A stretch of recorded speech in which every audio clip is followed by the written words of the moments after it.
I would not be surprised. I'm pretty sure he is, yeah. And that's exactly what we were just talking about. People never expect this level of play. They drone out the room. They don't drone the window itself. They hop on in, and then they go down. So now, I'm assuming they're going to be able to get him up, but, with about 20 HP. That's going to be a little rough, and it's going to be a little hard once we get going into this round, as low HP as it is. And there we go. He is back up. Yeah, and I'm surprised it took so long to get him back up, but with him being in a frost mat, they probably had to really be worried about if Air Force Gaming heard the mat snap. Obviously, you don't get points in competitive play, so the frost doesn't get that notification that somebody is in her map.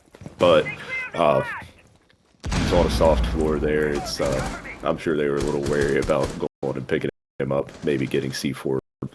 But we're now in a 4v4 with 35 seconds remaining. Hero gets another kill to make it a 4v, and I'd say this is a round that's looking pretty good for Alps Gaming, but could still go either way. Yeah, if only 20 seconds left, I mean, we're going to see a push come out. It's going to come out very soon. We do see getting his utility out there with the Incendiary Bolt and the Smoke Bolts, but Twisted and Kronk are both coming through. They're really trying to stop this, and on top, the Hero and Snappy. They're going to have to get in. Snappy's getting that. We have to, Air Force is going to have to do something to stop this, but it's not getting stopped. The diffuser gets stuck, but it does get stopped. Hero gets a third kill, but he doesn't have time. He doesn't have his life when he drops the hatch. Great round from Air Force. I really thought that was going to go differently for a moment.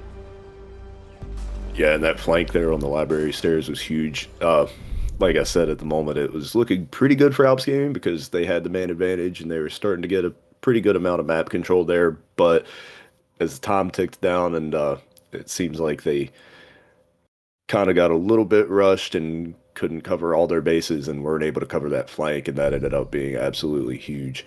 So now we'll see a basement defense, which so far in Pro League at least has been pretty unsuccessful. We just saw Wednesday or Thursday the first two ever defense wins on the basement defense in North America, but yeah, that still leaves it at a 21% win rate in North American League. So it hasn't been a very strong site in Pro League so far, but we'll see how it goes here for Air Force Gaming.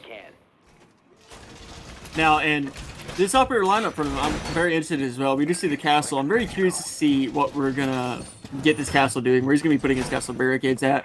The Kaid is very blatant, and the Jaeger, the Mozzie, all these operators are very, very obvious. It looks like we're probably going to see Castle maybe putting his utility upstairs, perhaps, try to hold that off, because this is a really good map for that basement defense. You really have to wary of that vertical play. There is a lot of soft floor up there that you can really get above the basement and really make lines of sight and really make life hard for those defenders. So these defenders are definitely going to want to do a lot to hold on to the top, as we see them doing now, setting up a lot of reinforcements and barricades. They're going to try to hold on to this top with their lives. Yeah, and when we saw the castle and the Mozzie, that definitely made me wonder if we might be in for a pretty heavy roam here. Those are two operators that are both very, very strong in any kind of heavy roam defense. So we do see some reinforcements and castle barricades going up upstairs. So it looks like we're going to see a pretty heavy roam presence here from Air Force Gaming. Yeah, but again, Alps, they're really quick on their attack. They get in and they start going fast. They really get with these drones. I'm really happy to see that. The drone work, the unison between the drones and the entries, it goes really well. And that's really, really great to see. It looks like they're going to be droning down maybe around trench side, but they're definitely doing a little bit of vertical clear. What I'm curious about is how much they're going to be worried about clearing up top. This could be bad, but it's also going to be a matter if Air Force knows to hold the proper angles here and make sure those players that are up top rotate when they need to, especially as these players are going down, because Pizza is currently down. Yeah, and with this big garage side west main take, it looks like these roamers upstairs might end up not really offering much resistance, and I'm sure Alps Gaming has some flank drones up that are going to catch anybody trying to come flank, so this might be a pretty good example of why the basement site has been so unsuccessful so far in Pro League. Especially in this 2v5 situation. They do get Kronk up, puts us back to that 3v5, but with very little HP. Pyro also on low HP, but man advantage, and the Diffuser going down. And the Diffuser is staying going down because Twisted gets Hero instead. Diffuser gets stuck, there we go, but he does answer back. Kronk, Twisted getting kills. Fights are going off left and right, but TGR takes out Kronk. They're trying to stop this Diffuser now, but he does have to hop off it if shots start coming in. And he's still on the diffuser, but he's alone. And he gets taken out. He's not even there anymore. TJR takes out Twisted. That's another round for Alps. 2-2 currently on this round count. This is going to be a very close game. Yeah, and definitely a very solid attack there by Alps, especially considering that roam presence that we were talking about, because those roamers can be very strong if you're trying to go for a snowmobile side take, and you've got to worry about them anytime you're around fireplace and pillar and all that, but or chimney, whatever you want to call it. But if you go push through Trench and West Main and the big garage and go blow that wall over there at a lot of people call it elbow, then there's not really much that those roamers can do except just get back to site and hope that they can stop the push in for the plant, which is not a good situation to be in once they have those walls open that Alps was able to open. Now, one thing we have seen from these teams is a lot of consistency with their operator picks, because this is now the third time we're actually going to Master. And in those times, I mean, we've seen pretty much the same operators other than a Nomad got 6th picked to a Yana. But other than that, this has been the same operator lineups for both teams. So this is a lot of consistency. I think it's going to really, because of that, come down to who is a better team at adjusting. Who's a better team at taking what they already know they have, what the other team has, and just changing it out. Both teams have won this site now. On, Alps attacking has won the site once, Air Force defending has won the site once. Attackers must locate and defuse a bomb. Yeah, and we've seen Alps go with both a Solarium take and a library side take, and really seen a lot of success on both. The Solarium is around that they were able to win, but it didn't start off very good for them, and the library take was around that I thought started off a lot better for them, but they weren't able to finish it out. So looks like they're going for another Solarium side take here, so we'll see if Air Force is able to get off to a good start again and actually carry that into a win, or if Alps is able to win another one of their Solarium takes. Yeah, and I'm hoping we see a little more, maybe a little more aggression in defense on this one. I don't know. It's hard to say. I mean, both these teams have been so neck and neck on this. Alps has been very, very quick on their attacks. They've been very, very efficient on their attacking and getting into the map. But they know they have players watching them now, as that drone does get shot. And they also know there's some cams. Most likely probably thinks that IQ really getting this intel found. Either way, though, they're going to get through, and this is going to be a very aggressive take. If they get inside there, you might have to worry about C4s from below. But it's all a matter if Alps can get in, because right now, it's a bit of a death trap. Yeah, and we see, I think that was Cream there, playing right around the bathroom and very wisely backing off to the bathroom as the floor was starting to get blown up underneath him. But Kronk looking to flank there near the Solarium stairs, and obviously was spotted out by a drone and just an easy kill there. Yeah, I really thought Kronk was potentially going to be a massive playmaker, especially playing below with the C4. I mean, that has a lot of potential. Now, we see Alps, they're in. They're getting walls open, and they're going very fast. This is what I stated earlier, being very efficient, very quick on their takes. And even quicker as Hateful gets a 2nd kill for the round. Cream is also down as Hateful gets a 3rd kill for the round. They finally take Hateful out, but he has done his damage. Good shot, Twisted, but you're going to have to take a lot more than that. We have no more players go down. Sion's out. That's all up to Twisted. He's going to have to get an ace this round. Pyro is down, but he's got 3 more to finish off. Now 4 as Pyro gets back up. The attackers, they have this diffuser. The plant's going down. Twisted has a C4 to Dream. C4 goes out. Does not connect of anything, though, but the bullets of TJR connect, and they connect very well. Twisted goes down. That's another round for Alps. That's our 3rd time that we've seen the top floor master site played, and 2 wins for the attack, 1 win for the defense. Curious to see if Air Force is going to go back there one more time, or if they're going to change it back here on their last defending round. It looks like they're going to go to the basement, which is a pretty interesting pick in my opinion. The bar is available to them, and they won that. They're going to change it. That's more what I expected, because that basement defense did not go well for them at all, and it seems like Alps Gaming has pretty well figured things out on the top floor attack. So I definitely agree with this decision to run back that bar gaming defense and see if they can get a 2nd win on that site. Yeah, we see a Frost come in again, and we did see 6 picked over from Goyo, and that's one that, I wouldn't necessarily, if I was on the attacking side, if I saw Goyo picked, I wouldn't necessarily think it was going to be 6 picked, especially since, you're at least 50% breaking the Frost for the sake of the deployable shield anyways. Goyle makes sense, but I'm willing to bet they're also bringing Frost for that secondary shotgun, as Justin stated. You can do a lot of work with that, and I mean, we don't see any other shotguns on the board other than maybe Scion, but I'm pretty sure he's been running the SMG.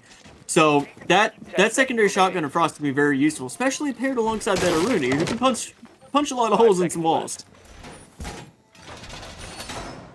Yeah, that definitely gives you some options to be a little bit more flexible with your lineup instead of always having to bring that SAS shotgun to set up the site. And we saw the Frost mat pay off for them last time. They weren't able to confirm the kill, but it did down Hero jumping in that library window, and they did end up winning the round, and that obviously could be a big part of it. That was a lot of time where Hero was just down on the ground, and I'm sure a big part of what Alps was focusing on was how they could safely get him back up. So the Frost mats paid off for him last time. They'll get a 6-pick to the Frost again and hope that they can catch Alps Gaming by surprise once again. Yeah, it looks like we have a little bit of a library side take coming out here, at least from Hero, as he's running out that library side. It looks like they're actually going to be a very, very heavy top clear. Snappy getting the opening kill on Kronk. So that's a Jaeger off the board, but that's fine. His utility is down. Jaeger's not one that you necessarily need long-term. Usually if you're playing Jaeger, you probably want to take fights. That's just generally how people play him. But either way, his utility is down. His utility is going to get its job done. Now, the real question here is, what is everyone else on the Air Force Gaming side going to do? Because they're going to answer back. I would like to see them get a little more aggressive here. Yeah, this, I think that's Scion on the Cade that's still playing up on the top floor, and we're down to about 1:40, so in that sense, he's doing a pretty good job. He's burning a lot of time, but if you're able to burn that half the round on the room and not come out with the man advantage, then you want to at least drop back in a even man count, and now we do see Air Force Gaming get that kill back to even it out. And they get another kill to actually take the advantage now, but it gets answered back as well. As it gets a little greedy there, but it gets answered again as Scion takes out Hateful. Hateful's been a great gunner this whole game, so that's a great person to take out. TGR lands in a Frost mat though, and it gets picked up by Scion because he hears it and he knows where to shoot. It's all up to Pyro. Frost, again, as we stated, very understated operator in a lot of ways, because that utility is very easy to miss. You don't think about it. You get a little aggressive. You want to jump through. You want to go fast. But Pyro, it's all up to him. 1v2 now as he takes on Scion. He's got to take out Cream and Pizza. He's got to take out a couple of the food groups here. But I believe him. I believe he can do this. He's got a lot of health. He's got 30 seconds. He's got to get a little fast. And it looks like they have a drone in the site, and they were yellow pinging there. He was looking to get a kill through the soft floor there, but unfortunately for him, hit the metal bars. That would have been absolutely huge to cut it to a 1v1. Yeah, now he's have to get a little more aggressive. These players, they know exactly where he is. As he takes a little bit of damage from Cream. It seems all hope is lost for him as well. As he pushes through side, he's got to watch two angles. He does take out Pizza. He's got to win a 1v1 now against Cream. And he gets it! Good job, Pyro! You should not have won that, but you did because you just click heads. Great on you, man. Air Force, that is really unfortunate. Hopefully we can see Air Force pull it back a little bit on their attacking half. Yeah, just an excellent clutch there from Pyro, and if you're Air Force, you got to be kicking yourselves a little bit for letting that happen, and not, I'm not sure who the Aruni was. I think that was Cream. It was. He's especially probably kicking himself for not swinging back for that refrag a little bit quicker, making Scion have to Pyro, sorry, have to choose one player that he could focus on and only have the possibility of getting one kill, but a little bit of a delay there. He's able to get the one kill, then reposition and look back towards where the Aruni was there in the little connector room, closet, whatever you want to call it. But yeah, great clutch there from Pyro. Yeah, we're going on to Air Force's attacking half as we're getting into this. We do see, however, Alps going their attacking half. They're up 4-2. Defending half, sorry. They're up 4-2 right now, so that's really solid for them. That's really good, especially if they can show the same amount of ability on defense. Now, we're going up here. Master's going to be the first site, just as it was for Air Force. Obviously, a very popular site, a very preferred site. Now, the way they're setting it up looks very familiar to how we saw them set it up before as well. Yeah, and this is what I talked about with that wall there towards Library Stairs. We saw that Air Force Gaming opened up a line of sight, and they looked to deny Library Stairs from inside the site through that wall, while Alps Gaming is looking to... They punched some feet holes there, and you can see they have players extended out into that library hall on the library stairs, and they're kind of going the other way around with it. They're going to deny the site by extending out into the library. And again, we've seen Alps play this. We know that they're a solid Chalet team. So this is something, and I say that we've saw this before. We've seen it from Alps before. I'm very familiar with seeing them on this setup. They know how to run this setup. They're very practiced with it. The question being, how practiced is Air Force in attacking? How much did they do VOD review on Alps? Because that's going to be very, very important here. Can they prepare for the setup? Did they prepare for the setup? Are they ready for it? I'm really excited to see this happen. Yeah, and we see Air Force going for a Solarium side take, which is very common, and we saw 2 of those from Alps Gaming. I think they won one and lost the other, but actually, no, they won both of their Solarium takes. It was the library side take that they won. But yeah, Solarium takes have been very common and seem to be pretty successful. Yeah, and Cream getting the opening kill for Air Force, and Scion getting a great grenade kill, taking out Snappy, and that smoke is not someone you want to lose early round. That's someone that has great utility late round. Losing him is very unfortunate. It's all to TJR, Hateful, and Pyro. We're going to get this Doctor, we're going to get this Jaeger, and we're not going to get that Aruni on the other hand because he's gone. TJR gets a great C4 kill taking out Cream, but he's going to have to get 2 more at least, and Hateful's got to pick up as well. Diffuser is going down. I'm pretty sure they probably know, but it doesn't matter because it's down. They're in a 2v4 situation. They need you to retake. They take on Scion, but Hateful goes, and so does TJR. Great attacking round from Air Force. These guys definitely look like they did their research. Yeah, and so far through 7 rounds, we've only got 2 2 defense wins here on Chalet. So definitely looking like the attacker-sided Chalet that we've been seeing in Pro League as well. North American League has a 45% win rate for the defense currently, and I'm pretty sure that it was even worse than that going into the last day of North American League Stage 1. So, yeah, it's definitely been a pretty attacker-sided map so far, and it's been very attacker-sided so far in this match. But that's just with one Alps Gaming defending round so far, so we'll see if they can turn things around here as they go back to the top floor site. Attackers need to Yeah, it's kind of locate funny. We and saw a defuse Pizza. the He bomb initially safely. stuck a Blackbeard and instead picked over the Ace, which is kind of an obvious pick. You're going to want an Ace over a Blackbeard almost any day, especially at this current lineup they have.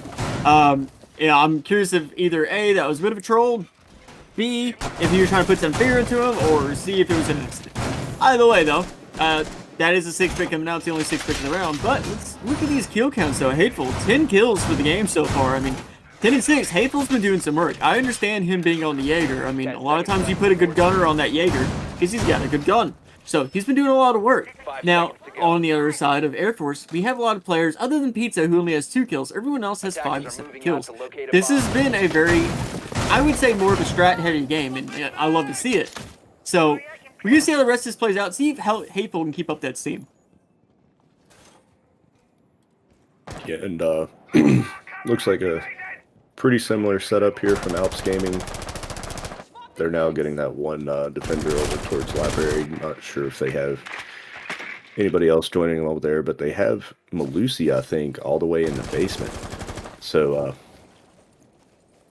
she actually has impact grenades. I was just about to say between Malusi and Goyo, they have 2 C4s, and she could really do a lot of damage from below with her C4s, but she has impact grenades and instead uses them for a run out. Yeah, and we're seeing the players on Alps actually taking some damage. We're getting a lot of pings coming out. We're getting a lot of this utility cleared out as well. And we're seeing the 0 now as well. And again, this is something we saw Alps ban before, but they did not ban it. And so instead 0 is on the board. This has proven to be a really strong 0 map. I mean, you can get his cam in a lot of good places to cover a lot of good flanks. Get a lot of great information out of him. So I'm really not surprised by that at all. Either way, though, all 5 players from both sides are still alive. You know, a couple of them a little low on HP, but either way, everyone's still alive halfway through the round. Reloading, cover me. And right as he says that, we see the opening kill there from Hateful. So I was about to say this is looking like a pretty good round for Alps Gaming, getting down to a minute and a half, burning that time down and keeping everybody alive, but now it's looking even better since they're in the man advantage. This is a round that's looking pretty good for the defenders. Now, Hero here is in a really strong position as they may not know that he is holding that angle. And he's got a couple of attackers pushing up close to him, but they're swinging now, and they swing good. Sion takes out Hero. I really thought Hero was going to make a little more impact there, but instead he gets taken out. Puts us back in a 4-4 situation. With a minute on the board, this is actually pretty good for Alps now. You know, smokes are going out, the future's going down, these smoke canisters from Smoke himself are going out as well. But it's going to be a little too late as that diffuser's getting stuck. Sion takes out Snappy. And it's all up to a 2v4. Again, 1v4. It's off to Pyro. Pyro has a very, very bad fight here, and it gets worse as he dies too. Sion takes him out. Another great round for Air Force, making this an even round kill. Yeah, very unfortunate there for Snappy. It looked like, yeah, sorry, now we see him in the chat there. It looked like that gas canister might have hit the wall, and so the bubble came out towards Snappy instead of spreading around the way he wanted it to and going through the wall to deny the plant. And the second one, I think, was hitting him, but was too late. So really unfortunate for Snappy there on that first throw. Yeah, and again, the second one, as Pizza just stated, you know, the second one was right on him. I mean, it landed, and you can kind of tell it's hard to see through the smoke, but you can kind of just use your imagination on where it was landing. And yeah, it landed right on him, and Pizza did confirm that. But I mean, it's too late. You know, there was only a couple seconds left in that plan. It didn't really matter. He's obviously just going to stick it. He's not going to get off of it because of a smoke canister. But either way, we're going to Garage now, and this has proven to be a very hard one to defend, as Justin stated. Last time we saw a Garage come out. So we're going to see if Alps could do something different, if Alps could make this one work. Because last time, all Alps did when they attacked this is they completely ignored the roamers of Air Force. And I mean, it made those roamers have to take a retake situation, and it did not work at all. Yeah, and we don't see the castle or the Mozzie, but it looks like a lot of players off-site on the defense right now, so not sure if they're just getting some hatches and everything, or if they're looking to go for a pretty heavy roam here too, but so far we haven't seen a lot of success on the basement in Pro League, and we didn't see any success on it from Air Force Gaming, so we'll see what we can get out of Alps here. Yeah, but we do have two of these SAS sassy boys with their SMG shotgun combos. But this wall's going to get open. It's going to get open very fast because Mute's the only thing stopping it. With the Thatcher on the board, that means pretty much nothing. So that garage wall is getting open. This may be more of kind of a default old school garage side take. And also, it looks like maybe we're going to get a little library clear coming out here. So, you know, and that library is one. It can be very, very important, very detrimental if you don't make sure you have proper control over it on the attacking side. But we may not see a full third floor clear. Instead, a little bit of a second floor clear. Just make sure to have the vertical they need. Yeah, and it looks like Alps went for a little more of a horizontal extension instead of this heavy vertical rim presence that we saw from Air Force Gaming. And I do think that's probably the better choice and the stronger way to defend the basement. But like we talked about before, I just don't think the basement is that good of a site altogether. So I'll be a little surprised if we're able to see Alps win this one, but maybe they could take some gunfights that are able to swing things in their favor, and we see exactly that from Hateful on the flank here.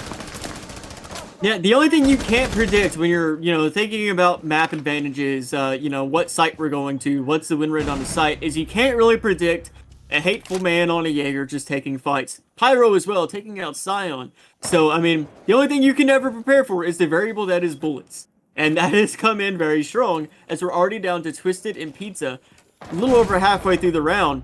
Twisted does get one for his time, but they still in a 2v4 situation with you know, with no map control. I mean, they're not in the map at all, and these defenders know exactly where they are.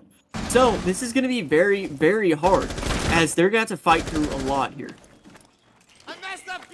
Yeah, and Trevor talked about earlier how that library control can be pretty important, that full clear from the top down, and we saw Air Force kind of ignore that and look to just go right into Fireplace, opened up the snowmobile walls, which is great, obviously, but I think the way that this round has panned out is a really good example of why those big garage side, West Main side takes that we saw from Alps Gaming are really the way to go probably on these basement attacks, and we saw just how hard they were to defend. But going for that fireplace destruction with the sledge and the snowmobile garage take, they really had a lot to worry about on the flank, and Hateful was able to really punish them on that. Yeah, it's Alps is twisted now. All hope is really lost here. I said this before, but I mean it this time. All hope is lost here. It's 1v4, no health. He has a defuser, doesn't really matter. They all know where he is. He can't get in. He's just going to chill back a little bit, but he still gets shot at anyways as DTR finishes him off. That was pretty much a dead round from halfway through. Alps had secured that round a long time ago.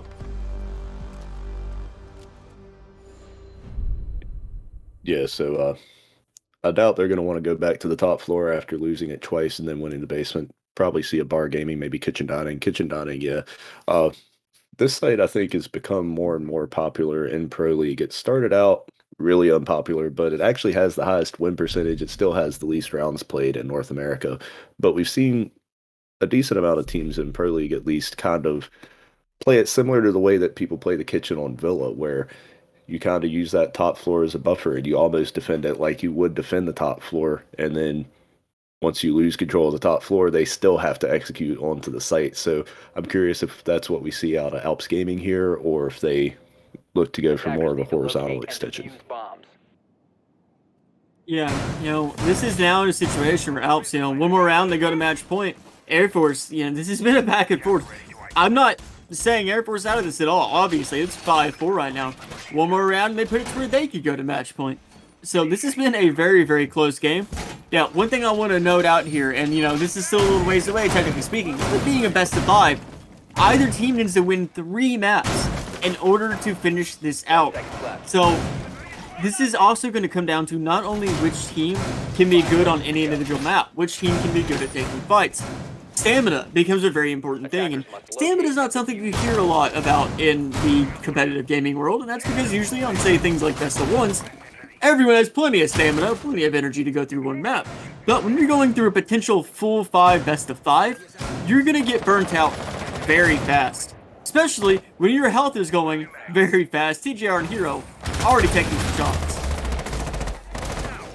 Yeah, it looked like they were maybe, I'm not sure whether they were getting a little aggressive on that window or if they were just running a little late on their setup and almost paid the price for it, but definitely not what you want to see if you're an Alps fan there. Absolutely not. That is very unfortunate, and I'm not positive if that was a drone or if that was just really unfortunate timing. You can't really tell. But losing that health is all that really matters. That's going to be pretty potentially great for Air Force going through this round, is those players are going to be much easier to finish off. But 2 minutes in, and I think we're going to have a pretty strong vertical here coming up from Air Force when we look at these players. So we're going to see how that works out for him. Hateful taking some damage as well, but he does land some on Cream. And Cream gets finished off by Hateful because, again, you can't really ever count any fight over when Hateful is in it. He's been doing great. 15-7 on the scoreboard right now, but he does get taken out. But Pyro answers back again, taking out Kronk, keeping that score line good in the way of Alps. 4-3 right now. Yeah, definitely a very strong vertical hold here from Alps Gaming, but it looks like Air Force Gaming, I think, has gotten all the defenders out from upstairs. So now they can look to go to work on this floor a little bit, but unfortunately they did lose the sledge along the way, so it's going to be up to Zofia and her breach charges.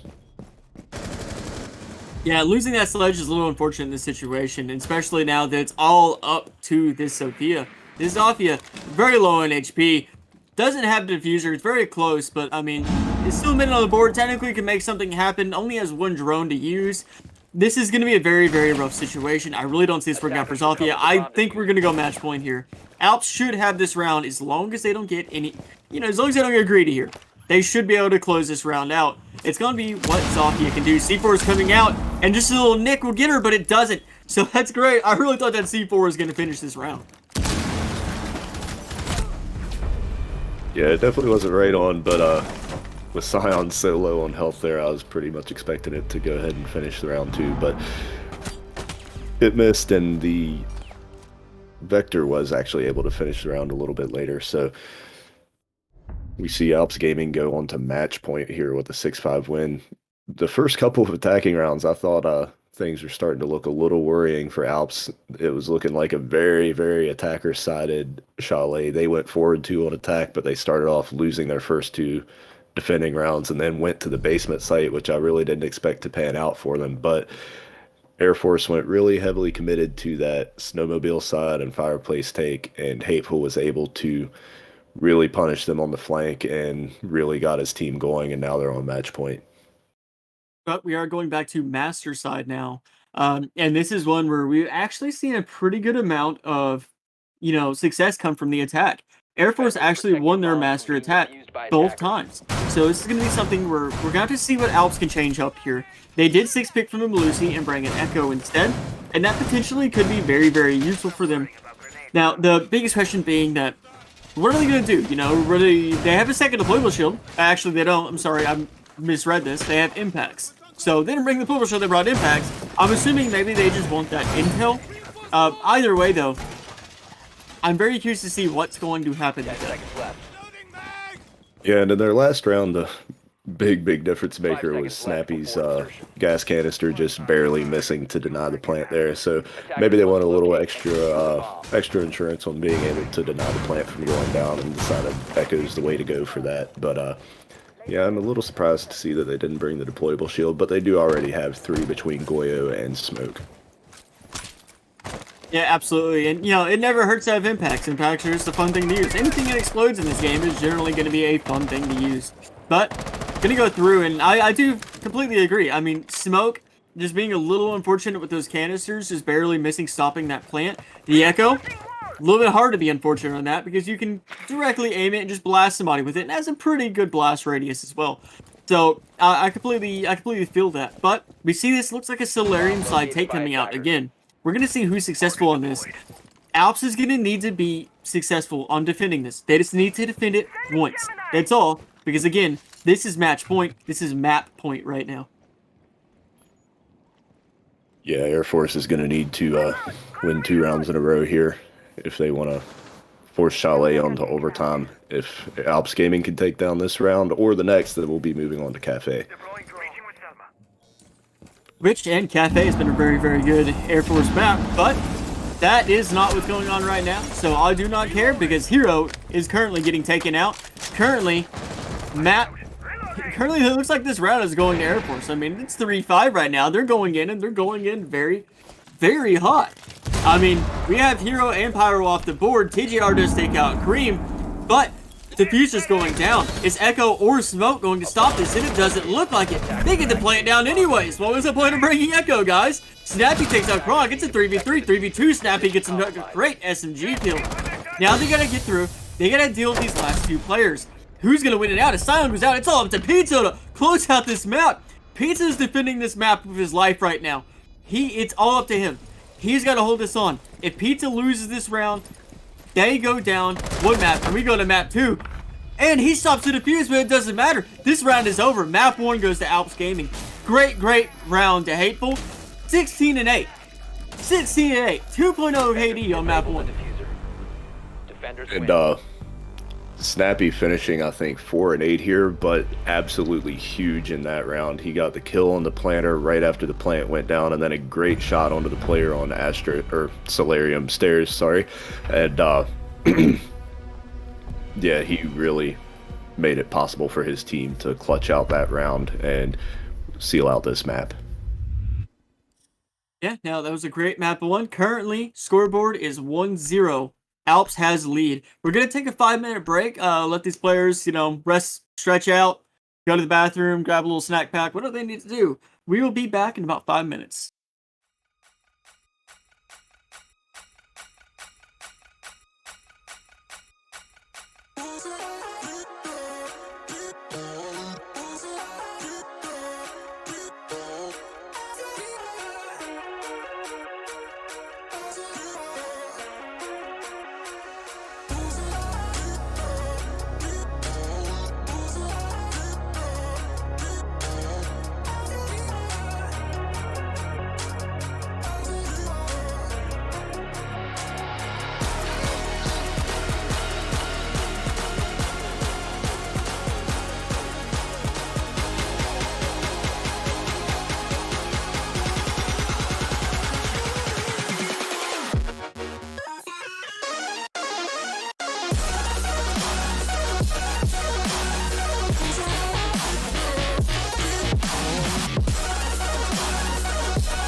You've moved on like I'm about to.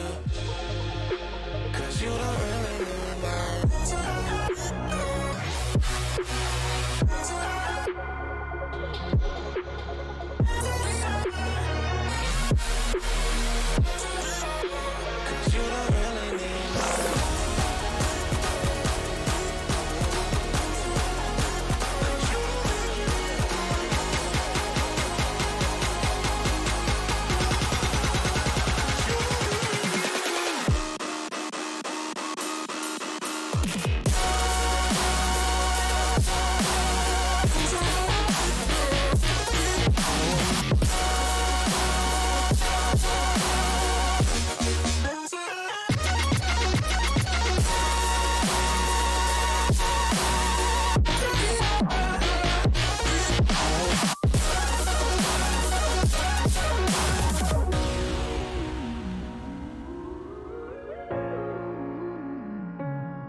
We stand and watch the world go up in flames.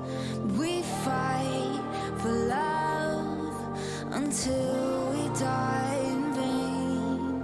When the sky is getting dark and we're broken in our hearts, when we build our own demise, from the ashes we will rise. When the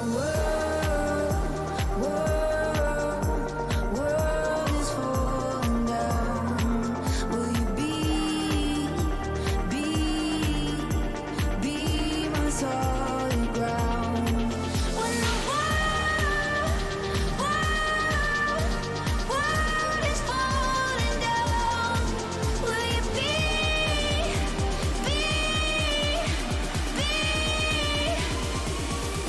my solid ground?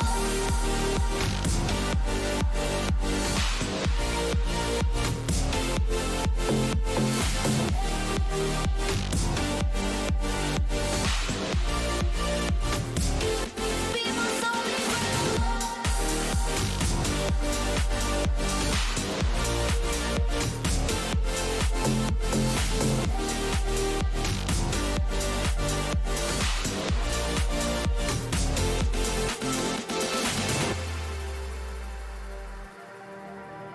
We look off the edge till the waves come crashing in, and we say our goodbyes to the tides that might have been. When the sky is getting dark and we're broken in our hearts, when we build our own demise, from the ashes we will rise.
All right, we're back. This is map 2. We're going to Cafe. So this is actually going to be Air Force's pick. And something I want to point out real quick is that, Alps, they picked Chalet. So it kind of makes sense for them to win. This is Air Force's map pick. So it's going to make sense. Hopefully we see Air Force win this map. Yeah, and like I said earlier, the only loss that Alps Gaming has this season was to Air Force Gaming on Cafe. So really prime chance for a little bit of revenge here from Alps Gaming. And if you're Air Force, you're looking to show that that's not a fluke.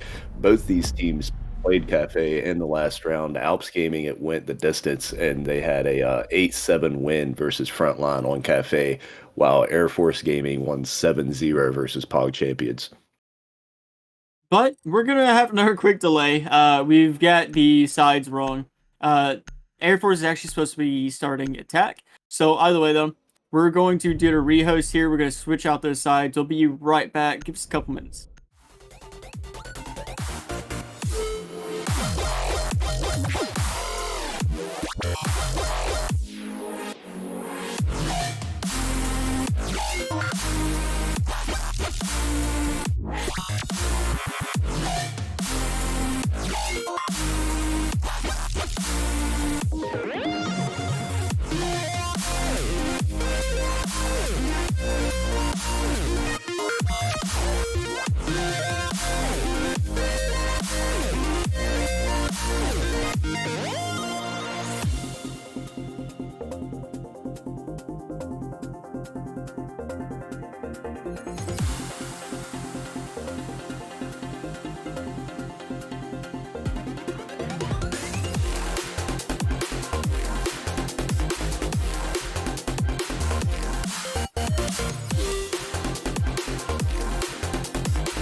I can picture what you're thinking of.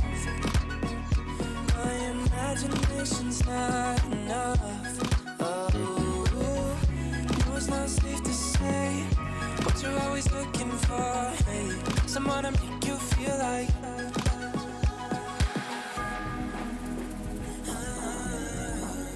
Don't wanna think of all the who's that you can pick and choose for.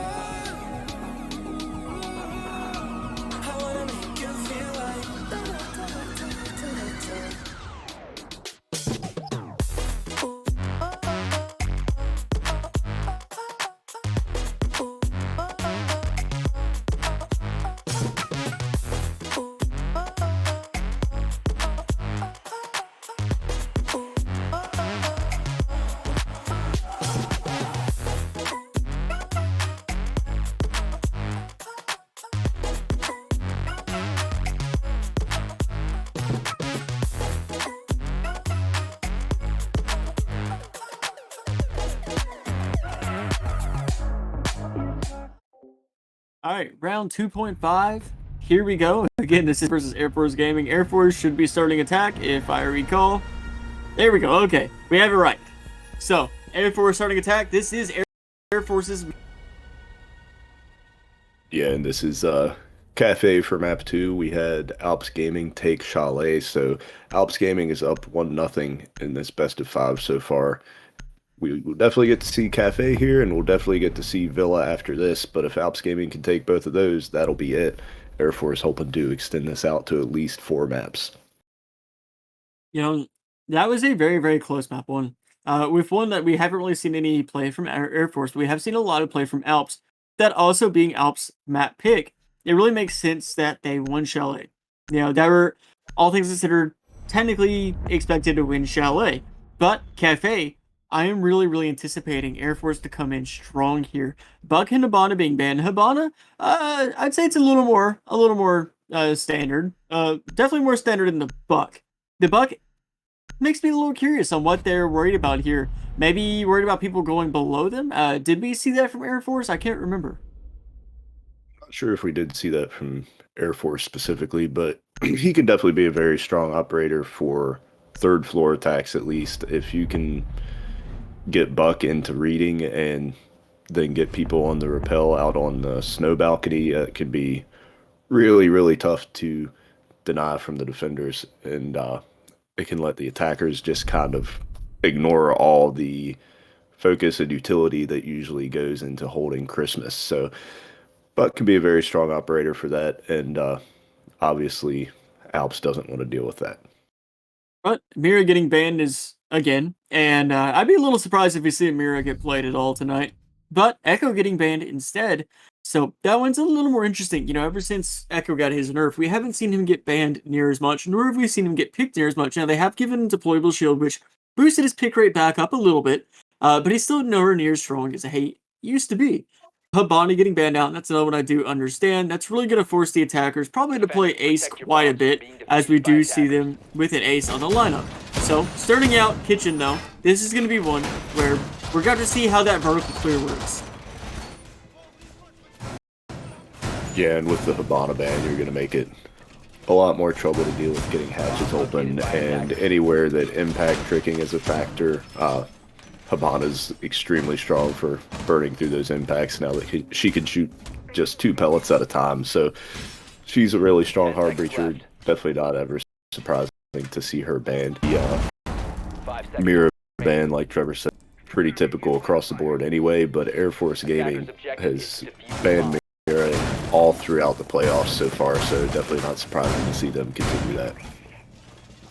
Yeah, and it's pretty standard. A lot of times you'll see teams get these kind of comfort bans. Operators, they just never want to deal with. And Mirror's an operator for that. As I stated on that first map, Mirror is one that she can really change the entire way that you have to attack a map. Because the utility she brings is so strong. So great for holding things down. So I fully understand that Mirror ban. That's a great, strategically speaking as well. Yeah, and we see Air Force Gaming get right into this top-down clear, and we saw TJR there on the Vigil, was able to shoot a drone and drop back, and so off to burning time and making Air Force have to worry about him up there. One thing that is a little unusual is the freezer walls.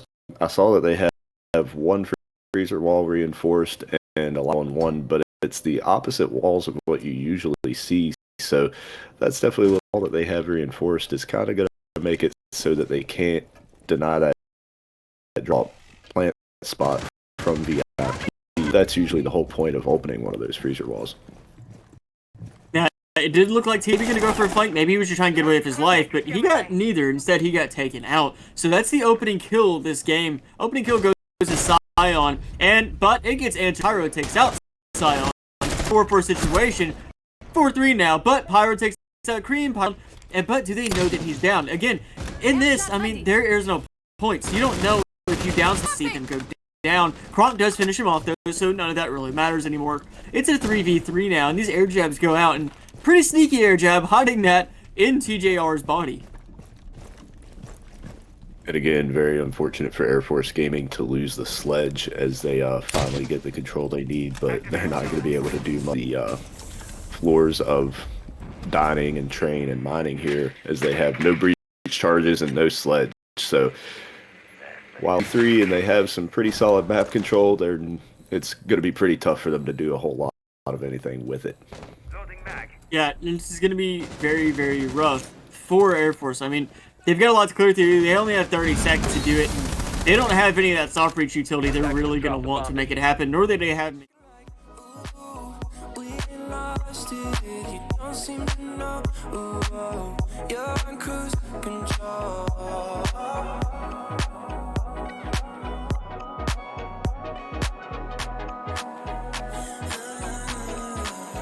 Don't I think of all the rules that you can pick and choose? Map 2 now. Yeah, great job there by Hateful. A couple of great shots. I thought that he was in a pretty tough situation there with attackers on both sides of him, and looked pretty tough for him to have his teammate come get into any kind of position where he could help him out. But Hateful didn't need any help. He's just going to go get the last 2 kills on his own. Yeah, so and that's something we've been able to just to kind of expect from Hateful. You know, map 1, he had that 2.0 KD. It's 16-8. It's really, really awesome. That's very, very impressive. And it doesn't really look like he's planning to lose steam going into map 2 here. With that opening, I mean, that's, again, another situation he probably should not have been able to get away from. I mean, they had him on both sides. But he swung one, swung the other, made it 2 1v1 instead of a 1v2, and he made it work. So we're going into round 2 now. We're going to go in, see if these attackers can make it work on a different side as we go to this top floor.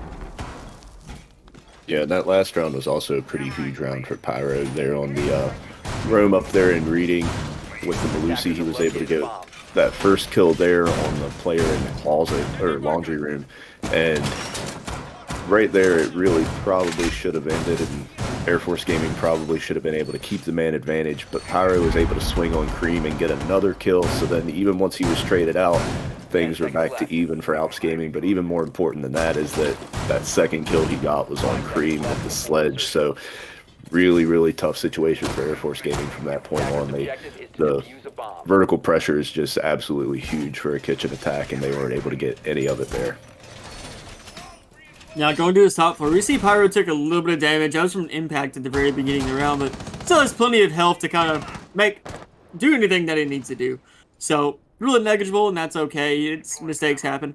But we're going through here. The defender lineup we see is pretty standard. I mean, a lot of this makes a lot of sense to me, especially with no Mira being on the board. And it looks like we're going to have another pretty strong vertical clear come out. These attackers are droning, and they're droning this third floor very, very fast. We almost get a free kill on the Pio as yellow things are coming out. They surely have no idea how much damage they did to him. They're seeing the head, but they don't realize it either. Got a couple looks at his head, but yeah. Oh, man. Oh, there we go. Cream finally finishes him off. Yeah. And, yeah, it looks like we're going to see a pretty standard push through Christmas here, likely from Air Force Gaming. And it's off to a good start there with that opening kill on Pyro without really putting yourselves in any danger. Just getting it from the hatch there, not really much to worry about as far as refrags go. Yeah, and that's just one position that can be very, very sketchy to hold if you're a defender. Over on that ticket L bar, it can be very, very bad. I mean, you see why right there. It's a pixel angle. I mean, there's barely any room to sneak bullets through, but it's plenty enough. If you're in a bad spot, they will kill you, as we saw happen to Pyro there. So really unfortunate. He didn't realize he had yellow pings coming out, and it really cost him his life. Either way, we're at 4v5 now, halfway through the round, and man advantage currently in the way of the Air Force, but they still got to get through Christmas here, as they're trying to do now. Yeah, they have a lot to deal with here. Looks like they were able to take out the shield over at Pixel, but we have lines of sight both from Freezer and Bathroom, and a Goyo shield here to assist Hateful in his hold through the Freezer lines of sight, but not looking good here for Alps Gaming. But Hateful is able to answer back, and maybe they'll even be able to get Hero back up here. Yeah, I mean, if Hateful can keep aggro on him, I have faith that if he can keep the aggro going on him, I mean, they can get Hero back up as long as they feel comfortable doing that. Right now, it doesn't really seem like they feel comfortable to do it, but Hateful, as I said, with that aggro, taking out more and more people. Cream goes down as well. Man, Hateful's got 2, and he's downed another. If they can't get Cream up, it's going to be very bad. We're right now in a 2v2 situation as Hero is still down. This is just a very, very odd situation. Both these teams are going to want to get their players up. Hero's getting up right now. They got Cream up. Back to this 3v3. This has just been an odd round so far. 15 seconds. This is looking very, very hard as Air Force. Because, I mean, they still have the Maestro to deal with. They have this all to clear through, but that's all they have to clear through. As Sayo gets a 3rd kill for the round. It's all up to TJR now in this Maestro, and he gets taken out from the Skylight. Great into that round from Twisted.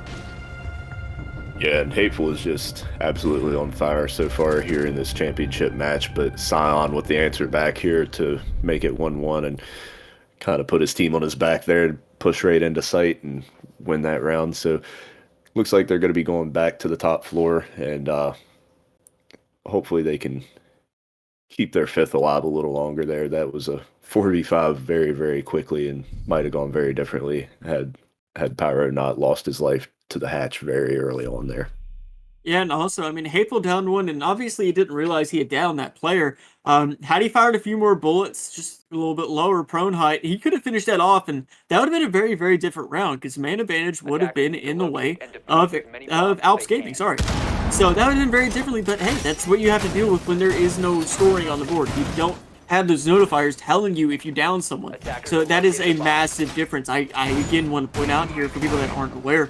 But out of the way we're going in, we're going to see what kind of adjustments Alps can make here to really change this out. Yeah, I think the biggest thing for sure is just not giving up that really early pick like they did last time around with Pyro. He kind of probably overstayed his welcome a little bit there in Christmas. It's not a terrible idea to try and see if you can get a little aggressive on those windows and playing over there around Ticket or Piano, make them have to worry about a little more besides just the pixel and those lines of sight. But that pixel shield and those lines of sight from Bathroom and Freezer are already a lot to deal with, so no point in putting yourself at too much risk there and possibly leaving your team in a 4v5. Yeah, and we do see Pyro doing just that. He's actually dropped down. He's roaming around the 2nd floor, which makes a lot of sense. I mean, he does have a C4. One of the 3 C4s we see on the board for Alps right now. But this is a great map. A C4 from below can be massively painful, and they're not hard to get off if you have the information. Yeah, and I don't think that Air Force really put a lot into clearing out below last time around. It looked like they pretty directly pushed into Christmas, and oh, there's an opening kill from Hero there on one of the Christmas windows, but it looked like they pretty directly pushed into Christmas, and then they also had a player repelled out on White Stairs window, so pretty good chance that Pyro could go undetected down here and might be able to get some kills off of get a kill or 2 off of callouts from his teammates. Yeah, and Pyro does detect a air jab right there. Throws up his C4, but does get hit by the air jab. Sets off the C4, doesn't get any damage for it. That's really unfortunate. I was hoping to see a big play from Pyro there, but looks like another air jab is going down to hold them back again. So those red stairs are kind of just death right now instead. But either way, halfway through the round, man advantage to Alps. This round so far is looking very good for Alps, especially considering Christmas control is something Air Force is having trouble really getting. Yeah, and I think if Pyro would have been a little more patient there, he might have been able to get a freebie off of callouts and pings from his teammates by C4ing through the floor, but not a bad idea to go for that toss that he went for. Obviously, it didn't pay off for him, and now he's taken out to bring us back to a 4v4. But we're down to a minute, and Air Force Gaming doesn't have a foot set in Christmas yet. Yeah, and we keep talking about Christmas because Christmas is very, very important. Smoke's coming out because it seems like, this is where they're going to make that push into Christmas. And it's starting to work out as Scion takes out Hero. But we talk about Christmas a lot because Christmas is massive. Scion takes out Hateful, and that is also massive. TGR takes out Cream, and Snappy is the last one on the board. He's going to take out Pizza and Scion. We've seen Snappy go off. We have seen him go off with this SMG-11, but he's got a very, very hard ahead of him, and it only gets harder when he loses his life like that. Scion gets that round for Air Force. Yeah, and it looks like we're really seeing Scion start to heat up here, and Air Force up 2-1 on the attacking side on their map pick here. So definitely looking pretty good for Air Force so far on Cafe. It's usually a pretty balanced map, but slightly defender sided. So to have the lead on the attack, you've got to be feeling pretty good about that. Yeah, and absolutely. I want to reinstate Scion, man. He really, really woke up. You know, he had a 3K round 2 going into round 3. He got a 4K. I mean, that's great, especially when you put someone on the Ash and you could say, "Hey, go kill." That's all you can really ask for from an Ash main at times. And he ran through and he made that happen. So he really has been a massive difference maker in these last 2 rounds that Air Force have won. You really can't look over the fact that he got a 3K, he got a 4K, and they won those rounds. And I know that sounds kind of obvious, but when you're having these attacking rounds and sometimes it's coming really down to the wire, you know, you have to respect your drones, you have to respect your support players, but when you have an entry fragger going off, it's going to make a massive difference. Yeah, and so now we'll see Alps Gaming come back to this kitchen defense, and the first time around here, they did a decent job at burning time with the Vigil on TJR, but Pyro getting 2 kills and reading, including the sledge, was just absolutely massive and really the difference maker in that round. We see that they did switch up which freezer wall they reinforced this time, so that's definitely the more typical setup compared to what they did last time. But yeah, losing that sledge made it a pretty hopeless round for Air Force Gaming, and see if they can keep him alive and get him into dining and train and mining to get to work on those floors. Now we see yellow things come out. I'm assuming we have some preset drones, actually just getting some information that Alps is not really aware of, and it's really costing them lives, literally, because Snappy's off the board. Now it's less than 30 seconds to the round. The attackers didn't have to step foot anywhere near the map to get that kill. Hero answers back and he takes out Kronk, and that's really good, because that Jackal can't use any of that utility now, but they know where Hero is. So this has definitely been a very, very interesting round already, as it's been going very, very fast. And these attackers, they still have a lot of map to clear out, but at least they've got one defender out for the time. Yeah, this is a really interesting take so far from Air Force Gaming. It looks like they're not bothering too much with the top-down clear or anything, and just pushing directly into reception and over towards whiskey. And I'm not sure if I've ever really seen that. Usually if you see a more direct push into sight, it's through the bakery, but it got off to a good start for him, but definitely not looking too good at this point. Especially not when you've got Hero on the board, and he's taking out 3 people with that Vector. It's not going well for them, because he's just able to keep doing these 1v1s. And, I mean, it's a horizontal situation. They don't have any real vertical control. It's all down to a Nomad and an Ash. Scion, he's been doing hot, and he keeps doing hot as he takes out Hero. Hero's finally shut down in this round. And so that's great. Round of 2v2 now, and this is a good situation. But who's going to win it out? And we still have Hateful and Scion on the board for these teams right now. These are 2 great gunners. The Jaeger and the Ash, you know. Who's going to win this one out? I'm very, very excited to see it happen. And it looks like we're going to see a freezer side push. But who's going to win this through? Because I bet it's going to be very, very fast once it gets going. Yeah, we see the flashes going in here, and looking to flash any player that's laying there in coffee or bunker, whatever you want to call it. But still have both of the very, very hot hands up on Scion and Hateful, and TJR able to take out Twisted and and Scion. So all that talk about the hot hands of Scion and Hateful, and then TJR comes through and just wins the round. Yeah, having a hot hand really doesn't matter if you've got a sneaky Vigil boy just coming through and shooting you in the head, but hey, it happens sometimes. Either way, going to round 5 right now, we're currently 2-2, and I said this last map, I'm going to say it again this map. These teams are not giving each other any breathing room whatsoever. I mean, this has just been a close game non-stop. These guys are just going neck and neck, and with the trades, and the trades are a big thing I want to mention as well. Both of these teams are playing for trades very, very well, and that's something you don't see from teams that tend to not make it so far. They don't play for those trades, and they really, really eat the loss because of it. Both of these teams know how to play for trades, and they're proving it. Yeah, now we're going to get our first look at a reading defense here from Alps Gaming, and I was really surprised to see that they didn't go to reading after losing the top floor the first time around. But now we will see the reading defense after another kitchen win. They can't go back to the kitchen, and obviously they are choosing not to go back to the top floor after losing it twice in a row with Scion, putting up a 3K and a 4K. So I'd imagine we'll still see a lot of presence on the top floor, especially on Cocktail. But yeah, the site of choice this time is reading, and this is a very strong mob site. Some people would argue that it's the best site on Cafe. Now, something I want to point out, it's a little interesting here, is we've got players like, say, Pyro, who has played with Lucy all games so far, Hateful that has played Jaeger all games so far.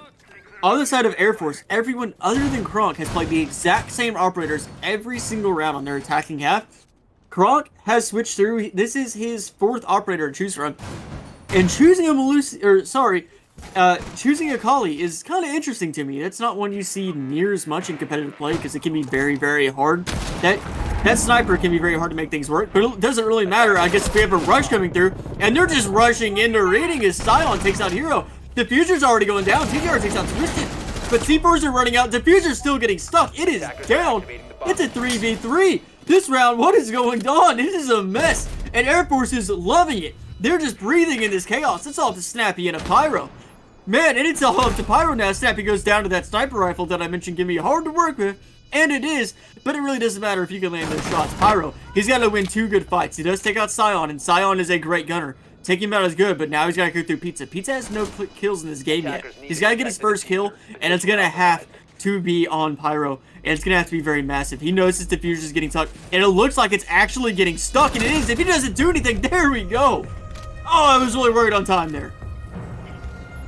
Yeah, crazy round there. And it's funny, Trevor talked about how the Cali isn't played a whole lot in comp, and I was gonna, talk about that as well, but we see the sniper rifle used to open up the barricade and let Scion just immediately rush straight into the site. So really interesting use of the Cali sniper there, and I wonder if that's what they were thinking when they brought it, or if that's just something they kind of decided on the fly once they saw that the site was reading. But definitely a very strong rush strategy there from Air Force, and so we're going to see another reading attack here for Alps Gaming's last defending round. Yeah, and I'd imagine we're not going to see that rush come out again. But, you never know what to expect. It'd be really wild if they did it again and even remotely went for that. And that is something on reading we actually have seen quite a bit of success out of. It really comes down to, is the defense going to have somebody specifically ready to stop that reading rush? Because generally if it happens, it's going to come from that snow belt, as we just saw. And it's something that can be very strong if you're on the attacking side and you know how to get your information early and say, hey, they're not watching this. Let's go, go, go.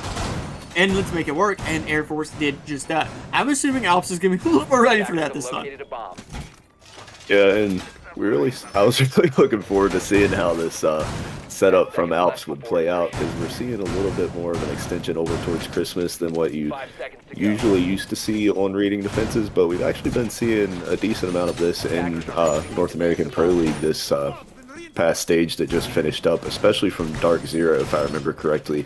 They started running a lot of these really heavy extensions over into Christmas, and yeah, that cocktail hold could be huge and could be a pain to deal with anyway, but if they're really extending out all the way over into Christmas and contesting you every step of the way, that can just eat up a ton of time. So definitely a good decision there by Air Force to see if they could get away with ignoring all that and just rushing straight into the site. And obviously it paid off for them, but like Trevor said, I'm sure Alps isn't going to let that happen again, so they're going to have to go for a more conventional clear this time around.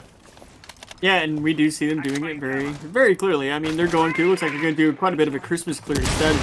And so, this is where we're going to see that vertical roam play off.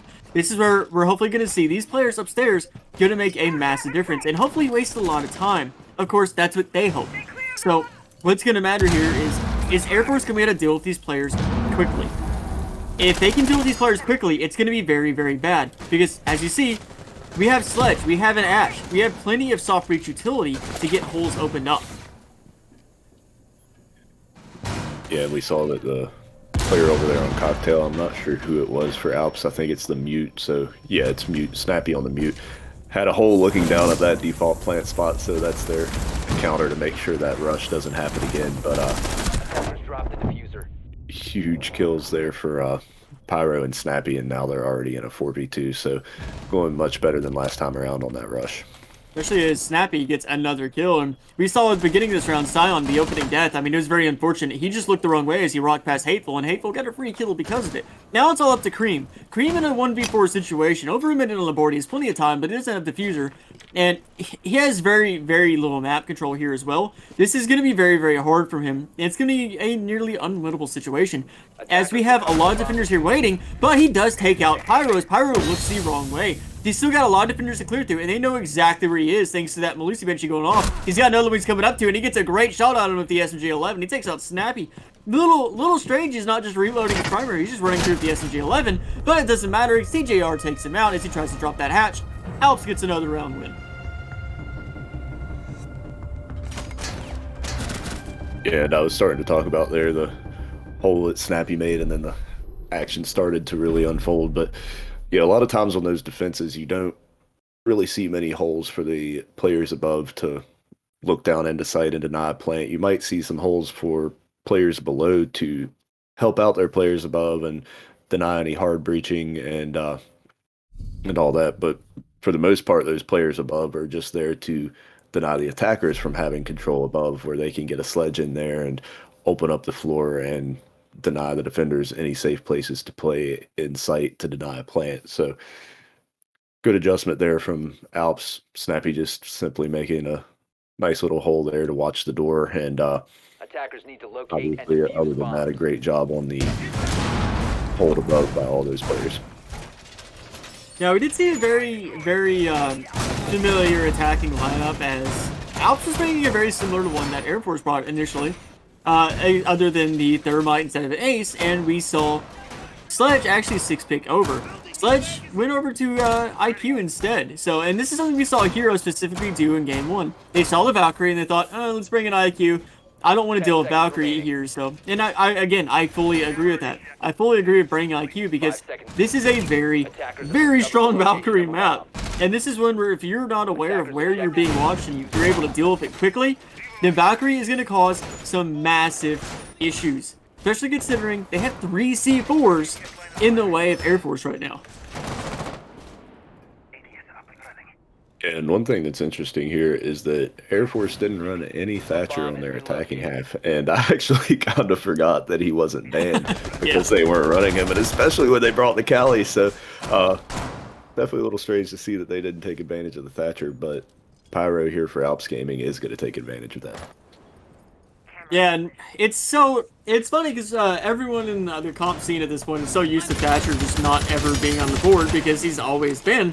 So when you do see him, it's easy to forget that he's still in the lineup when no one's picking him. But he is in the lineup, and we see Alps actually finally deciding that hey, he's here, we're gonna run him. Now we do see a lot of shots coming out very quick as his second floor clear is coming out, and Pizza almost loses his life because of it. He's sitting in that closet.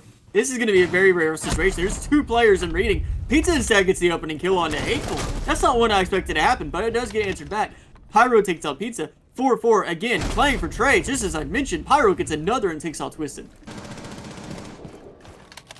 Yeah, and Pyro first there with just a educated guess spraying through the barricade there, and it paid off for him, and then great job being ready for the refrag attempt to come back at him and give his team the man advantage. Yeah, now in this 4-3 situation, I mean, we've got a lot of time still on the board as well for Alps to make their attack happen. We see most of these players still on the roof, but one player's on second floor, currently able to come up one of these stairs and make a massive difference. Valkyrie's off the board, so that's 1 C4 gone. There's only 1 C4 left, and that's Mossy. But it's going to be a question of can he even do anything with that. I'm assuming some of these Valkyries are still up. I don't know what IQ's managed to deal away with, but either way, there's a lot to clear out here. We do see some Valkyries getting pinged as well as these ADSs, as these players are going to start making their push across and take this full Christmas control. Yeah, it's a little strange to see that Air Force Gaming reinforced all 4 of those walls across bathroom and freezer instead of opening up any kind of line of sight into Christmas. Now, as well, we see a player actually sitting in the bathroom waiting to strike, and it is Sion. And he does strike, and he strikes very hard as he takes out Pyro. It's up to TJR and Snappy now. The team that started off with a really, really solid advantage, that being Alps, has now lost all that advantage because it's all down to Snappy in a 1v2. He's got to go through Sion, he's got to go through Cream. the Alda, and a really, really good gunner. This is going to be very, very hard for him. He does take out Cream, but now he's alone in a 1v1 against Sion, and he doesn't have time. He's going to have to win a fight. Is Sion going to give this to him as his diffuser's going down? And it's a freebie. There we go. Sion gets the kill. Sion has been going nuts this entire game. Yeah, he's almost able to pull off the clutch there, but very tough situation there. If you would have had a few more seconds, it would have been a lot more favorable, since he could have made the defenders have to worry about whether or not he's going to finish putting that plant down. But he was down below and down below the 7-second mark, so defenders were able to just let it tick down to 0 and then swing on him and get that free kill. Now, we do have Cream is leaving, going to restart the game and come back. Apparently, they have a sound bug. So, we're going to take a second to get them back. But I would also like to talk about, Z, can we actually see the scoreboard for a second while we wait? There we go. So, Sion, right now, 14-4. Now, Hateful is still doing great work. 7-5 right now. Top for his team. And also higher than anyone else on Air Force, I believe. I don't recall what Cream's score was. But either way, very, very high scoreline. Sion, though, 14-4. That's an over 3.0 KD. That is absolutely nuts. I believe a 3.5. I have to do quick math here. So that is absolutely nuts going into round 8. He has been hugely impactful for his team. And if he can carry that energy through the rest of these rounds, it's going to be very, very hard for Alps unless they shut him down. Yeah, the first map there on Chalet was kind of the hateful show as far as the kills go. And starting off here on Cafe, it looked like we might get more of the same, but then Sion swinging right back and saying, nah, not this time. He's putting on a show this time. So again, we are just waiting on Cream to get back as he's doing correcting his game a little bit. It looks like he has returned now. So we're going to go into this round very soon. Just gonna pick his operator. There we go, and everyone is ready. So we're gonna get this round going now. We are going to kitchen service now. This is Air Force's defense again, and they've been showing a lot of strength on their defense so far. I mean, it's 3-4 right now. They currently have the lead. So we're gonna see where this goes from here. Yeah, Air Force is always very solid on Cafe, and first time around on the 3rd floor, able to win that. Win that the first time around. We saw that Alps Gaming went there twice and lost it both times. It was a little bit of a strange setup from Air Force Gaming, but they were able to get the win, and now they move on to Kitchen, which, in my opinion, is an even stronger site. Yeah, this is going to be another one where let's see what Alps can do on the vertical clear. Assuming they go for a vertical clear, which I can't imagine they won't, let's see what they can do on this vertical clear. But Valkyrie's still on the board, and what we don't see on the board is Hero on the IQ, and I understand. You want that sledge. You want that sledge for this kitchen side attack. Now, IQ would have been very strong because of this Valkyrie, but either way, I can't imagine going without sledge on a kitchen attack or a Buck, but Buck is being banned, so sledge is your option. That's your best option right now. Yeah, and one strange thing over on the Air Force Gaming side is that we see no Jaeger, so won't be any ADS protecting deployable shields, Malusi Banshees, or just players sitting in areas like bunker. So definitely strange anytime you see Jaeger left out, but we'll see how it works out for him. Yeah, we do see this vertical clear going very, very fast for Alps, as they're already up here clearing through Christmas. So this is something that's already really good, but there's no real roam from Air Force on that 3rd floor. They're really just focusing on those 1st and 2nd floors, which is really all they need to focus on. So that's where it's going to be important, is how do they clear those 1st and 2nd floors. Sion almost losing his life in a very unfortunate way. He's just running across and almost becomes a freebie. But he gets away with his life. He still has a little over 50 HP. Reloading. Yeah, and it's a little strange to see reinforcement all the way up on the 3rd floor hatch when they're defending the kitchen, but obviously that's something that they felt will assist them in their room and make it a little bit tougher for Alps Gaming to clear them out of the 2nd floor. Now, they do have one of those roamers gone, though. So, Cream getting taken out like that quickly into the round is actually very, very good for Alps. That just means they have that much more time to get the second floor going the way they want it. But they still have some more people to clear it through, as Twisted is up here fighting back and fighting back hard, doing a lot of damage to Hateful. Scion instead getting the kill though, taking out TJR and Hero. Hateful takes out Twisted, but Kronkox still takes out Snappy. Scion taking some more damage, but still alive. Still alive and still being massively annoying to these attackers. Finally taking out and by Pyro, but it's a 2v2 now. All we have is a Thatcher and is off here with very little HP. Pizza and Kronk will have all their health and a C4 and all 3 smoke canisters. This is going to be massively hard. Really, really hard for Pyro and Hateful, as they also don't have a hard breacher. Yeah, another big round from Scion there, and this definitely isn't looking very good for Alps Gaming. No hard breach, no soft destruction remaining. They're pretty much just going to have to depend on their guns here. I was a little bit surprised to see 2 players still in Reading and Laundry, and then as they were starting to get into the gunfights there, we saw another player coming up White Stairs to help them out, so they really hung in there for a long time on their second floor room, and it really paid off for them. 15 seconds remaining. Yeah, in the round, the Execute is going to have to come into Captain fast. Hateful goes down to a smoke canister, but so does Pizza. They both died as smoke canisters, and that is not how you want to go out. That's a very war crimey way to go, but they both did. They both tried to push you prep. Neither of them had the HP to make it happen, and that's just how it happened. Now Air Force Gaming going up another round. Air Force is really showing they are a great cafe map, and they're showing why they picked cafe in the first place. Yeah, really tough situation there for Alps, trying to push in. Their 2 choices really were either the double door over towards Whiskey or through prep, since they had no hard breach, and there in prep they had to deal with a Malusi Banshee. I would bet that there probably was one over towards the double door as well, so Thatcher had to toss out an EMP that gives away where they're pushing from, and Smoke still had his canisters, so Attackers very, very and defuse bomb. tough, pretty much unwinnable situation there for Alps Gaming. Now we're going back to this second floor, and this is going to be a situation where Air Force wins. They go to match point. Match point and still being on defense, and they're showing they know how to defend. This is only their third defending round, but their first 2 have gone pretty well for them. That first one, maybe a little bit harder. That last one, they had a lot done for them that was very, very good. Yeah, it got brought down to a 2v2, but it was a 2v2 that was really, really favored against Alps. You really, really can't look past the lack of health that Hateful had and the lack of utility and control that Alps had as whole. And the operator selection they had left really was not one that you want at that point.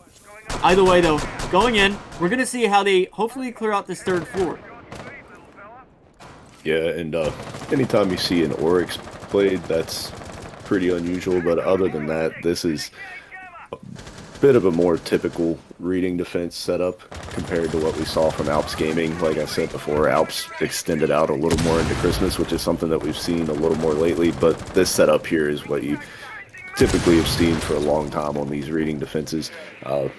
Obviously, that extra extension worked out really well for Alps when they weren't bit by a hard rush into site the first time around, so we'll see how this more typical setup plays out for Air Force Gaming, and if that Oryx is able to have any impact with his abilities to climb up hatches. Yeah, Oryx is one that can be really interesting, and this is one map where, you know, he's still an odd pick, but he can make more sense of this map. There's so many hatches, and there's 3 floors.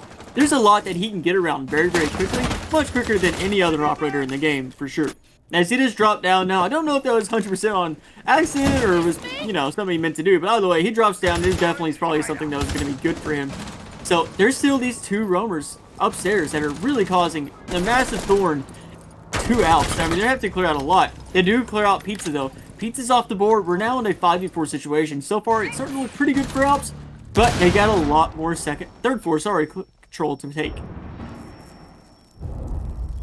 Yeah, and getting that first kill with around 1:40, that's pretty good if you're Alps. This top hold is definitely a lot stronger when you have all 3 players. Once you lose one, it gets easy to lose more and more, but we see Scion again answering back and putting his team in a 3v1. Yeah, Snappy alone here. Very, very little he can do in this position. He has 1 minute, and this seems like the situation we've been in so many times between these 2 teams. But, you know, it's going to be very, very hard for him. He's losing health. They see him from below. He's trying to clear people out, but he doesn't realize they've moved now. They're not even there anymore. They're just playing back and playing different positions. I think they've actually fallen back, which is going to be even worse for him because he has nothing to make these vertical holes with. He's going to have to get through. He's going to have to do kind of a death push into sight. And he's still worried about players up here, but they're not here. They're just not there anymore. They're all on site. He may be going for this hatch drop, and if he does, it's going to be death. We've seen this happen once, and it's going to happen again from the looks of it. Oh, he did see somebody. He barely caught them. I saw him too. He's running away. This is a no-win situation for Snap. So you have to go down these flight stairs. You're gonna have to try to take a fight, but it's not a fight he can win as he gets creamed and taken out. That's match point for Air Force. Yeah, good awareness there to recognize that they're probably going to be watching that hatch, so he went for a little quick peek and was almost able to re-peek and get a kill out of it, but pretty much an unwinnable situation there for Snappy. I expect we'll see Air Force Gaming go back to the top floor, and yeah, that's exactly what we're going to see here. So they were able to win top floor pretty handily the first time around, but I felt like their setup was a little bit weird with not having any lines of sight into Christmas, and we did see a very heavy Christmas push from Alps Gaming, so if that's the same setup that they're going with this time, I wouldn't be surprised to see it work out better for Alps, but, you know, maybe Scion will just go nuts and keep clicking heads, and it won't really matter what their setup is like. Yeah, that's something we've seen Scion do for sure. I mean, again, I felt like just talking about Hateful all last game and doing the same thing, but this game, it's Scion. This is Scion's show right now. He's just going through, he's clicking heads. He's 17-5. Again, with a greater than 3.0 KD right now. So, I mean, he's really, really doing great work. And this is really nuts. To see someone 17 kills like this, 5 deaths, he's doing some awesome work here. So, either way, though, you're going to go through, third floor hold, and these players at Alps are going to have to come alive very, very aggressively. Because they're down to match point, and they're down 3 rounds also. Yeah, and we do see the same type of setup here with all 4 of those walls reinforced, so they don't have any sight from freezer or bathroom over into Christmas, and they do have the shield up there at Pixel, so that's a little bit of something for the attackers to have to deal with to get Christmas control, but a lot of times what makes that shield position so strong is that you have to worry about that shield while also worrying about lines of sight through freezer and bathroom at the same time. So definitely surprising to see this setup from Air Force, but it worked out for him the first time around, and we'll see if it works out again to send us to Villa. Yeah, and I would normally say that Alibi pick is a little interesting, but the Alibi brought the deployable shield, so I understand. You know, if you're just needing a deployable shield, then just pick somebody that has it, and pick somebody that has a gun you like, I guess. I mean, Alibi's never a bad choice in the sense of she has a great loadout and a deployable shield. Utility, her special gadget, not all that amazing, but I guess it doesn't really matter. But we do see a second floor clear coming out from the players of Alps, but there's also a second floor roam, again, from Air Force. And we have a fight going to happen very, very soon, as Twisted is the first one off the board. Hateful gets an opening kill, but another fight's probably going to happen very, very soon between Pizza, and it does happen. Pizza takes out Hateful. Again, these teams do not shake each other off. They play for trades, and they play it well. It's a 4-4. I mean, no one can get a kill without having to be answered. This is great play from both these teams.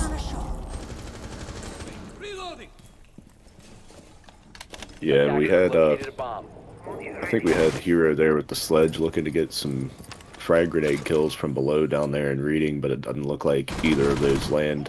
I don't think that's what did the damage to Pizza Time, but maybe it did.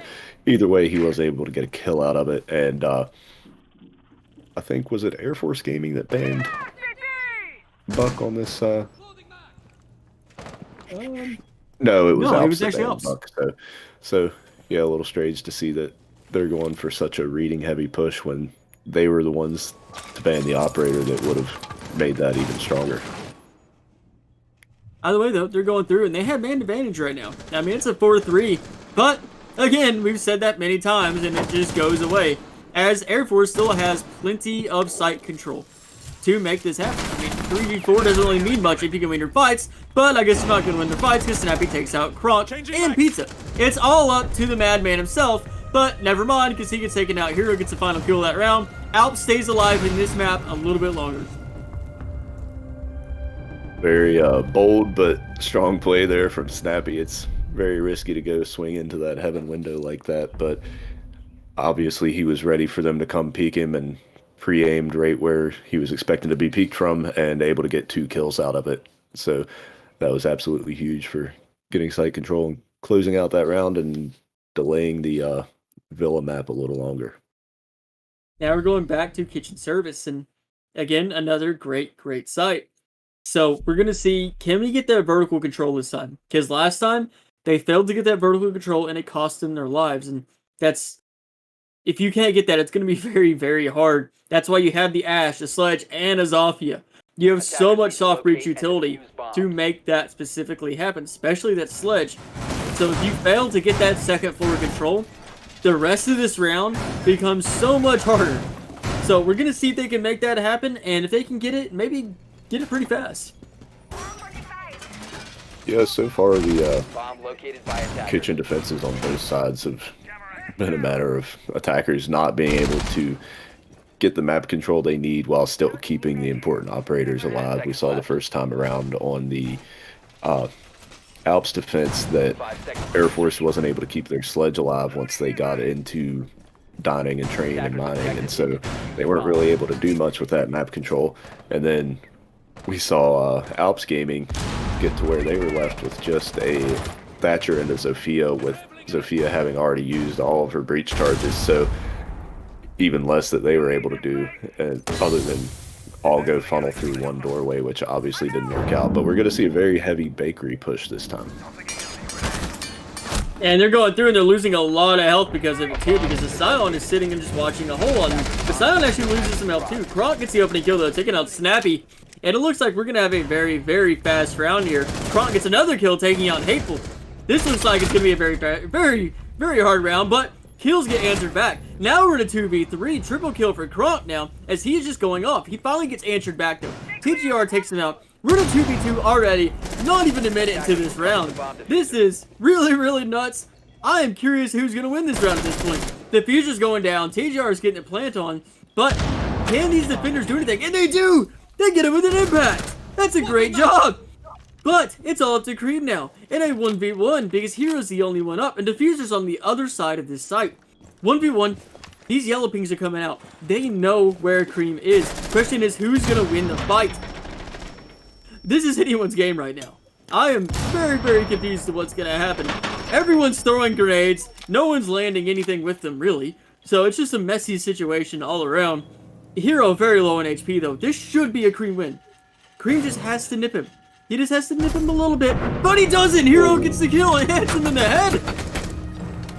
Hero absolutely needed the headshot there. One bullet would have killed him anywhere, but that's exactly what he does. Puts a bullet right in the head of Malusi there.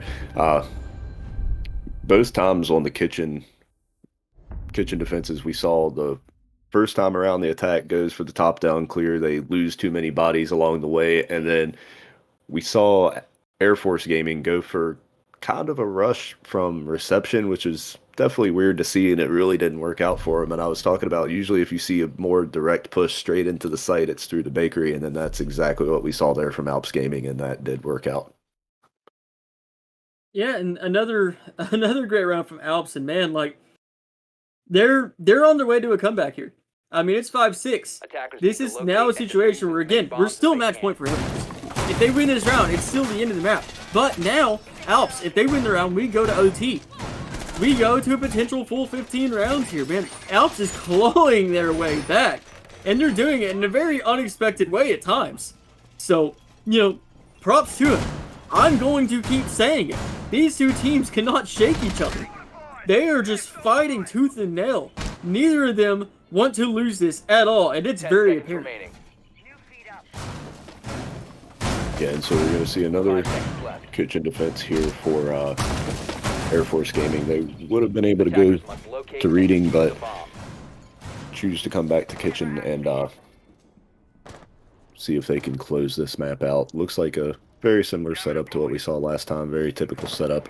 We have a line of sight from Coat there by Red Stairs. Have a line of sight at Freezer. Player extended out into VIP with a shield, and looks like Alps is going to go for the more typical top-down clear this time. And, man, if they can get in and they can do it fast, this is going to be very, very detrimental. I said it last time, and I'll keep saying that again as well. if they can get through and they can make it very strong work of it. Last round came really, really close. It was a very tooth and nail situation. On that 1v1, I mean, that's one where technically Hero was in a bad spot to win it. I mean, he was, but he did. He landed on the head, but all things considered, that was Air Force's round. It just went away from them. They just let it slip out of their hands. But here we go now. Drones are getting caught as these players are trying to do their vertical clear.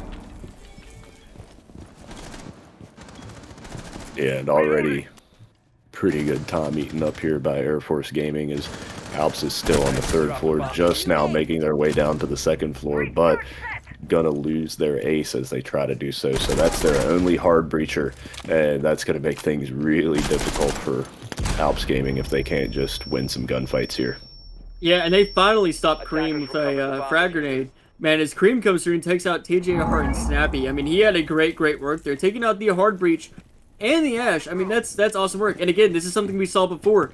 Losing that hard breach like this before you have a chance to get into sight is not good. You want that hard breach alive pretty much through the entirety of this round. So now they still have Sledge. They can still get holes made above, but it's almost at what cost, because they're going to have to force their way through a doorway, or as long as the wall is left soft, force their way through that. So this is going to be a very, very hard fight now. 3v3, man count is equalized, but you have to look at the operators that are on board right now for Air Force. They have some great operators, 2 C4s, and a lot of smoke canisters. Yeah, if that ace could have at least gotten the freezer hatch open, then things would be looking a lot better for Alps. That's a pretty common take anyway, to just drop freezer and all push in through there and look to win your gunfights and just take it that way. But they weren't able to get the freezer hatch open. They aren't going to be able to get any walls open that are reinforced. This is definitely not looking good for Alps Gaming. 15 seconds left. Yep, and we're going back to the trades now. Hero alone, this 1v2 situation, 10 seconds to do it. He has the fuser, and he has a 1v1 now. He just has to take out Pizza. The plant is going down. Pizza's got to get back in sight to stop this. But he can't. He won't. Hero gets a plant down. It's a 1v1 in favor of Hero. We could be going to overtime now. Hero just has to win this one fight. He has the better gun for it. And he has a better angle as well. This could be very, very bad for Pizza. I think you're going to overtime, ladies and gentlemen. This is going to be very, very close. Can Pizza pull this one off? He doesn't have a lot of time. Smoke canister going off. He's going to be swinging. He's going to be swinging at that SMG-11. He does get it. This is map. This is the match. No, sorry. This is map point. Sorry for Air Force. We're now 1-1 on the map scoreline going into map 3. Yeah, so we saw Alps Gaming take Chalet, Air Force Gaming take Cafe. Now we're guaranteed, well, of course we were already guaranteed to see Villa, but now we're guaranteed to see Oregon as well. And if one of these teams can take both Villa and Oregon, we'll be done. If they split them, then we will be going to Consulate for the decider. Yeah, these teams can, again, they can't shake each other. I mean, they are on each other like crazy. And it's great to watch. So, either way, we're going to take another 5 minutes so those players can take another break. We will be back in about 5.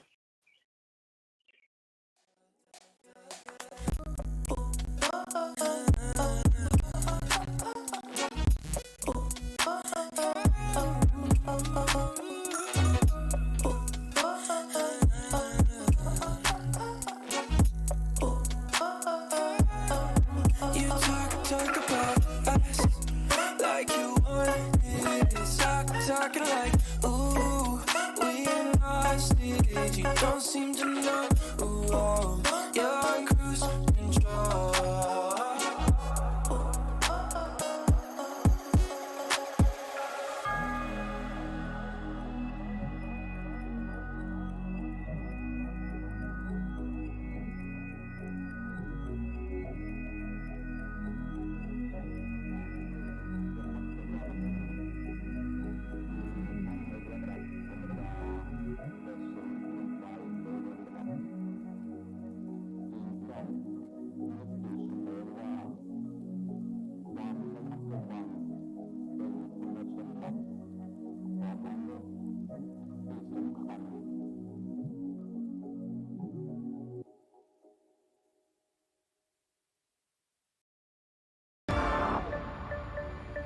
gon' make you move.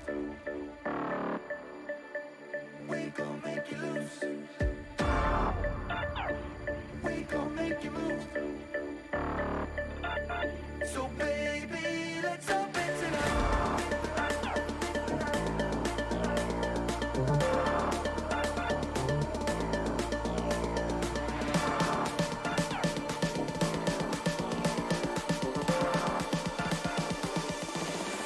Let me get funky.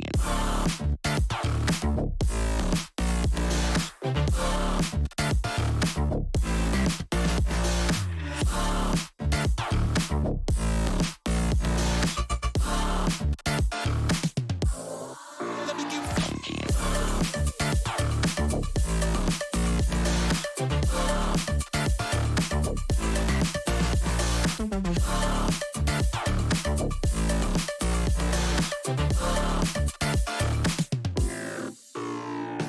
We gon' make you move from side to side.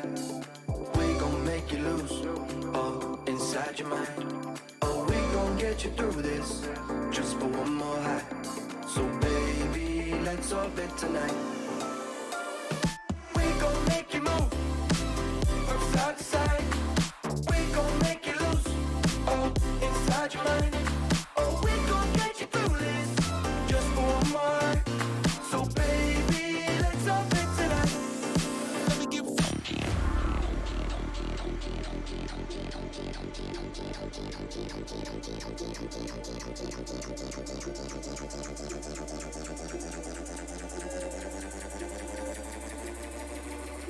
Let's lose our mind.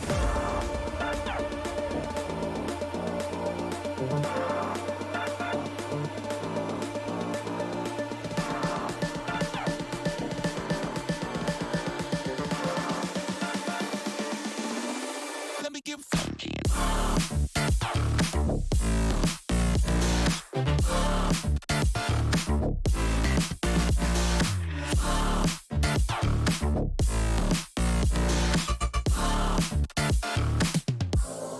Let me get funky.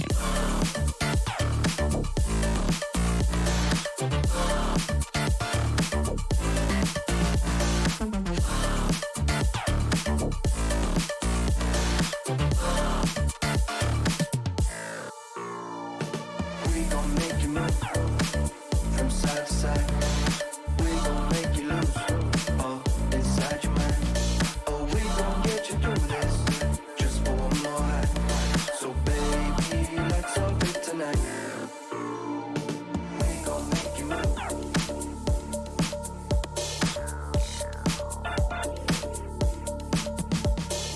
We gon' make you move.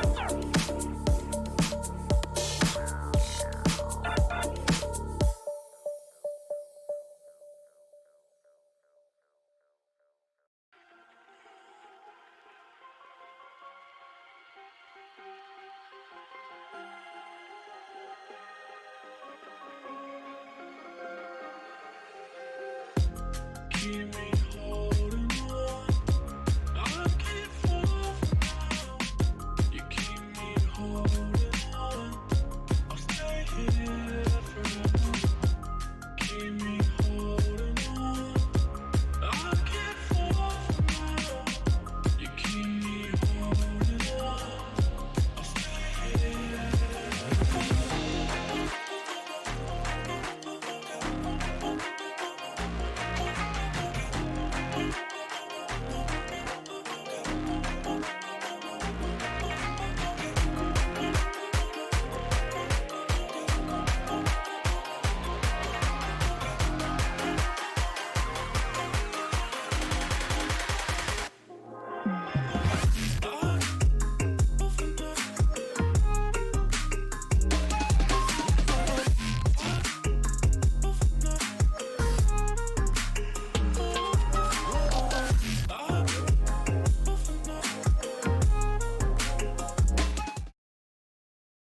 Okay, we are back.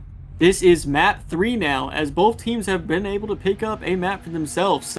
I'm very interested in going into Villa.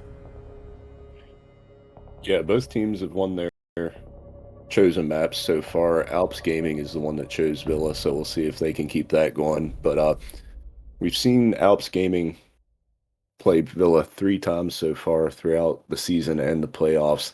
They had 2 wins on Villa in the regular season against Low Blow and Pog Champions, but in the semifinals, they lost 7-2 to Frontline on Villa. But Air Force Gaming also has a 7-2 loss to Frontline on Villa. So Frontline is just a very strong Villa team. So definitely not taking anything away from these 2 teams to lose Villa to Frontline. But Air Force has not played Villa other than that. Now, Thatcher finally being banned. That's exciting to see, I guess. So, Thatcher off the board, Ace being banned as well. Both very typical bans for Villa.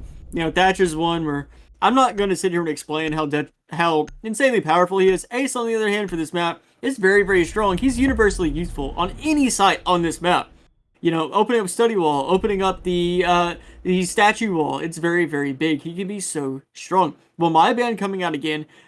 That's another one where if you're just trying to get past that previous meta of the utility burn, get rid of the Y. You're gonna make a great work of it. Mira being banned again as well.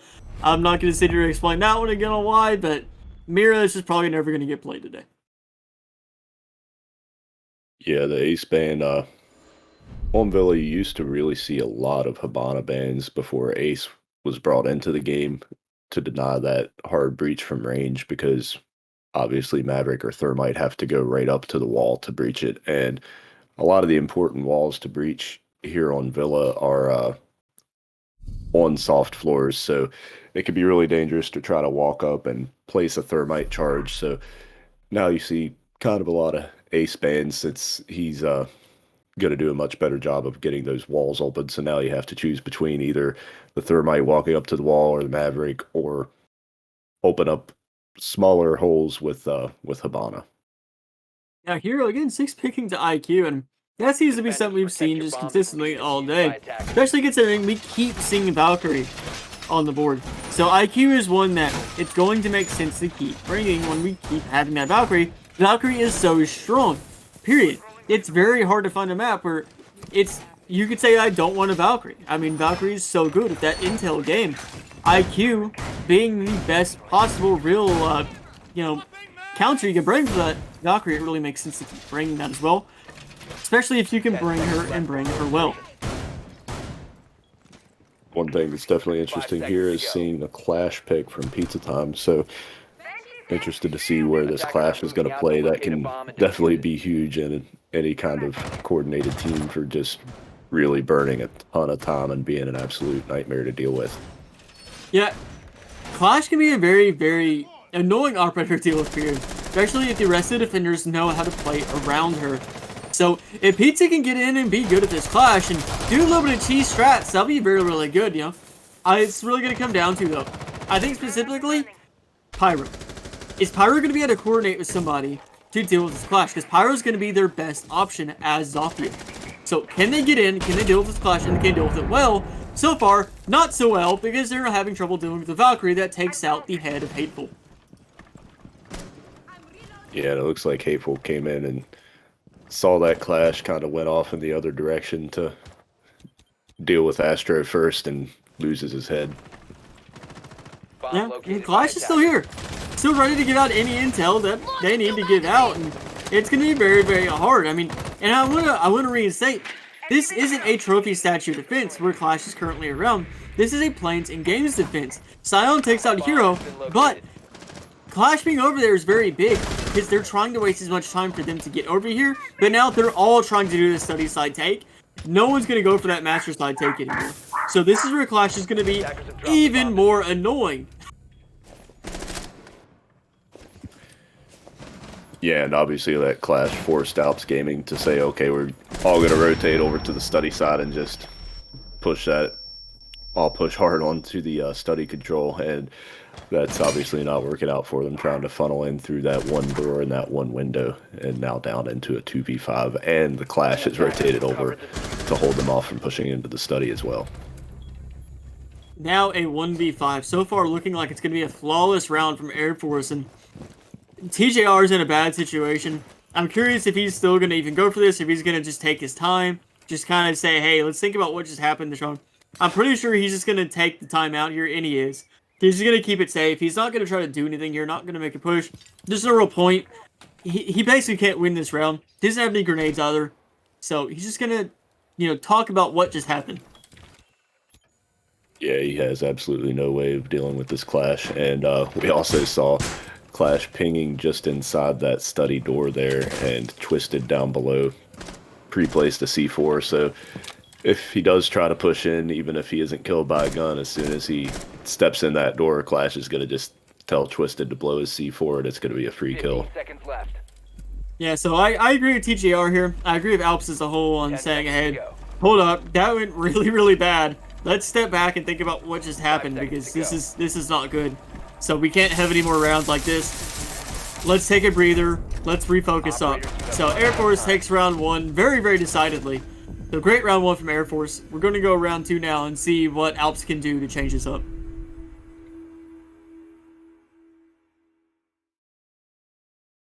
Yeah, and I'm curious to see if they keep on running the Clash, or if that's just something that they had in mind for the Plains and Games defense. But obviously it worked out really, really well for them there. And Pizza Time, I think, was the one playing Clash. Yeah, so he's showing the Goya. We'll see if he 6-picks over to the Clash or if he sticks the Goya. Actually, looks like Valkyrie's getting 6-picks. That's pretty interesting. Getting 6-picks over to a Frost, and that I agree with. We saw that be massively strong in Chalet, map 1. A lot of people get down because of Frost mats. Way more than should have been down. Attackers need to So, locate and defuse I can see the Frost being very, very strong here. This is a map where you're going to be jumping through a lot of windows. You're going to be going through a lot of weird kind of 90-degree angles, so those Frost mats can be pretty strong, but obviously I'm saying all this, that's not why they're bringing Frost. Bringing Frost is a secondary shotgun and deployable shield, but either way, if you can get somebody in a Frost mat, then that's a win-win situation, and that's something that seems to keep happening. Yeah, and with the I'm a little surprised to see them 6 off of the Valk to bring it, though. This is a map where Valkyrie is very, very strong. She's strong on a lot of maps, but Vil is one that definitely stands out. But we have seen Alps Gaming running a lot of IQ, and they did 6 to the IQ last round, so maybe Air Force was just kind of assuming, hey, if we show the Valk, they're just going to 6 to IQ again, so let's show it, make them have to do that, and then we'll 6 off at the Valk. Kronk going down just seconds into the round. I don't know if he was going for a spawn peek there, if it was a very unfortunate situation, but either way, Pyro gets a freebie on that. Very unfortunate to lose your Melusi like that, and assuming you'll lose either Impact or C4. And I also want to point out, Air Force didn't bring any Intel operators. They technically brought Alibi, which I guess you could call an Intel operator, but that's not really why you're bringing her. Again, you're probably bringing her for the guns for the most part. Either way, though, it's still a 45. Air Force still has plenty of potential to keep staying in this round and win it. Yeah, and it looks like we're seeing a little variation in the closet hold here, and I think we saw Scion actually juggling his ADS a little bit, so that's definitely interesting to see. A lot of times you'll see the closet hold with either, well, mostly with the Wamai, but he's banned here. Sometimes you might see it with an Ella. She can put up those Grismots that'll go off if anybody enters, but he's looking to do it just with the Jaeger here, and even with doing a little bit of ADS juggling. Cream is down, and I'm not sure if Alps is aware of that, especially as Scion just took out Snappy, and they're going to be able to get Cream back up if they play it safe. He is behind a deployable shield, so they have the ability to do it, and they do. They get him back up, so now we're back in a 4-4 situation. So, going back to a position where Air Force is looking really good. Looking a little less good as Cream gets taken out finally, though. And Hateful actually takes out Scion. So now we're in a 4-2. This is something that's very, very winnable for Alps. As they're getting a lot of map control, they're getting a lot of control that they need, period. They're getting in, they're going to get Plant actually going down and Statue as well. And these players, these last two defenders need to make something happen. Twisted takes out a hero and stops the Plant. Great, great job. And Hateful able to close it out with the last 2 kills there, but yeah, I always like seeing the closet hold. It's a really interesting, fun to watch, and really strong defense if you can pull it off and play it the right way. But I feel like it's kind of not worth running if you don't have that Wamai. Obviously, the ADS juggling can help a little bit, but it's really hard to hold on to that for very long and not end up way down in the man count once you lose it if you don't have that Wamai to really, really burn through all the projectiles. Yeah, and that was something that, they were able to just get in and they were able to make the push very, very aggressively. And it kind of seemed like they were going to burn out a little bit there in the beginning, but they managed to pick the speed back up and they managed to close out that round very, very well. Hateful coming through with the 3K and really just taking fights. As we saw him do in map 1, we saw him get a lot of kills in map 2 as well. But, map 1 being like the apex predator of that map. Looks like he may be coming through and doing it again on map 3. The wall's been reinforced. Yeah, it's definitely been fun to see the back and forth from Hateful and Scion so far. And at one point in that round, it looked like it might be a big Scion round, but then he was shut down after, I think, 1 kill there onto the Thermite. But curious to see if they go for that closet hold again or if they go for a little bit of a different setup here. They have that opening in the middle closet wall like they did last time, but not sure if they're going to go with that same setup with Jaeger playing inside the closet or not. Yeah, what we also don't see is them losing someone in the first 10 seconds of the round. You could also very easily say that they only lost that last round because they lost somebody at the very, very beginning. So not losing someone like that, is going to be a massive difference maker here. And we don't see him going for any weird peaks, so I'm going to guess that, we're not going to have that happen. Kronk is actually playing Maestro instead this time. So, and it's very good. This could be very, very different just because of that. Yeah, and it looks like we are getting that closet hold again with Scion in there and help from Cream there in the bathroom. And that's really an interesting use of the Frost there. It's already pretty tough to push into that closet if you're not able to frag these guys out and not get picked off by one or the other when you've got 2 guys to worry about. But now they've got 2 guys to worry about and a Frost mat. Pretty sure they had that there the last time around, but yeah, I didn't quite catch that the first time, and definitely an interesting variation on this closet hold. Also, a flashbang got thrown out, and that flashbang actually did not get caught by the ADSs, so it was actually just wasted there, because you're not throwing flashes to blind people in this game, you're throwing flashes to burn through Jaeger's ADSs. And when he failed to do that, he does things like this, and he just swings and takes out Hateful.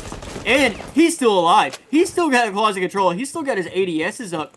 Now, we do see Cream's shield is gone, but these players at Alps, they're having a lot of trouble getting in. Kronk taking out Snappy, 3v5 right now, 2v5, Scion getting another one, taking out Hero. It's off to TJR and Pyro, and this is a very, very rough spot for them. They're on the other side of the map. They don't really have much they can do. They don't even have the diffuser. This is a really, really hard push for them. They're just going to have to go through and win a lot of fights, but it's going to be hard when you have Scion on the other team getting a 3rd kill, and looking to make it a 4th, I'm sure, because he's just been taking fights like crazy. 5-1 right now. Yeah, great job by Scion here on that closet hold, and obviously I talked a lot about how tough it is to do without the Lamai, but we saw some ADS juggling there from Scion, and we saw some really kind of smart, chosen aggression, I guess you could say. He made some big swings, some very aggressive plays, but he was very smart about his timing of it, and able to get a pick or 2 out of that, and now is up to 3 kills for the round. Yeah, and I also want to point out, this is another round where TJR is alone in a 1v5. We don't see him just running away just to try this time and talk about it. He does actually take out Scion, and Scion gets a little more aggressive, which it doesn't really matter. TJR doesn't have the diffuser. He's a 1v4. He doesn't have any real control that he needs, and now he doesn't even have the round in his hands because this finishes him off. That was a real no-win situation from TJR. Gotta give him respect, though, just for going for it at that point and just saying, screw it, I'm gonna see if I can shoot some people. Yeah, and so now we see Air Force go up to a 2-1 lead, and I'd imagine they'll be going back to the Plains and Games site here. Villa is typically a slightly defender-sided map, I would say, so not surprising to see the defense up 2-1 here, but every once in a while you could see it go pretty attacker-sided, which is one thing that I think makes it a really fun map to watch. Obviously, no map plays out the same every single time, but Villa especially seems like it can really play out differently from match to match, and I think that makes for a really entertaining map. We are going to see the clash again from Pizza Time here on Plains and Games, and Zofia and Nomad are both somewhat able to deal with it, but yeah, it's going to take some coordination, some burning of any ADS that's protecting that clash, and really if I'm Alps Gaming, I'd be wishing that we had some frag grenades to deal with her as well, but we'll see if they're able to take care of that clash this time around, because it was absolutely huge the first time that Air Force Gaming defended Plains of Games. Which, round 1, TGR actually was on Yana. It actually did a lot of damage to Clash with the frag grenade. It just did not end up paying off, obviously. It didn't get the kill. But that was the one thing that almost made a difference that round, was Yana with the frag grenade. So I'm very curious, you know, as Justin just stated, with no frag grenades, to deal with this deal with this Clash, sorry. It's going to be very dependent on, can they do some kind of coordination with TJR or Pyro to deal with this Clash? Otherwise, that Clash is going to be a massive problem for them, as it proved to be round 1. Yeah, and as successful as the Clash was the first time around, I'm a little surprised that Alps Gaming didn't go, hey, Plays of Games is available again. The Clash kept us from getting anywhere close to a win the first time around. Let's bring a Callie and pretty much have unlimited chances to deal with her. But obviously they choose not to do that. They're going to depend on the Zofia and maybe the Nomad here. And, you know, it's worth stating, if they can just get in and deal with the rest of the defenders, then it's going to make a difference too, as, you know, Krog can take it out. As I'm saying that, Smoke is off the board, and that's great. Great start. Scion's off the board as well. That's your top frag. So is Twisted. That's a double kill for Snappy. Just walking up main stairs and just taking control. It's off to Cream and Pizza. On Clash and Malusi, neither of these players have a kill in this game yet. This is their chance, because they're in a 2v5. They have to get a kill this game. But this is a far different round. 1 minute into the round, and 3 of these defenders are gone. All these attackers are still up, going through, taking up main, getting drones out. They're not getting aggressive. They're getting information they need, and they're going to take this fight in a way that they know they can.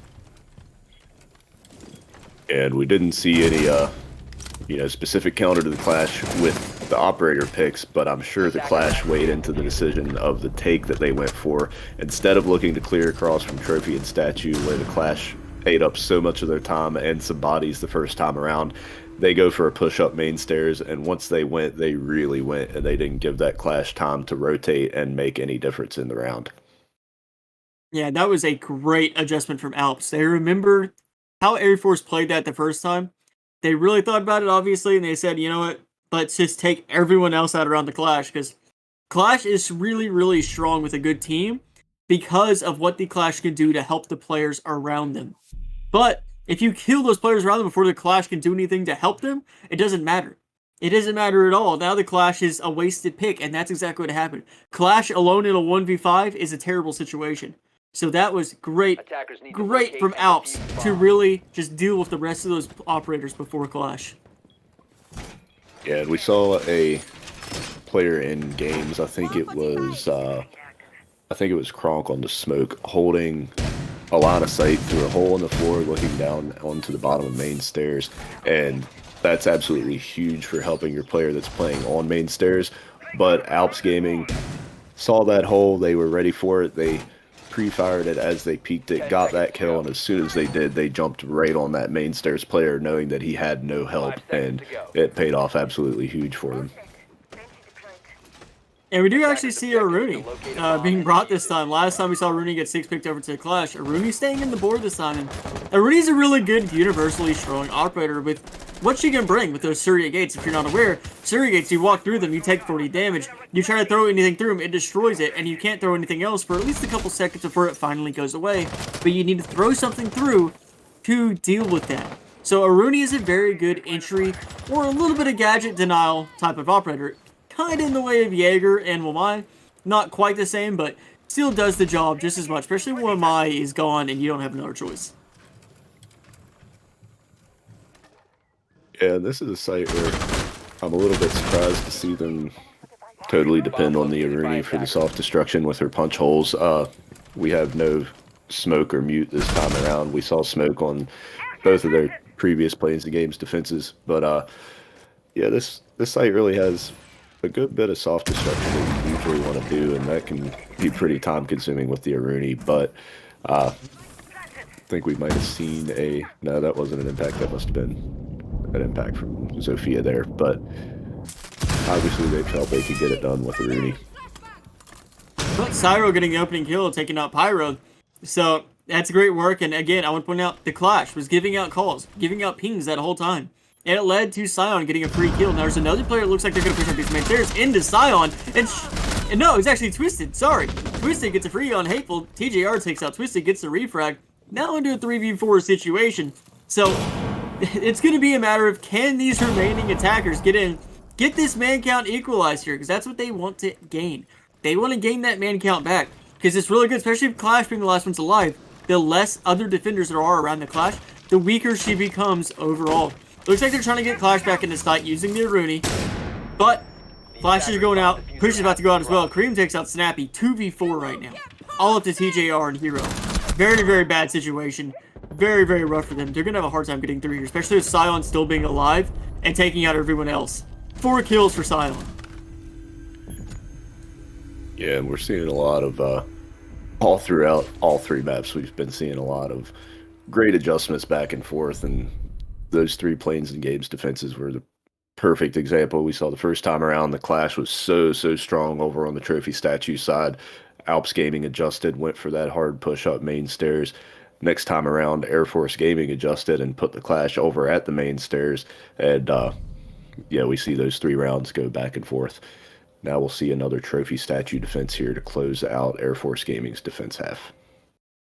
And I also want to point out, we have not seen Air Force go to first floor at all, and we will not see Air Force go to first floor at all, with them going back to Trophy Statue. They're only playing Trophy Statue in Plains and Games.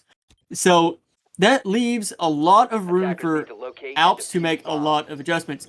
Obviously, you could say the same, that leaves room for Air Force to make adjustments as well, but it's not as much of the game for Air Force to make adjustments in those kind of ways as it is for the attackers to make those adjustments. So this is definitely giving Alps the opportunity to make adjustments. Now, we do see operator changes coming out. You know, we see an Aruni on the board, which Aruni, I don't believe was brought last time they went to Trophy Statue, and let me look at my notes, and it wasn't. So again, changes are happening, and that's good. I like to see that. Question is, can Alps continue what they're doing with making adjustments and making it work? Yeah, and that's one other thing that I always think is really interesting about villa matches, to see the order of site preference from different teams, because some teams really prefer kitchen dining over Trophy Statue. Some teams would still rather defend Trophy Statue. For a while, it looked like the Trophy Statue site was kind of going the way of top floor on Consulate, where teams were really abandoning it at the pro level, and you started to see that trickle down a little bit as well. But both in Pro League and at lower levels, you still see a good bit of Trophy Statue defense, and it's definitely gotten a little more popular than it was for a while. But yeah, it's definitely always interesting to see which teams would prefer to play the kitchen dining defense and have that top floor as a buffer, and which teams prefer to just straight up defend Trophy and Statue. Now, what we also see is all these air jabs going up, and they're going up around the first floor. And they're really setting it up for this Ashe and this Zofia to deal with all these shields, all this utility from below, from the safety of below. So these players above, all these defenders are going to have a lot more trouble stopping them from clearing out this utility. And this is probably what we needed to see before, because now these players that are pushing through the closet, they have a lot less to deal with, because all this has been dealt with from safety. We see that ADS struggling on again. They're got to get through, and they're got to get aggressive, but Cream gets the first kill of the round, takes out Hateful. So these defenders now have man advantage. These frag grenades are going through, throwables are just going through. Cream gets a second one, takes out TJR now. Snappy answers back, takes out Croc. We're in a 3v3, Snappy gets pizza. Oh, this is just a hectic round.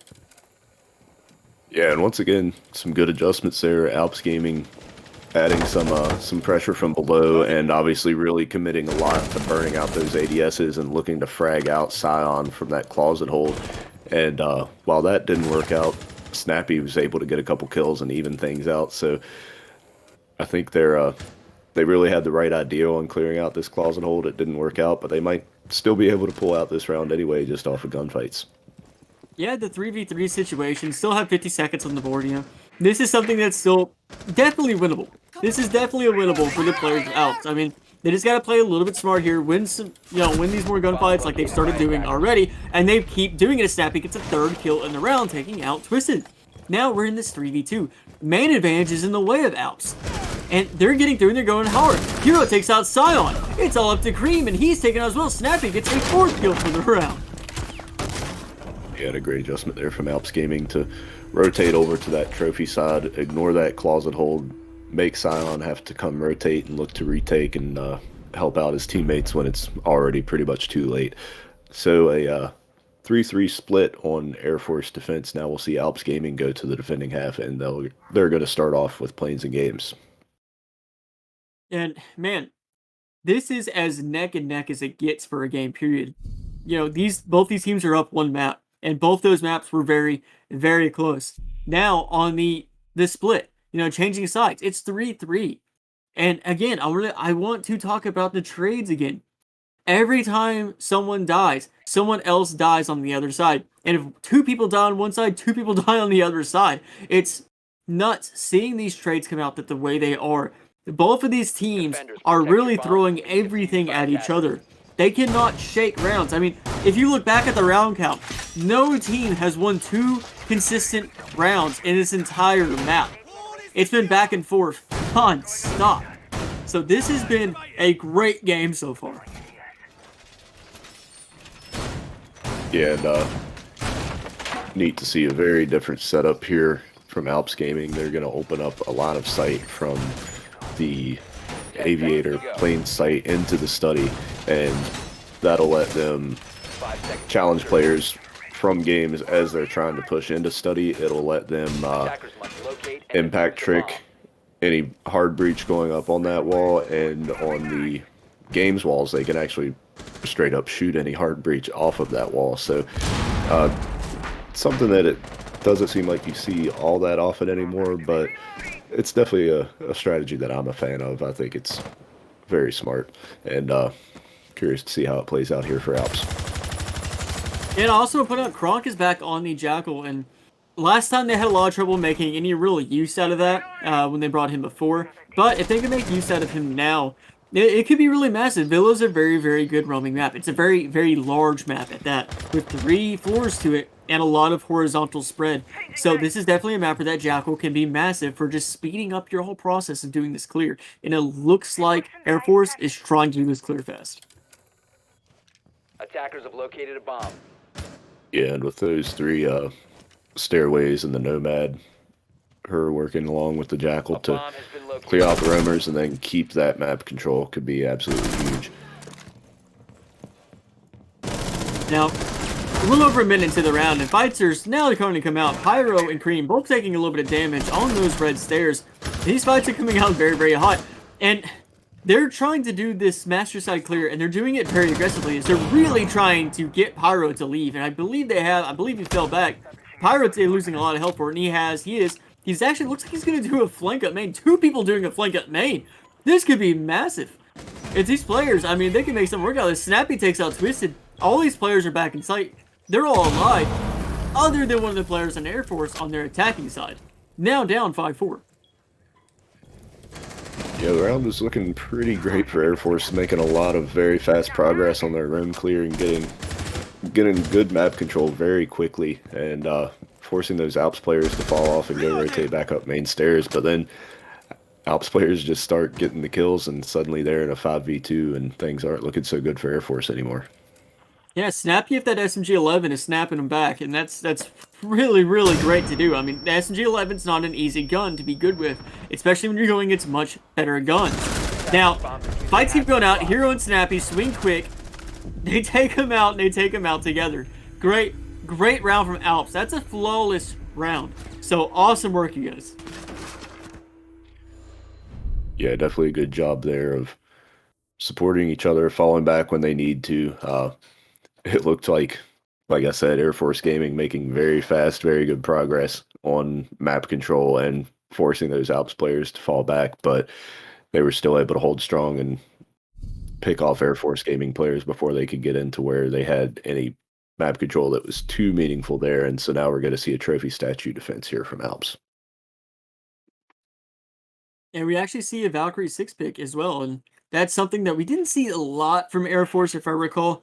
But again, Valkyrie, this is a really, really strong map for her, and I could say that about a lot of maps, but there's a lot of maps like this one It's so wide. There's so much room to do flanks. There's just so much room to play with. Valkyrie can really, really help make a massive difference with that intel game. So I really always appreciate seeing her get brought. That being said, though, Sion, again, top fragging for his team. 8 kills and 5 deaths. This time, Snappy on Alps actually top fragging with 10 kills and 4 deaths. Top for the entire game right now. So it's interesting, on Alps, we see players, different players, stepping up and taking that lead role on the fragging department. 10 seconds left. Yeah, and it's also interesting to see that Alps seems to prefer the trophy statue site over the kitchen dining site as well.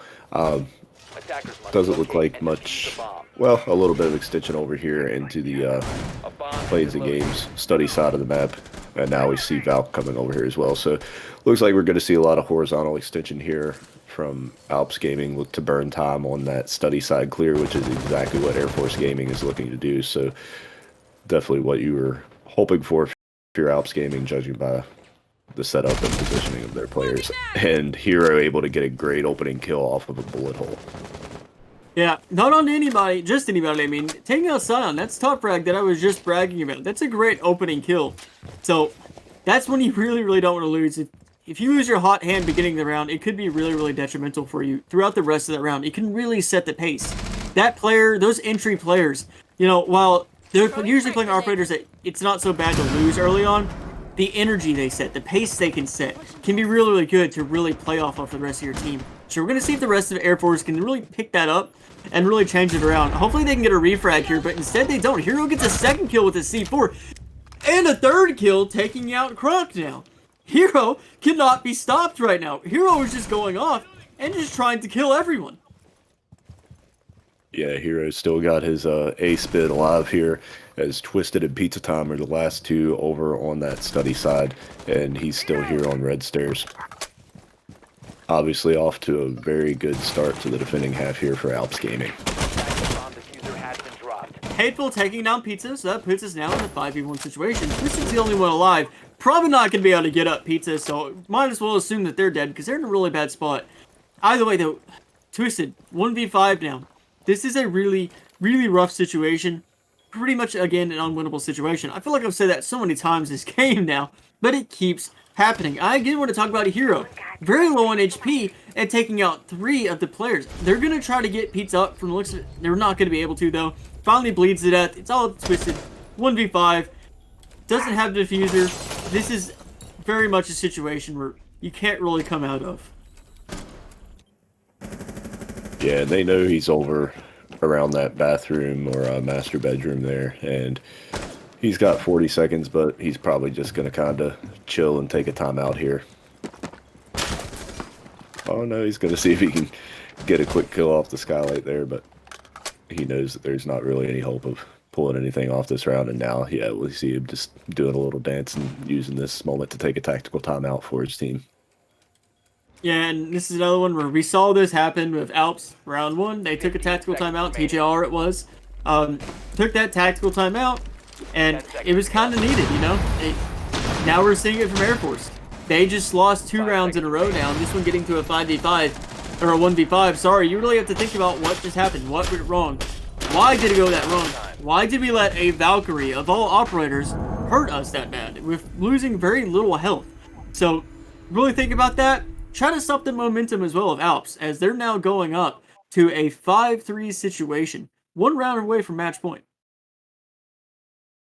Yeah, so now we will see their first, the first floor defense of this match, as Alps Gaming will look to defend kitchen and dining. I'd imagine we'll see a lot of presence above here in trophy and statue, and maybe some extension over to slow down the clear across. And we actually, I thought we were going to see a blitz pick there to speed up the top clear there from Air Force Gaming, but looks like it was a misclick, and Twisted is going to be playing IQ.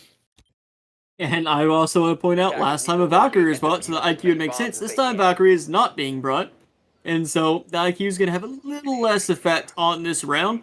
Attackers have discovered the location. The operators I'm looking at, you know, TJR with the Vigil, IQ could be a little useful for. A lot of these others, unless you're trying to shoot things through the floor, it's not going to be as massively detrimental. So I would say the IQ pick, probably wasn't as big as originally having that Nomad. The Nomad probably could have been really, really massive here. 10 Yeah, I'm seconds sure they remaining. made that pick expecting a Valkyrie, and it's going to turn out to be kind of a waste. But 5 seconds to insertion. it's still a 3-speed with some good guns, so never a total waste to have IQ on your in your lineup. A bomb has been located. Yeah, no. Bringing the Commando, it's a good gun. You can't really argue too much. We do see the 3 reinforcements going across the master walls there to the statue, and looks like we've got Vigil above looking to hold Astro. Butte, I'm sure, can help him out from below with the C4, and got Malusi there and Astro and Trophy, so definitely a very big top hold here, as usual, on a kitchen dining defense. Absolutely, but these players at Air Force, I mean, we're going to see what they could do. Obviously, they're going to get a vertical control. We can see them going for it, but they're losing a little bit of health. Zion taking a little bit of damage. You know, getting that sledge in. Sledge is going to be massive here. Try to keep that sledge alive. We saw them do this again in Cafe. Cafe was no different. It's the same situation. You want to get that sledge in specifically. Keep him alive so he can make holes above. And he already is starting to make holes above in his closet. Even though these players are still up here. These defenders are still up here, and he's already making these holes. So that's ballsy on his part. I will give him that. Now, we're going to get the rest of these attackers in here. I'm curious when these defenders are going to start trying to pop off and try to do something about these attackers. But it looks like they're maybe just waiting on the attackers to make the first push. Yeah, there's a zero cam that looks like it might actually be able to zap a jammer, but we also had Hateful over on the study side roaming, looking to burn some time there if Air Force Gaming wanted to clear across from study, but it looks like they're just pushing straight into Master, and so far it's not working out too great for them as they lose Twisted. Yeah, TGR getting kind of a freebie on those Astro stairs, just kind of crouched, looking up through the angle in the bathroom. Sees the feed of Twisted, gets a free kill onto him, so that puts us now in this 4v5 situation. Either way, losing IQ, not the worst operator to lose in this case. It's not the utility that you necessarily need, and again, Valkyrie's not on the board anymore. There's no real massive utility that IQ is really going to bring at this point, other than maybe her breach charges. But we have a sledge, we have an Astro, we're fine there. We have all these holes getting built up. Still at 50 seconds. This is still plenty of time for these attackers to make something happen.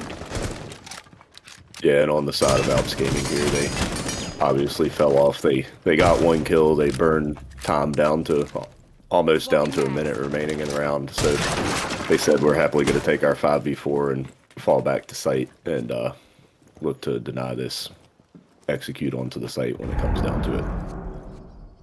But Sion using some holes from Bob to take out a hero and gets a real freebie, but gets taken out as well by Snappy. And Snappy using the worst gun in the game and proving it doesn't really matter if you could just land your shots. That's exactly what happened. 15 seconds now. Looks like this execute's going to come out. These players got to come in quick. We do have at least one player still above. Kareem, he had a freebie on the Snappy. It's a 3v3 now. They're going to start getting this diffuser down. You guys got to start. You have to start now. They're running out of time. Diffuser is going down. They've got to protect this player. Operators, you have And it doesn't run out matter. of time. They don't protect him. Kills come out, and it comes out in the exact ones he needed. I'm not sure what exactly happened with Kronk there. We saw him rotating through the basement with like 3 seconds left of the round. And, so yeah, they were only left with 1 player to try and cover that plant, and obviously that wasn't enough. So Yeah. great job by Alps Gaming there, burning time on their top hold, and they got out of it in a 5v4. It was brought down to a 4v4 before the execute actually came out, but obviously the time just ended up being absolutely huge, and now we're on match point with another Planes and Games defense coming up.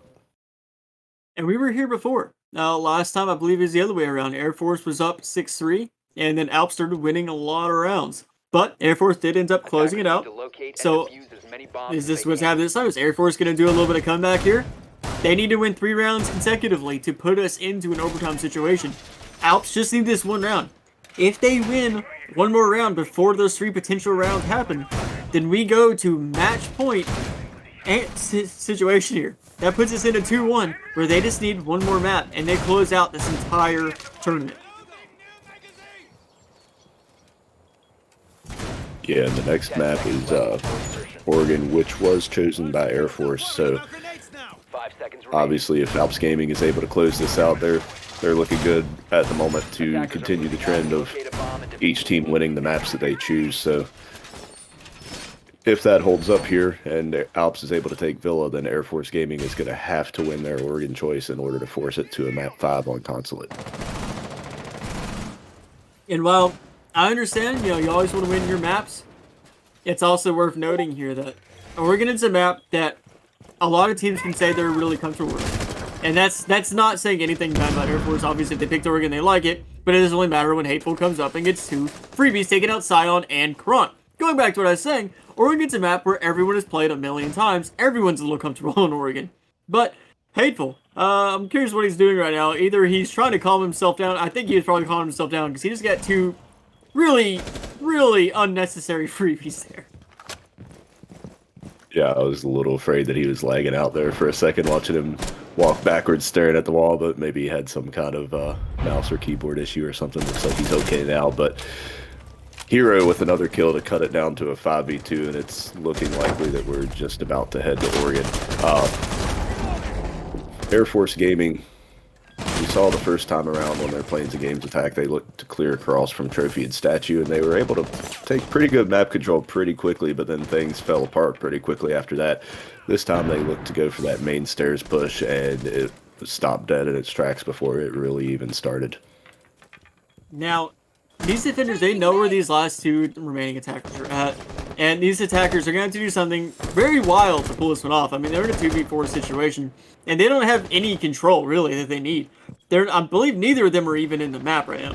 So this is definitely a hard situation, and now it's all up to Pizza Time, and never mind, my bad, I lied. It's not even up to him, gets Snappy, finishes him off. Alps takes map 3, puts us now in the entire series match point. Sorry. This is 2-1 now. Yeah, so now going into Oregon, Alps has the opportunity to close this out. If they could take Oregon, then that's a 3-1 win, and they will be the champions of HydroCore League Season 2, take home that $250. So we'll see if Air Force Gaming is able to bounce back, win Oregon, and force us on to a map 5 in Consulate.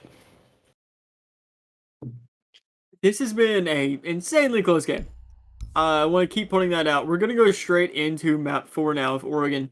I'm really curious to see what these teams bring here. This is a tried and true map. This is kind of the most played map, I think, and pretty much all rank and competitive at this point, because everyone likes Oregon. A lot of people are getting tired of it because it's been so played in recent times, but it's because it's such a good map. So I fully believe that both these teams have plenty of time on this map. It's going to be a matter of, can Air Force bring the comeback and win on their map again? Because everyone's been winning their map so far. Or can Alps shut them down, be the team that wins on the other team's map? Can we close this out here and now? Yeah, and I'm sure both these teams know what they're doing on Oregon. It's a very strat-heavy map, and it's a map where everybody really knows how the rounds typically play out. One thing I'm really curious to see is the top floor attacks, because that's something that we actually have seen a little bit of a shift lately in this most recent Pro League stage, at least. So I'm curious to see if either of these teams have kind of picked that up, where a lot of teams lately have been focusing pretty heavily on white stairs and double window while also applying pressure from below, and that's really, really hard for the defenders to deal with. Obviously, the old and very, very typical attic and games push is still pretty strong, but it's not surprising to see the buck ban there to prevent those double window and white stairs takes where you can really apply a lot of pressure from below, because if you could get a buck below there in kitchen, it's pretty much impossible for the defenders to have anywhere to play that they can deny the hop in from double window or the push from white stairs. Absolutely. And the buck ban, again, coming out again, that's very interesting. I love seeing these different bans. Thatcher ban, on the other hand, there's nothing different about that, not even remotely. So, but I'm not saying it's bad. I agree. If I was playing, I'd be banning Thatcher too. I don't want him near me. I don't want him on the board on an Oregon map. And Alps probably knew that Air Force was going to do that. So, makes sense. I'm down with that. I fully agree. I'm with it. Kaid being banned as well. Awful one to do, especially if you're going to ban Thatcher. Yeah, I was gonna say I wouldn't be surprised to see Mira and a Cade here, but Air Force Gaming's the team that's been constantly banning Mira, so they decide they'd rather get rid of the Cade this time. I'm curious to see if Alps leaves the Mira up or if they go ahead and ban her. That's what I was waiting for. I was just quiet, waiting to see if we'd see the Mira ban as well. I never expect to see a Mira come through on this entire game. Not at this Yeah. point. Yeah, wouldn't have been too surprised to see Alps let her go through since Air Force has been constantly banning her. You know, if you're Alps, maybe you feel like Air Force really, really doesn't like dealing with the Mira, but yeah, nobody likes dealing with the Mira, so it's easy to see Alps go ahead and ban her out. We will see a top floor defense in the very first round, so we'll get to see whether Air Force Gaming goes for the tried and true attic and games take that you usually see here on the top floor, or if they have started to pick up the type of takes that we've been seeing a little more in Pro League lately. Thought we were gonna have another timeout there. As apparently Pyro had some issues, but you know if he had issues, he's just eating a Subway sandwich. But you know what I say? Eat up, King. Eat up. You do what you gotta do. Either way, though, we see a six Defenders, pick. protect your bombs from being Knock defused by actually six attackers. picks over to Sledge, which makes sense. I wouldn't have really stuck the knock regardless. Maybe that was an accident pick. Maybe they were just trying to stay ring and bringer. But Sledge is, again, one of those universally useful operators. Never going to be bad to bring a Sledge. Yeah. He's one that if there's a map where you're going to see him left out, or there's one where you can go without him, but like Trevor said, he's never a bad pick with his hammer and his frag grenades and his good loadout, so not surprising to see him brought. 5 seconds. Pretty typical lineup overall. Nomad is very, very common on Oregon. It's a big map that it's tough to really clear the whole thing. It's kind of easier to just bring a Nomad and take control of the part you need and then use your air jabs to help keep that control. Now, as we're getting into this first round, we're going to the second floor side again. These players are going to go in and going very fast. It looks like we're going to be a master big tower clear. So this is probably the most known tried and true clear. It's the most basic, like the most default. This is the one people really realize early on would be a good one to do. You really pressure that master side, try to get that closet wall open, and you pressure the attic side, try to get that attic wall open and get full attic control, and it puts you in a good position to plant. Usually you're trying to plant around games here. So this is the most known push. Most good defending teams are going to be ready for this push as well, but Snappy is more ready than Scion as he just walks in and just takes Scion out. Yeah, and I was going to say it's interesting to see this extension over into Armory from Alps Gaming. That's something that you see a decent amount, but it's I'd definitely say it's, you know, less than half the time that you get to see that, so it's always fun to see things that are a little different. And Air Force Gaming looking to pressure that Armory player from below, but Snappy was able to punish him. Yeah, and Pizza answering back, taking out Snappy now. Back to that 4-4 situation, because none of these teams know how to let each other just have one for free. Either way, going in, as you see Kronk now around this double window. So, gonna go through it, and it looks like they're trying to get as much control as they can very, very quickly. I'm curious if they're even gonna bother continuing going for that master classroom push. Losing that Ash, it probably could be a little hard, especially considering the Ash didn't really get much done. Either way, though, getting through this attic, having a little bit of trouble getting all up, and they'll get that, though. Getting through this attic, getting it through, and they're really going to stick to that push. And it looks like it's going to be more of an attic double window side push. Yeah, it looks like the Alps Gaming defenders have fallen back from the attic, and so Air Force is going to be able to get that control, but they're going to run into some resistance once they try to push through the door out of the attic. Hateful has lost his deployable shield, and he knows there's a player right here in Trophy. It looks like he might be trying to swing on him a little bit, but he does back off a little bit, because Twisted does realize what he's doing. But swing comes out anyways, but it's not the same person. Twisted takes down Hateful, TJR takes down Cream, Pizza takes out TJR, here we go. Their round is going hot now, just only 20 seconds. Fights are coming out, and they're coming fast. I wouldn't be surprised, we're probably going to see a plant get attempted here, as these two remaining defenders try to claw their way through this. But it's going to be very hard. Kronk takes out Pyro, it's all up to Hero. He does take out one, he does stop the plant, but He misses his shots. He's gonna come through and he lands it. He takes out Hero. Oh, I'm wrong. Okay, my bad. Yeah, a little SMG 11 versus SMG 11 to make it a little bit confusing there at the end. But yeah, Air Force Gaming able to close things out there. Good adjustment after they saw a lot of resistance over on the master side. It actually ended up that Alps had fallen off of that for the most part, but they really fell back out of the attic as well. I was pretty surprised to see that. If they would have put up a little more resistance on attic, it would have made things a lot more difficult for Air Force Gaming there. But obviously they felt like they could fall back and just deny the players from being able to actually push in from the attic. But that double window pressure made it really hard for them to position themselves the way that they needed to in order to prevent that. We're going to see another second floor defense here, though, so we'll see what adjustments they come up with. Yeah, I got a little confused there at the end, seeing all the SMGs come out, but it's okay. And all these SMGs coming out, everyone's just laying their shots, and that was a heck of a round. I'm just staying excited here. I'm just excited for both these teams. Looks like they're having fun, and therefore I am too. Now going back to the second floor, though, and I am interested because you see, Wamai's still on the board. This is the first time we've really seen Wamai get to stay in the game, and they're bringing it. And Wamai's on the board, they're making use of that, and I feel that, you know. Wamai, I feel like they had a little issue there last time because the attackers at Air Force, they were pushing from so many different sides. They had so many different angles to push from, so it made it really hard no matter where you are to make something work. They needed to get a win somewhere to stop at least one of those pushes so they can help each other out, but it did not work out in the way they needed it. Yeah, we see them using the Wamai, the Aruni gates, and some Jaeger ADSs to really hold down Trophy here and deny that push into the master bedroom, into the closet. So once again, it's going to be very difficult if Air Force Gaming wants to go for that typical master side take, but that opening kill will certainly help out. Yeah, once again, that opening kill.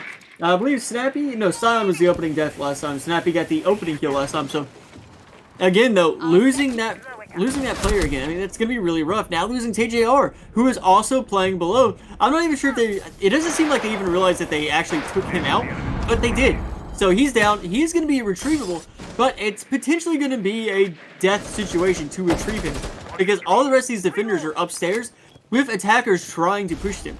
It's going to be hard to get for anyone to get to him. I doubt they're even going to attempt it. So now, it's pretty much a 3v5 at this point, as these remaining defenders try to hold these attackers off, try to make something happen here, as these attackers are getting through Master, and it looks like they're getting through Attic as well.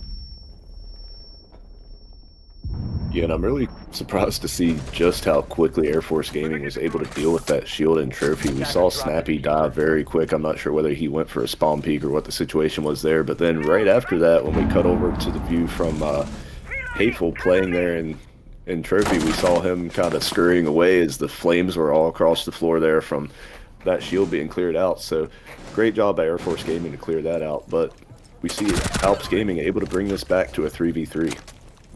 Yeah, and speaking of the flames, we finally have one flame extinguished as Twisted takes out Pyro. That puts us now in a 2v3 situation. Hero and Hateful are going to have to come through, and they're going to take out these remaining 3 attackers. There's still a minute on the board, so that's not a good situation for them. That's plenty of time for these attackers to do whatever else they want to do as they close down on these remaining defenders, and it looks like they're going to go for a default plant as well. These defenders are going to have to do something, have to do it quick. Smoke canisters are coming out, but it doesn't look like it's actually stopping anything, but the guns are because Hateful takes out Cream. Hateful takes out Twisted. Hateful's in a 1v1 now with Croc.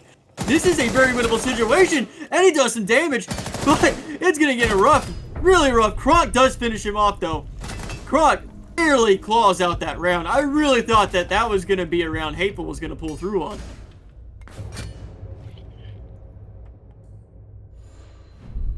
Yeah, and so one of the most one of the most defender-sided maps in the comp rotation starts out 2-0 for the attackers of Air Force Gaming. So you got to be feeling really good about where you stand here so far in map 4, and the hopes of pushing it on to Consulate. And we're going to see Alps Gaming finally abandon that top floor and go try to defend the basement. Yeah, and normally you want a 4-2 split. Normally what you expect is a 4-2 split. Defenders getting 4 sites, and attackers getting 2 on their attacking half. Them already having 2 is great. they've already secured the minimum of what they'd like to accomplish. At this point, it's just what else can we get from here? You know, what else can we obtain? So this is looking really good for Air Force right now in this third map. Oh, fourth map, sorry, in this fourth map. And this is really good for them. Now, going to basement though. We see Alps is finally kind of giving up on that top floor and saying, you know, what can we do from here? 5 seconds left before Yeah, and looking back on North American League statistics, Oregon is 61% defender sided, and so far this year. So it definitely hasn't, you know, started to make any kind of shift towards being attacker sided like maps will sometimes do as they get more and more played out. It was actually the third most defender sided with Clubhouse at 67% and Coastline, which is normally the most attacker sided map, at 62% defender sided. But Coastline was only played 3 times in North America, so that could be a little bit of a matter of small sample size getting you some weird results. But Oregon got 7 plays. It was the second most played map and came out to 61% defender sided. So definitely got to be feeling good about yourselves if you're Air Force gaming here. Now, another thing worth noting here, the basement, unlike a lot of basements in this game, the basement for Oregon does not actually favor that vertical play near as much. There's not as much floor above that you can really destroy. Instead, what it favors more is, as we see these players on Air Force doing, it really favors opening up these hatches and finding your proper opening and pushing from usually 2 sides together, whether it be laundry stairs and freezer stairs, or big tower and that construction side. And it looks like we're getting a laundry freezer take here. As these players are really prepping this, you're getting these hatches open. They're probably going to rush down these stairs. I'm willing to bet when we get this going, it's going to be very, very fast and very, very aggressive. As these players are getting down here already starting to establish some form of freezer control. Yeah, and I always think it's really fun to see these freezer and laundry pushes, just because you see so many of the construction and meeting hatch pushes, and usually it all comes down to pretty much being everything is all about that E-box and that meeting hatch. But every once in a while we'll get to see these freezer laundry takes, and they're a lot of fun. Obviously that's what Air Force Gaming is going for this time, and it's going pretty well for them so far. We have some more people losing a little bit of health, but again, we're in a 4-4 because these players can't manage to get a man advantage without losing someone at the same time. Frag grenades coming out. They're trying to get another freebie here. Pyro gets a second kill for the round as he takes out Pizza. Now we're in a 4v3. Let's see if Air Force can strike back and take another one for their time, put us in another equalized situation, or if Alps is going to be able to carry this one through and get their first defending round win. Because 30 seconds on the board, if they're going to make it happen, it looks like it's here, but they do answer again. Take down Hero. They may not realize he's down, but he is. They may be able to get him back up, but either way, right now, this is a 3v3 situation. So these players, it's going to be much, much harder, but this is a much more realistic situation now. As they're getting very, very aggressive, TGR takes out Scion. It's a 3v2 right now. As the fights come out, Pyro gets a third kill for the round. It's all up to Cream to try to close this one out. Is he going to be able to make anything happen? He goes in, swings. He does take out Hateful. He's still got a 2v1 though. He has a diffuser, but he doesn't have time. He rushes through and gets nothing for his time. Alps wins their first defending round based on time.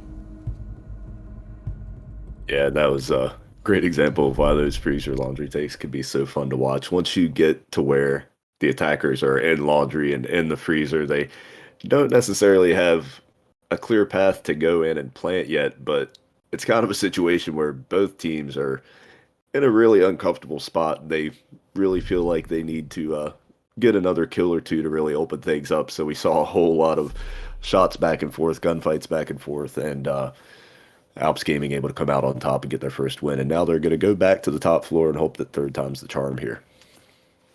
Yeah, hopefully it is for their sake.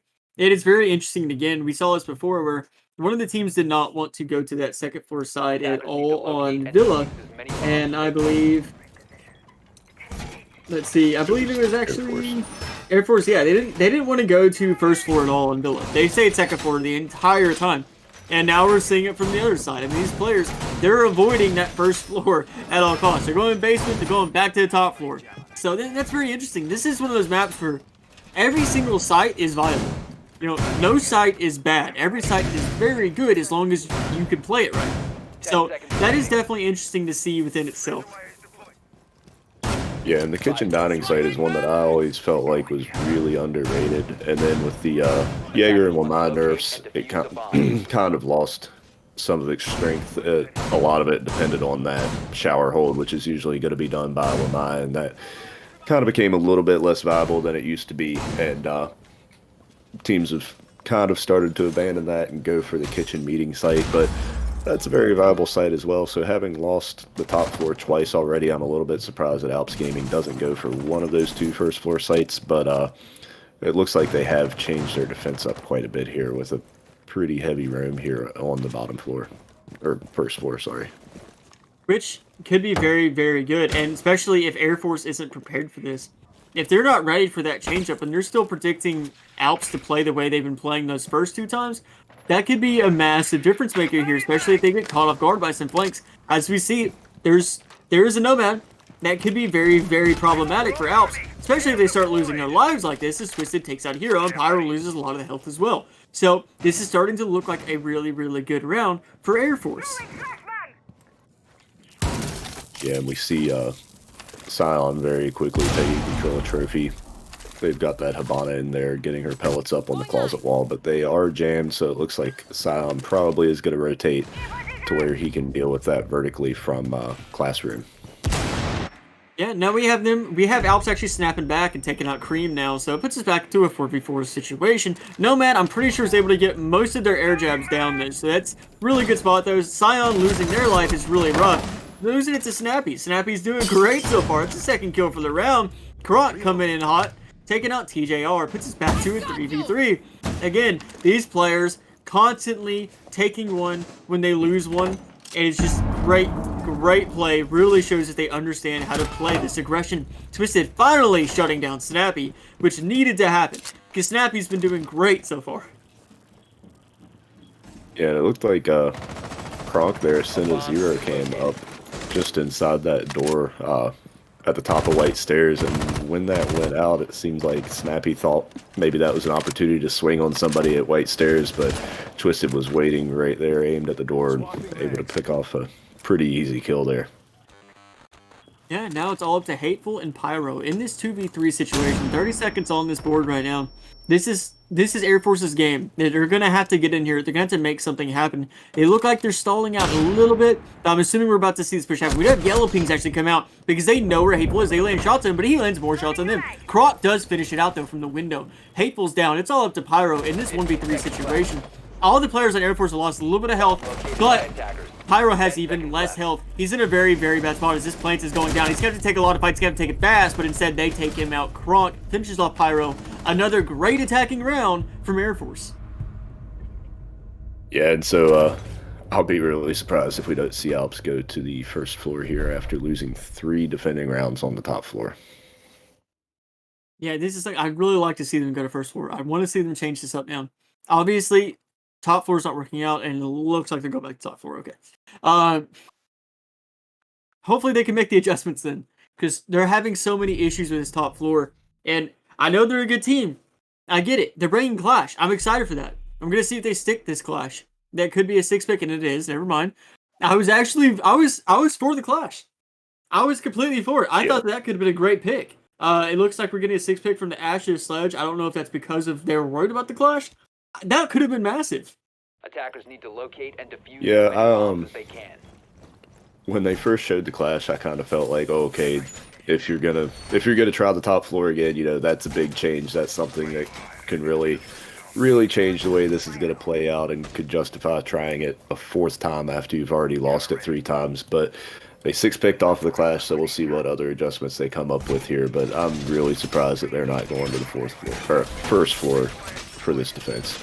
10 seconds left. Yeah, especially, I mean, Air Force right now up 3-1 on their attacking half. This is 5 seconds left. this is going really, really good for them. This is shaping up, if they can carry this momentum into their defense half, shaping up to be a map 5, which is exhausting for me, and that's totally fine because it's going to be exhausting for them too.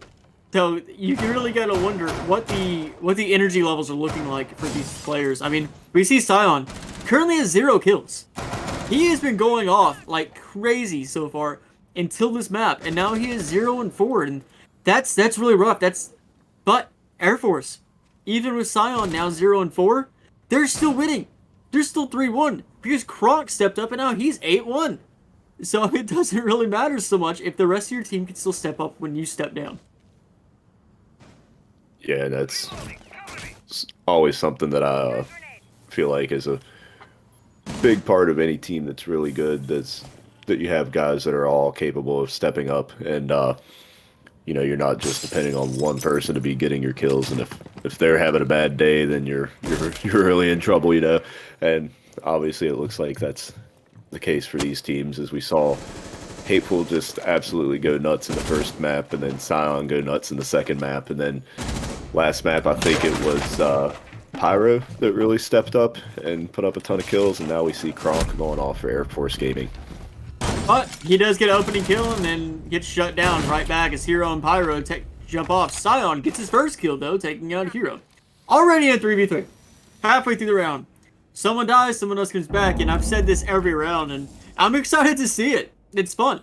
This is great. Pyro is down. I'm not too sure what down's in. Maybe a frag grenade. I really doubt that the attackers actually realize that he is down, so he should be able to get back up. As long as these defenders can get to him, which may be hard for them to actually pull that off. It looks like they're going to. Checking cams, yeah.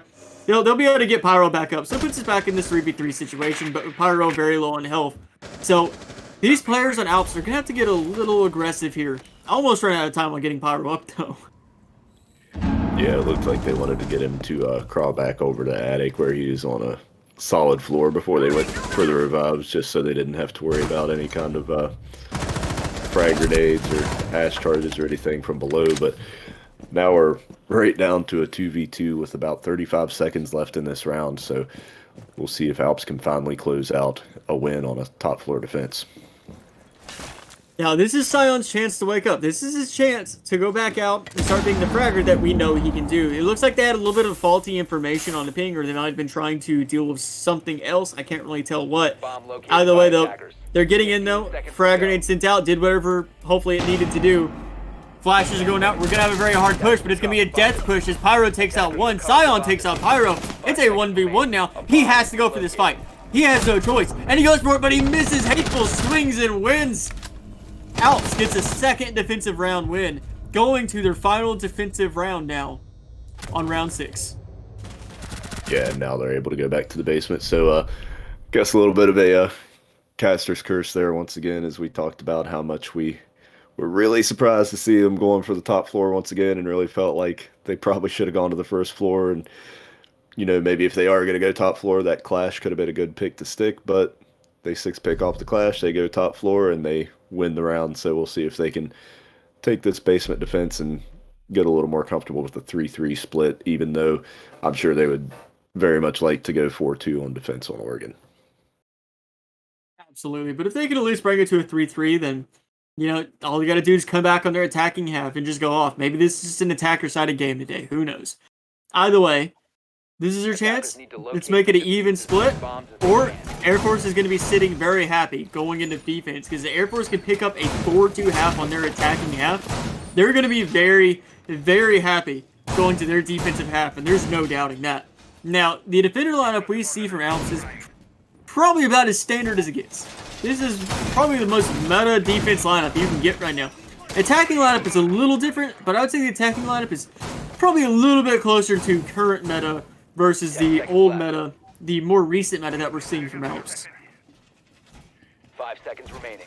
Yeah, and I'm sure they expect the basement defense here. So, Attackers are moving out. Oregon is a map where most of the time you probably want to have 2 hard breachers, but on the basement attacks, Habana is obviously the biggest to get those hatches open, and Zero has that secondary hard breach charge. So if they need to get one wall, they could get that with Zero. So not too surprised to see this lineup taking advantage of the flexibility of the Gon 6 and the secondary hard breach charge and all that. So it'll be interesting to see what they go for here after the freezer laundry take last time around. It looks like they're going for more of a tower take this time. And again, I mean, this is just showing that they're ready for both takes. They're ready. They've got a very large strat book, and they're going to try to strut that out and make everything they can out of it. Now, is Alps ready for that, though?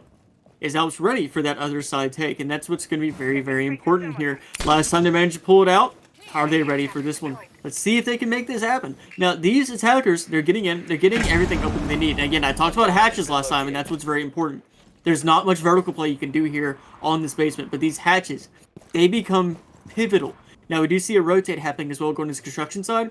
As these attackers are going to make this push, I'm willing to bet when they do it, they're going to make it very aggressively. Yeah, and here we see the focus on E-Box that I talked about last time is almost always such a huge part of any basement round on Oregon, unless they go for that freezer laundry push. And with it being a construction and meeting and big tower take, that E-Box control is going to be massive. Not coming through. Fights are coming out. No one is quite dead yet. Twisted keeps kind of dancing with death here as he's losing more and more health every time he takes a peek. But he keeps peeking for it, so I gotta respect him for that. Hateful's actually the first one to go down, though, losing his life to Kronk. Not to be disrespected, as Kronk is honestly going off this game, so if you lose your life to Kronk, that's just the way it happens. Scion taking out Snappy puts us in a 3-5. Yeah, this round's looking pretty good for Air Force. We see Pizza Time up there opening up some extra angles to make it a little more uncomfortable for the boiler door defender there. And right as I said that, the defenders took it down to a 3v3, but before I could even finish, we're back down to a 3v2 for Air Force Gaming. So this round's looking pretty good for them at the moment. Yeah, absolutely. I mean, 3v2, they had man advantage, 30 seconds on the board, but they do have diffuser. And it looks like Pizza is just waiting for a call to drop this hatch. And there he goes, down the hatch, getting ready to get a plant going now as they're pushing their way into supply. Now, these remaining two defenders, they're going to do something. Got to get a little aggressive here. They need to answer off because this plant is going down. They don't have anyone great to stop it. Goyle still has a C4, but he's on a great spot to use it, and they know exactly where he is. But they do take out two of the attackers, and the final one too, TJR and Hero coming in very hard at the last second and stopping this round, really saving Alps on this round.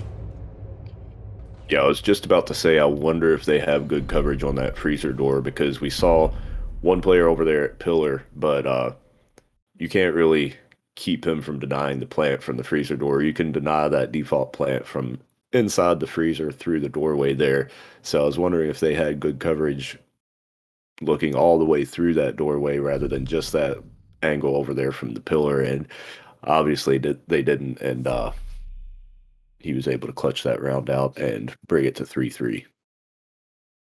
And this is 3-3, close as it gets. I mean, this is really, really good game. I'm really enjoying this so far. And going in, swapping to our new sides now. We're seeing a Thermite, and I think it's a little interesting. Either way, Thermite's a little one that can be a little more risky, but, you know, if you're expecting the second floor, which we do have here, Hibana is just fine. Thermite is just fine. Hibana is just a little more universally useful, especially on those basement attacks. Especially, you already have a Maverick, so you're already bringing that. The rest of the lineup, on the other hand, is pretty bog standard. You have a Nomad, a Zofia, and an Ash. All those are really, really normal. But you can still get the work done with a Thermite. You just got to be a little more cardio heavy on running up to your walls. Defending side, on the other hand, very, very standard lineup for the most part, I would say. I wouldn't really expect any of these necessarily to be out. Maybe a smoke, but either way, I understand all these picks. Yeah, we see a couple of reinforcements going down in the kitchen, between the kitchen and the meeting, to help out the Remmers down there. We see that Air Force Gaming has made the rotate from kids to attic that you always see, but that they also made feet holes across the other wall between kids and attic, which I think is always an interesting play. It can really, really pay off once you lose attic control. You can still look to get a pick from kids laying on the hatch, and a lot of teams won't expect that if they haven't seen you do it before. Yeah, Kronk below, playing in security, this is something we've actually started seeing a lot recently.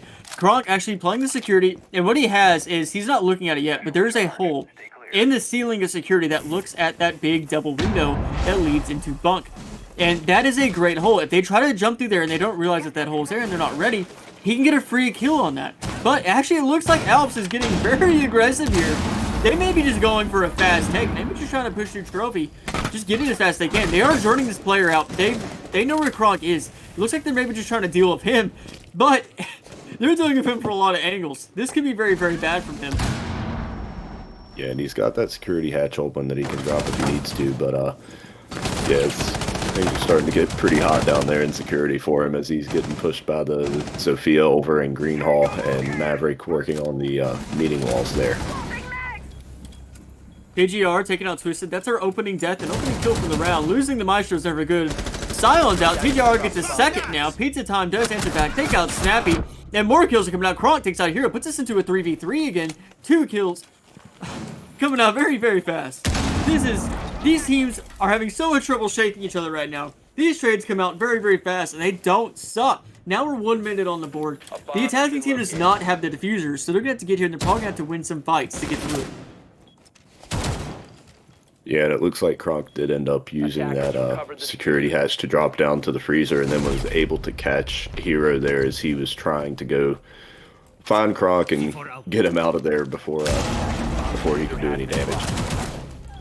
Yeah, now it's all up to Cream, though, in a 1v1 situation against Pyro. These last 2 remaining players, and I don't know if Pyro knows that he's in a 1v1 and not a 1v2. He's just got to finish off Cream, but he has so little HP, so he's going to have to land this, probably land it on the head, but he picks up that diffuser. He's actually going for the diffuser. He's going for the plant right now. They have Yellow Pings come out. They know what he's doing, but he knows that Cream is ready for him. They have information on each other, and he wins it out! Oh, and I didn't realize Kronk actually went down to Cream C4. That's unfortunate.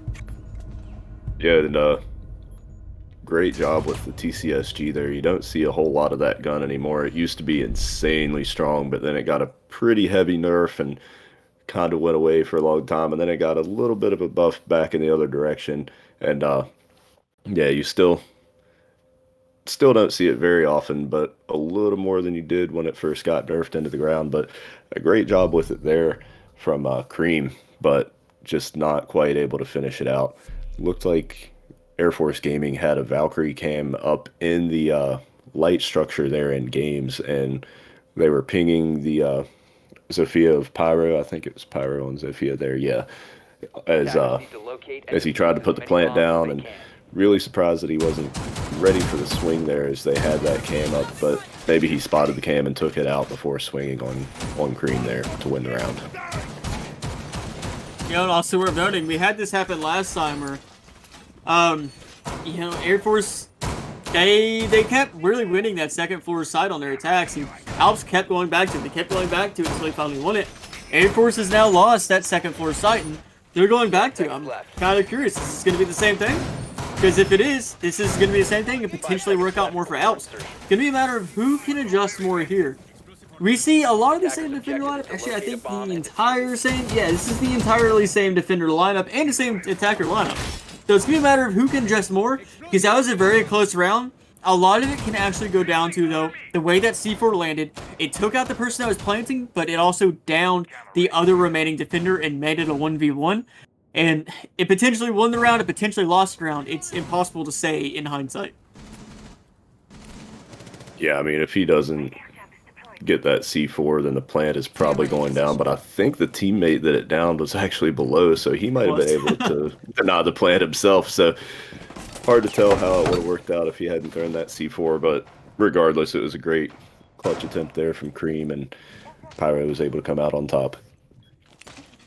Yeah, Kronk already losing a little bit of his HP, but he's still alive, and he can still make a massive difference in this round, of course.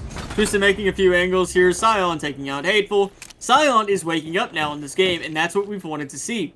He had a troubling attacking half, but coming over on defense now, he's been waking up, and he's been taking a lot of these fights. Pizza and Kronk also taking fights, taking out Pyro and Hero. Now down to a 2v5, less than halfway through the round. This is not good for TJR and Snappy. This is very, very bad for TJR and Snappy. And it doesn't look like we're going to get the same story that we got on the Alps defense, where they just keep losing the top floor over and over unless Snappy can come up with a crazy 1v5 ace clutch here. And it also looks like we're going to go to a 4-4 round split. So again, these teams just really clutching at each other here. They know who this remaining attacker is. It looks like they're just trying to aggro him a bit now and just trying to chase him around and really see if they can just finish him off here. They're not really overly chasing him. Twisted, he does manage to take out Kronk, but Twisted gets a refrag, takes him out. Back to a 4-4 even split. Yeah, and I'd imagine we'll see him going back to the basement here, so Wonder if we might get all the way through Oregon without seeing any first floor defenses. So far, that's been the case. Yeah, and that would be very interesting to see just 2 sites for an entire game. Incredibly boring, but that's how people feel about Oregon at this point as a whole, because it gets played so much. But, hey, you know, you win some, you lose some. That being said, these teams keep winning some and losing some on this 4-4, going into round 9, man. This is as close as it gets. We do see a clash now. I'm wondering if the clash is going to be 6 picks, and it is again. Why do you keep pulling at my heartstrings? I love seeing Clash get brought. It's always so fun, but if anyone's ever going to bring Clash, they're probably going to 6-pick to her. And if they pick her at first, they're probably going to 6-pick away from her. But that did force Alps in a situation they brought a Capital instead of a Attackers need to Thermite. locate and defuse as many bombs as they can. Yeah, I was really thinking they might stick it there because Oregon Basement is one site where she can be really strong. She kind of has her handful of sites where she really brings a lot to the table, if you ask me. And Oregon Basement is one of them where she can really be strong. It's a site where you can really just turtle and play the site, and if you go stick Clash in construction or pillar or something, she can eat up a ton of time. But they're going to 6-pick off of it, and 10 seconds left. like Trevor said, it did force a 6-pick to the Capital, and so Habana is the only hard breach that they have at all this time. The last time that they were attacking the basement, I think it was Alps. Locate a bomb and defuse Might have been, no, sorry, that was Air Force Gaming attacking the basement where they had Habana and then Zero with the secondary hard breach. But Habana is going to be the only hard breacher that they have at all here, as Capital doesn't even have that secondary hard breach selected. Now, I'm curious though, with Snappy 6-picking over to the Capital, again, I'm assuming because they saw a clash and they wanted to make sure they had something that was going to be really easy to deal with. How much of a difference is that going to make on them in this round now that they have a Capital instead of what they wanted to bring forward, which was essentially a Thermite? So it can be very curious here. I would think 2 hard breachers would be really good for this, but Capital can still be good if you're good with him. It could be a difference maker. It could be a blessing here. Could end up being a massive curse. We'll see how it goes down. Yeah, Capital is definitely a strong operator. You usually do want 2 hard breachers on Oregon, but it looks like they're a little undecided on which kind of take they're going to go for here. I'd say that if you're going for a freezer laundry take, it's going to be a little tougher to deal with only having the 1 hard breacher, but you know, maybe you can open up the freezer wall that's already soft. But we see Kronk get the opening kill there as that barricade really paid off for him. He's able to swing on that as it goes down. Yep, taking out Pyro of all people. Pyro being the hot hand for his team right now, 10-7, but was 10-6, but you know, no more. Either way, Kronk is doing good as well. I want to point him out. 13-5, having a great round, great game. Showing Oregon is his map, and he likes to take control over it. 4-5 right now though. These players at Alps currently down a man, and they're going to have to get through and see if they can equalize that, which I have full faith that they can. That seems to be the way things go out. Last round was very bad for them. Obviously, they want to change that out this round. As they're pushing through, they're trying to get control of something, but they're obviously having a lot of trouble. Yeah, it looks like they've pretty well decided on the freezer and laundry take here, but they're having trouble even getting into the freezer, and yeah, it's not going well for them at all, as Kronk now has a quad kill going for the ace, with the last player being, I think, in freezer? No, laundry, okay, so where he just now took down the Capital is the last player standing between him and an ace. Yeah, and they now realize that they actually have diffuser down here in laundry, and Ash, I think it's just potentially going to be playing the safe. Looks like Ash is just backing off here. Hateful just ran outside, just gonna back off, try to think about what's happening this round, and again, this is the 3rd time we've seen this, and the 3rd time I've agreed with it. So, all things considered, Kronk basically got an ace here, as far as I'm concerned, because he took down everyone that was still alive to take down. Hateful last one alive, he's gonna go for it, see if he can secure the ace, and he does! There we go! Yeah! That's an ace for Kronk! That's an ace that shouldn't have happened for Kronk! I was hoping he would go chase it, and that's exactly what he did.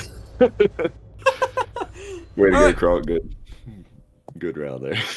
First ace of the entire night, and it's on somebody that's not even fighting back. I hope you feel good about that, Kronk. I hope you feel good about yourself.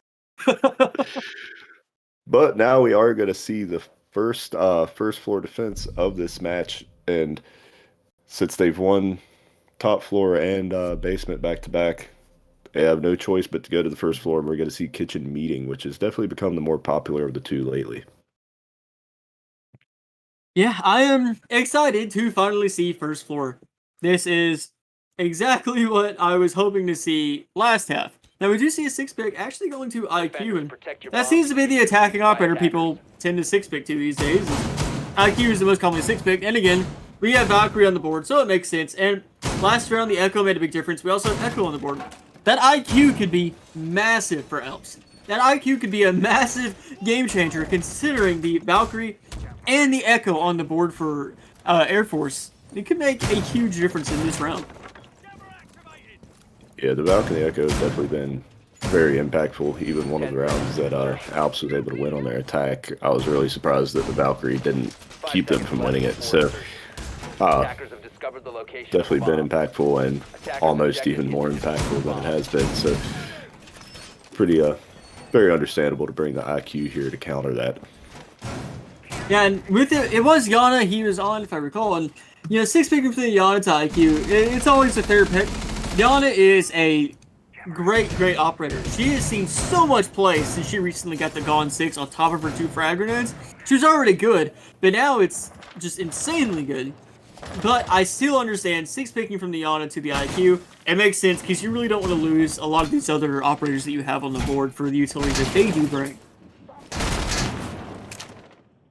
And so now we see the attackers of Alps Gaming here looking to clear out that top floor, get control, get that sledge in there, and go to work on the floor. But got a lot of top floor presence here from Air Force Gaming as well, and Cream is going to get the opening kill on Hero, so they won't be getting that sledge in there to work on the floor at all whatsoever. They're down to the breach charges of IQ and Ash if they can get their top control. Yeah, and Hateful does answer back though, taking out Kronk, and that's a great person to take out because he's 17-6 now as we're speaking. Snappy's actually getting the plant down though, less than halfway through the round. No one's gonna stop him. Plant's going down. Yellow pings are out, so they are aware of his position. Hateful gets a triple kill for the round. Pizza and Cream alone in a 2v3 situation. This is very bad for the C4. Gets wasted as well. Hateful does finally get shut down by Pizza, and Pizza shuts down TJR too. It's all up to Snappy in a 1v1 now. He shuts down Cream, but Pizza finishes off with the triple, takes out Snappy, gets the defuse. We're going to map point now. This is 6 rounds for Air Force Gaming. Yeah, and I was just getting ready to talk about how this is why I still feel like Kitchen Dining is my preferred site personally. I feel like you can do a lot more to deny the actual entry into the site, keep a plant from going down in the first place, whereas Kitchen Meeting, it's not at all uncommon to see those sneaky plants go in through split like that one just did. And Kitchen Meeting is a site that often ends up being played more as a retake type situation, but obviously the retake worked out for Air Force there, so obviously that's why a lot of teams feel it could still be very strong, even though it's very hard to cover all the different entries and really have all your bases covered to keep a plant from going down in the first place. Yeah, and I also want to point out, Pizza had no right. Pizza had no right getting in there as Castle and doing that in that clutch situation, taking out 3 people with the UMP and winning it out to get the defuse. No right. But he did that, and he did that for us, so I'm happy about that. Now, going to map point situation. I don't know how old Pizza is, but he was able to pull it off with the worst gun in the game here. And if Air Force Gaming can win this last round here, then we'll be going on to Consulate, map 5 for all the marbles. 10 seconds remaining. And we're in a situation Alps needs to win this round and the following round, and it's not going to be an easy task to complete. They are on attack, and this is a defender-sided map. And so this is going to be a tall task for them. Air Force now showing why this is their map, why they picked Oregon. And every team so far has won their map. Nobody's been able to win on the other person's map. So this has been a very solid showing of how that map selection really plays out and why you're expected to win their maps. They're doing a great job of that. Now we're going in here, potentially the last round, potentially taking us to overtime, map 5. We'll see how this plays out. Yeah, we see some flank drones going up here, and sounds like attic wall is open already, so some good progress here from Alps there. they definitely seem to make very good time on their attacks, very consistently. They've got that tower control, they've got the attic wall open, but they've still got this shield to deal with Pizza Time playing behind it. Yeah, they're going to clear him out, and it's not going to be an easy task. They are finally getting rid of the shield, but that doesn't mean they've gotten rid of him, because he still has plenty of room to play in this attic. The shield only makes it easier. It doesn't make it impossible. There's still plenty of angles you can take here. These players of Alps, though, they're pushing up. They're going to try to clear him out. They know he's still there, thanks to their shots getting fired off. Holding a close angle. Pizza actually wins it out, takes out Pyro. He's got another swing, though. He's got to get ready for this, and he does take it. He takes out a hero as well. 3v5 now. Air Force looking to close this out. They're looking to close this map and go into that map 5. Yeah, and Pizza Time clawing his way up and beyond double digits, up to 12 kills now. Kronk already with 17. These two are just going off on Oregon here. And rather another quick engagement comes out as Kronk gets his 18th kill, puts him into 3.0 KD. This player sitting in closet might be a freebie. Some health goes out. He runs his C4, and it does land on its shot. It takes out Snappy. 2 players on the way of Air Force get taken out as well, but it doesn't matter because Hateful's alone in a 1v3 now. He does take out one for his time. He's still got to take out Kronk and Scion. This is going to be very, very hard for him. This is going to be a rough fight. As these players at Air Force, they have this diffuser. There's only 40 seconds on the board. Hateful on Ash. He's got to come through. He's got to take these fights, but it doesn't matter because Kronk gets another kill in the round. Kronk comes through and just takes out everyone in this game. Yeah, and this whole match, every map has been so back and forth. A lot of the rounds themselves have been back and forth, and we see it going the distance. Map 5 here, Consulate, and that's no surprise with these two very solid teams here. Kronk, I mean, getting 20 kills in 6 deaths. 20 kills. That is nuts. Yeah, very impressive Oregon map there from Kronk. Now, I didn't quite see. We are going to take a break. I didn't quite see how long. I'm sorry about that. I think a 15-minute break here. Yeah, so yeah, we'll go ahead and take a 15-minute break. We'll be back here in a little bit with Consulate, and whoever wins Consulate wins this match, wins the championship of Hydrocore Season 2 and the $250 prize.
Now I'm a believer of a love that's deeper.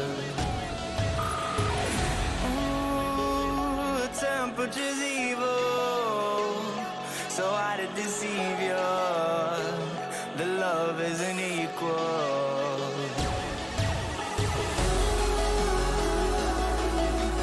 Take the key and lock my heart away. Tie me down, but you're in outer space. Drowning even if you're tired away. And nothing I could say to make you stay.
let go now that I've seen you. Every day that I wake up, you pull me in deeper. Ooh, you made me a prisoner, my soul's gatekeeper, just as grim as a reaper.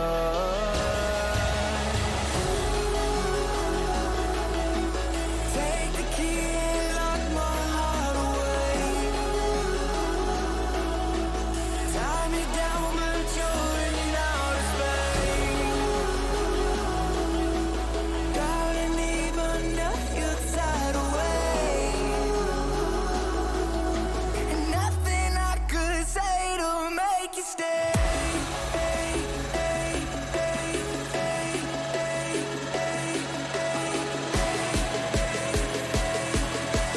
Nothing I could say to make you stay.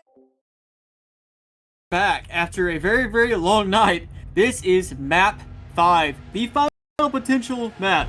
It ends here, it ends now. We're going to Consulate. Yeah, noticeably these two teams go the distance. They're two very solid teams. They've been a lot of fun to watch all throughout the season and throughout the playoffs, and especially all throughout this final matchup in the first 4 maps. For map 5, we're going to get Consulate, which I don't think we've seen very much of here in Hydrocore League, at least in our casted matches, which isn't really surprising. It's a pretty played out map. A lot of people don't like it that much anymore, but we will be closing out with it here in the championship match. Nomad being banned out, and that's a very, very standard ban. And Nomad is a very strong operator in this map, you know. The ability to run out on this map cannot be underestimated. It's funny, a lot of maps, you'll see Nomad get brought in to put her air jabs in areas where you're trying to stop flanks, you're trying to stop rotates. Not on this map. On this map, you're trying to stop the defenders from yeeting their bodies outside of windows and doors to get a free kill on you. But that's going to be gotten away with. So I'm willing to bet we're going to see Alps be a little aggressive on their defense. Yeah, it's definitely never surprising to see a Nomad or a Valkyrie ban here on Consulate. It's, like Trevor said, a very run-out heavy map. It's something that you really have to worry a lot about, and if you don't have a Nomad to cover those runouts, then it becomes even more of a headache. But they're also going to ban the Valkyrie so that they don't have to worry about that side of it either.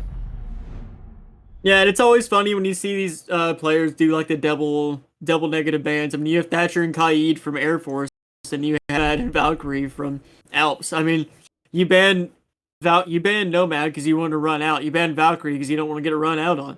You ban Thatcher because you don't want, you know, getting through walls like the garage walls to be super easy. You ban Kaid because you don't want it to be super hard either.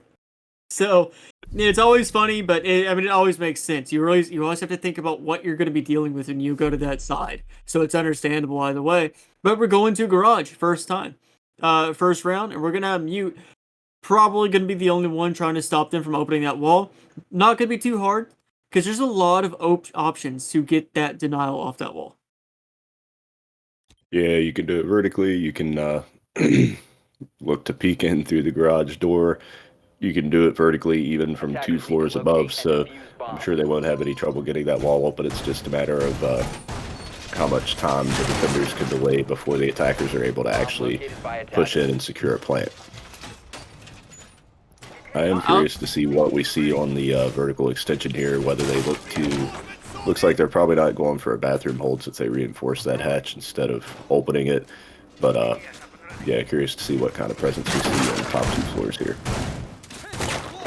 And as well with that, we do see a hatch getting opened up around meeting. So I'm willing to bet we are going to have quite a bit of vertical extension here.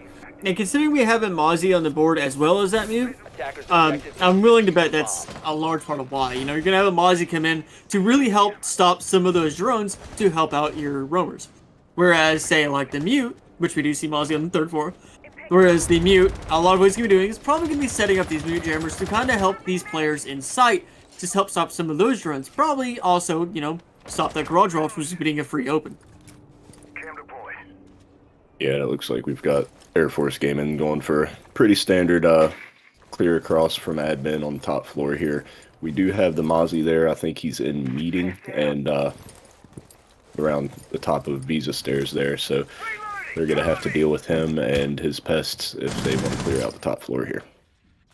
but they know he's there. We see yellow beams coming out. Drones are spotting him, and they're trying to pre-fire his direction, but he is moving. Trying to remain slippery here, as they're now going to have to start running into some of these pests. It does look like one of those pests gets shot, but still 2 more pests on the board. They're going to have to clear through if they want to clear out this Mozzie. And another player, actually, on second floor, as Mozzie is dropped down now. So now they're going to do kind of a co-roam holding off the second floor as they've given up this third floor, which is totally fine. They cleared a little bit of time, but TJR becomes a free kill on the pizza. Opening kills to the Claymore, which is both funny and sad, but hey, it happens sometimes. Poor TJR. Now these other remaining 4 defenders got to really hold off this push. Yeah, and I'm not sure where that Claymore was, but I'm assuming it was protecting some kind of run out, and TJR went for it. But on the bright side, if you're Alps Gaming, the drone economy is getting pretty bad here for Air Force Gaming. So although they do have a man advantage, they're going to be pretty starved for intel here when it comes to pushing into the site. Still a minute on the board, so they have time to get some of these holes opened up. Losing drones, though, as a Mozzie Pest actually catches one. They still haven't gotten denial at the wall. It seems like he's just spamming that activation and trying to get it open. Hateful gets his first kill of the round, takes out Crean. That's the capital off the board. Great operator to take off the board if you're trying to get a plant down. Scion comes in and takes out Hateful now. Now, in a 3v4 situation, these kills come in and they keep coming back and back. Man advantage is still in the way of Air Force. Yeah, and the only player on Air Force with any drones left is Kronk on that 0. He has 1 drone remaining. He has all 4 of his cams out. Whether they got shot or not, we don't know, but at least the 0 is able to help with the flank watch in place of any, obviously the lack of flank drones since there's only 1 drone remaining, but they're going to have to push in here without any intel most likely. But looks like it doesn't really matter as they're able to now cut it down to a 3v1. All up to Snappy now. In this 1v2 now, as he gets a second kill for the round, but they know where he is, and they start shooting his direction. He takes down Twisted. It's a 1v1 now against Kronk. We've seen this happen more than once now. It's even a pull through. Kronk had a really good game last round. They do see each other very briefly. They do not have the diffuser. This is going to come down to this. Is he going to get it? And he does it just barely. Yeah, great job of dancing around, avoiding the shots there. Once Kronk dropped down, he could see his toes, but it was just a little bit too late, and Alps Gaming takes round 1 of this final map. Now we're going to see a top floor defense, no, lobby defense, which definitely has become, the top floor has become very, very uncommon lately, over the past year or so, honestly. Let me check here real quick. In North American Pro League, it was only played twice throughout all of Stage 1, so top floor is definitely not the preferred site that it used to be. A lot of teams will rotate through garage and then lobby and then split for their third site. Obviously, we see that Alps is elected to go with lobby for their second site. If they do win this, I kind of bet that they will go top floor, though, since they started to show top floor on this map or this site selection here in the second round. Yeah, this first floor site has really proven to be a much more popular site, but Console is one that's been in the competitive map pool for so long.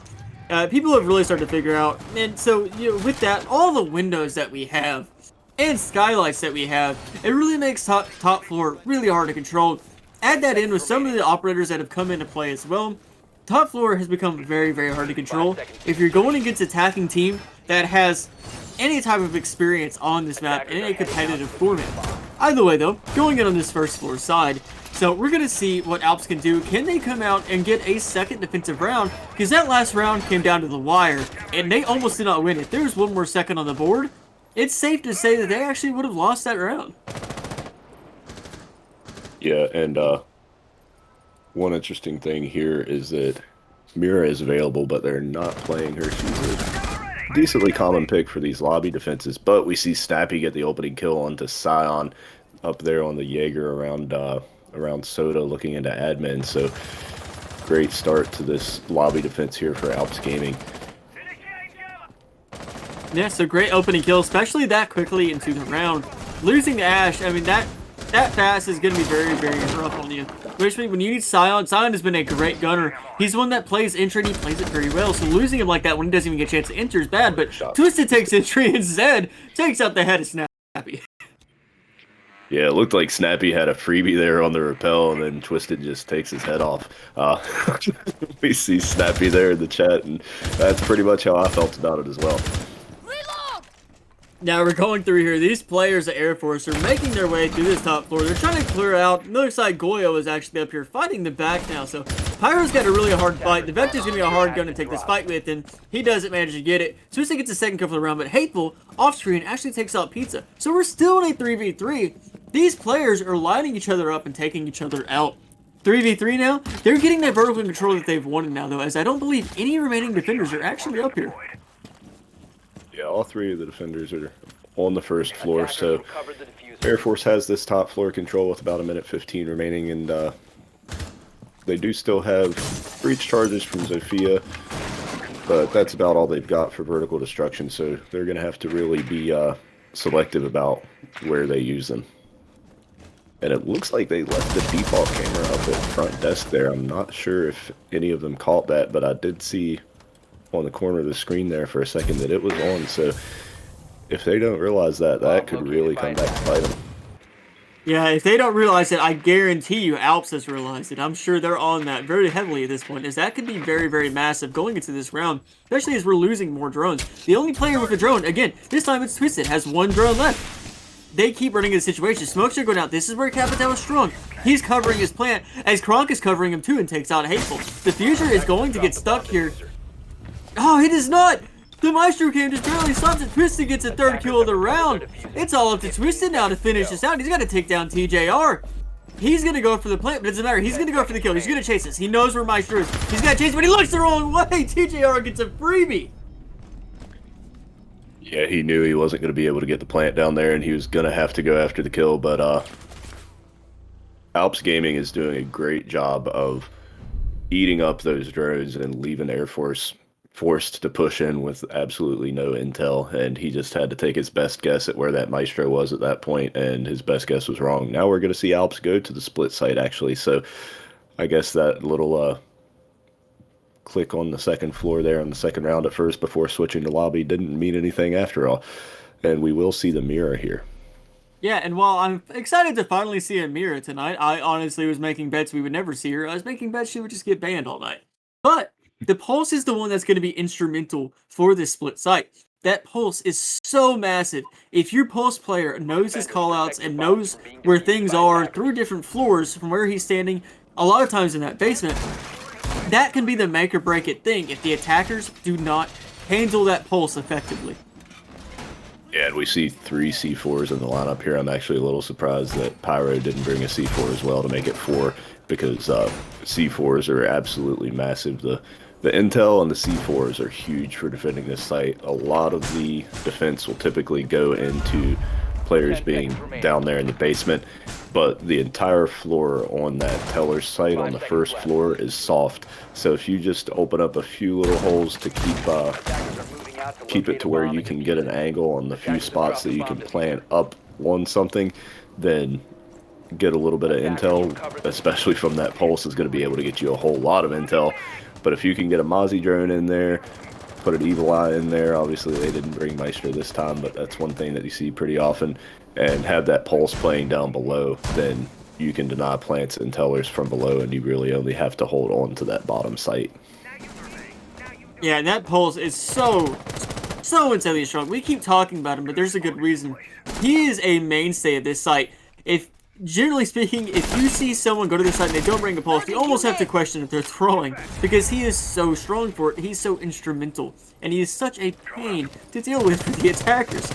Either way, though, looks like we're getting that vertical clear. They're going to try to take care of this third floor so they can get through, and they're probably going to go for that second floor plan. But Snappy taking out Pizza Time. So great opening kill, taking out the Thermite. That's a really solid opening kill. Hard breach on this site isn't as important, but either way, opening kill is an opening kill. Yeah, and one other note on the Pulse there is that he's actually running the shotgun, so even if he uses his C4 and his teammates use their C4s or die without using them, he can still deny that plant vertically using his heartbeat sensor and his shotgun. Yeah, now with Pyro going out, Pyro's having a rough one so far. A rough start, 0-3. So you don't really like to see that, but that's alright, because, again, teammates are picking it up. Round is still going, still about halfway through the round. Pulse is a C4 prime. He's ready to get that C4 out there. So if anyone tries to stick a plant, he's going to be ready to finish them off for it and really, really hurt them for attempting it. Either way, we have more players with C4s coming down here. I believe all 3 C4s are coming downstairs now to actually assist with this. So you Attackers see have Mira located a bomb. making holes with that shotgun. They're getting ready to blow things up. Yeah, we're down to about 55 seconds here, and now we see the attackers starting to push into the actual site. Cream looking for a spot that he could maybe possibly plant, getting up on this desk, but there is a line of sight there to see him, and he's going to die to Hateful. Yeah. And our first C4 coming out and taking out Kronk. It's a 3v2 right now. And we still have one more C4 on Hero, the Pulse himself. Plant is going to start going down on this table. He knows where he's at. He has a C4 front ready. He's going to get some shots going out. Attackers active. And he misses the C4 though. He does still get the kill on a Twisted. So now it's a 1v3. This is very, very winnable for Alps. They just need to take out one person and get this defused. This person is going to go upstairs though. We're going to try to make this hard to kill. He's going to win a 1v3 here. He's got a little bit of vertical advantage here. He's going to try to hold these players off. Defuse is getting started though. He does see him, but Defuse is still getting stuck. He doesn't stop him. He's going to stop him now, I imagine, right? No, he doesn't stop him. It doesn't matter. Defender mission successful. Yeah, that got to the point where the round could really go either way once that plant was down. It was a 3v1, but he had a very good position advantage there, but not able to work it out and deny the defuse there. I think he was hitting those metal bars a lot and not realizing that he wasn't actually forcing the player to get off of the counter defuse. But a little bit of an unfortunate moment there for the Pulse. He saw that the plant was going down up on a table where he wasn't sure that he could guarantee the C4 kill through the floor. So he made a shotgun hole so that he could throw his C4 up between the bars, but completely missed and stuck it to the floor. He was able to get the kill post plant, but not able to get it up there and deny the plant. But regardless, we see Alps Gaming go 3-0 on their first site rotation, and now they're back to the basement. Location of a bomb. This has so far been a very, very rough start. And so far, it's been one of the better starts we've seen for any team throughout this entire final. I mean, going 3-0 right now, I mean, that's really, really good on the start. Air Force, they're going to have to pull something out. They're going to have to start pulling things in back. This is their chance, though. They've attacked basement once. 10 seconds remaining. They've been there. Now there's their chance to adjust. Now's their chance to remember what Alps did, because Alps really hasn't made much of a change to their lineup. So this is a good chance for Air Force to claw back, change things up, and start picking up their rounds.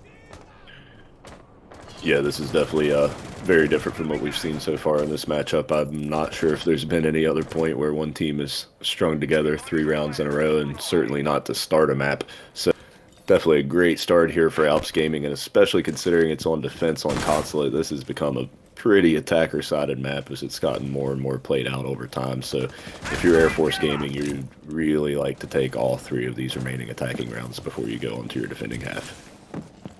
And once again, proving to be good at dealing with these drones. Look at the drone economy of Air Force Gaming. They have 4 drones out of 10 left alive.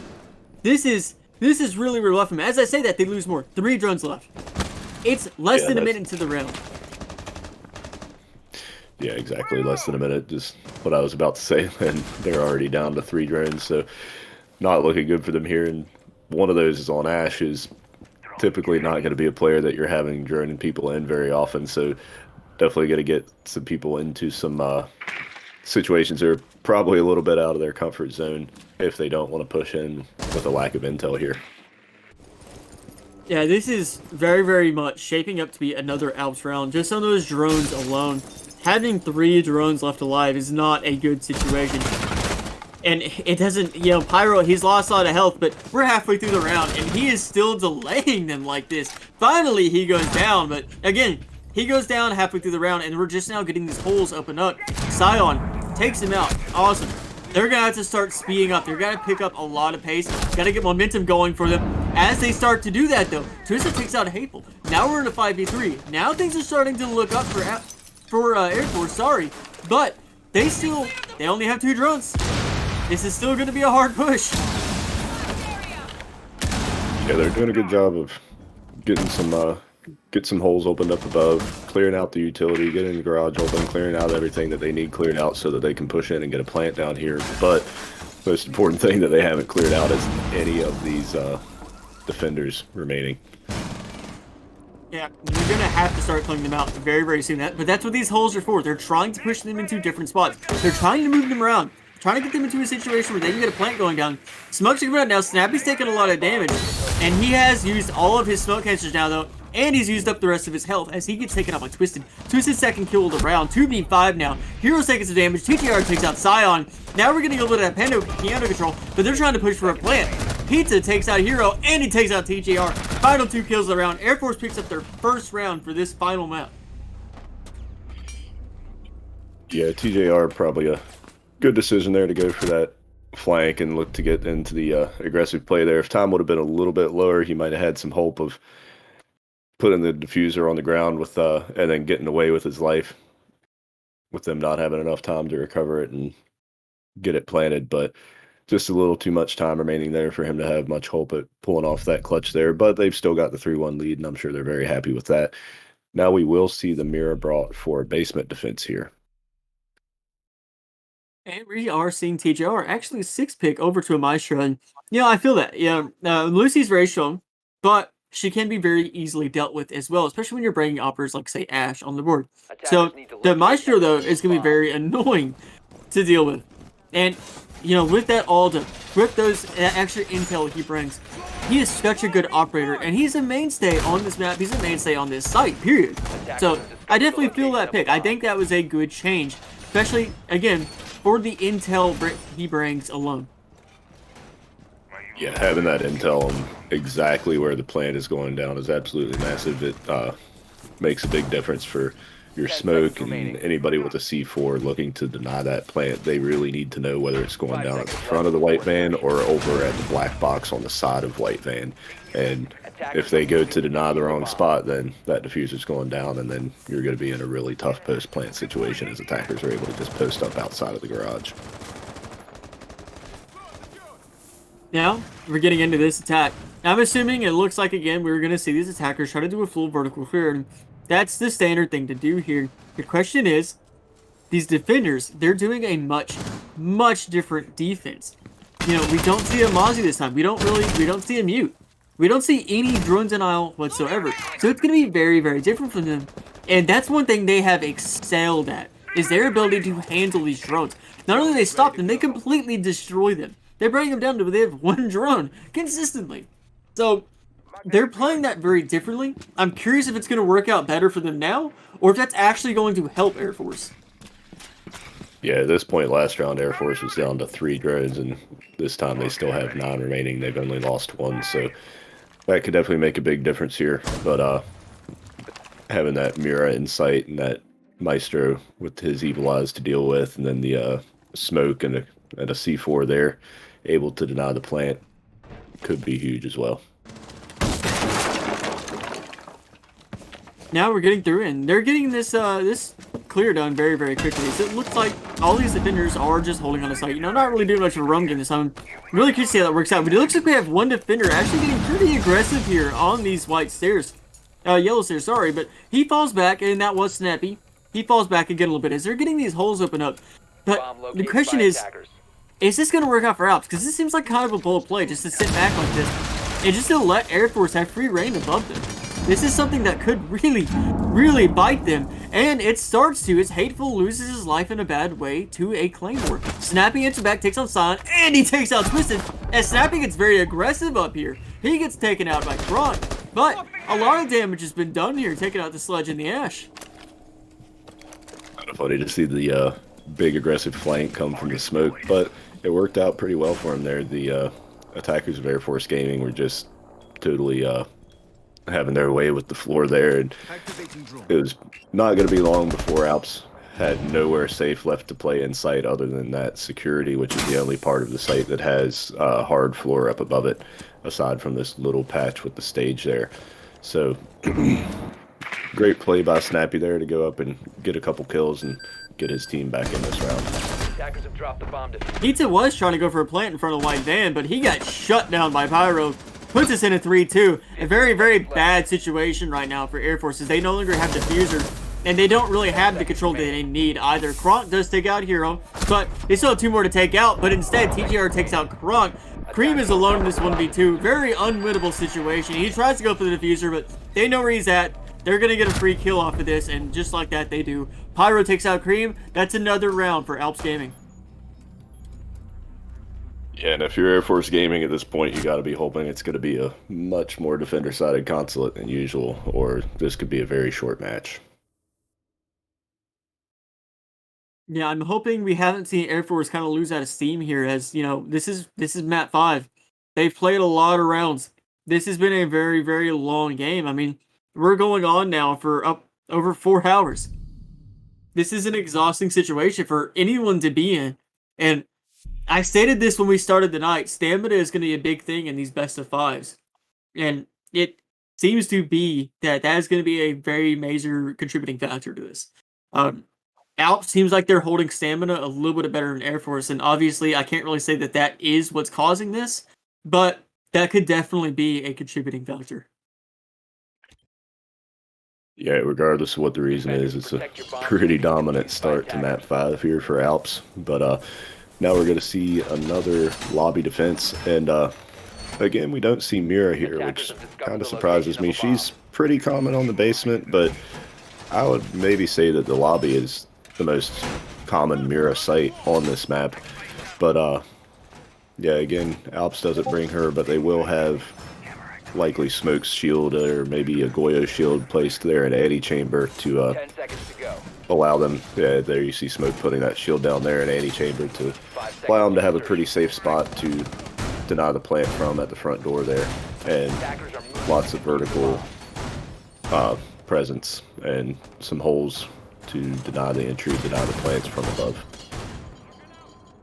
Yeah, now we're looking at Alps trying to close out a 5-1 split on their defensive half, and if they can do that, this is going to be a very, very grim start to their defense half for Air Force. They want to pick up at least 1 more. At least make it a 4-2, obviously.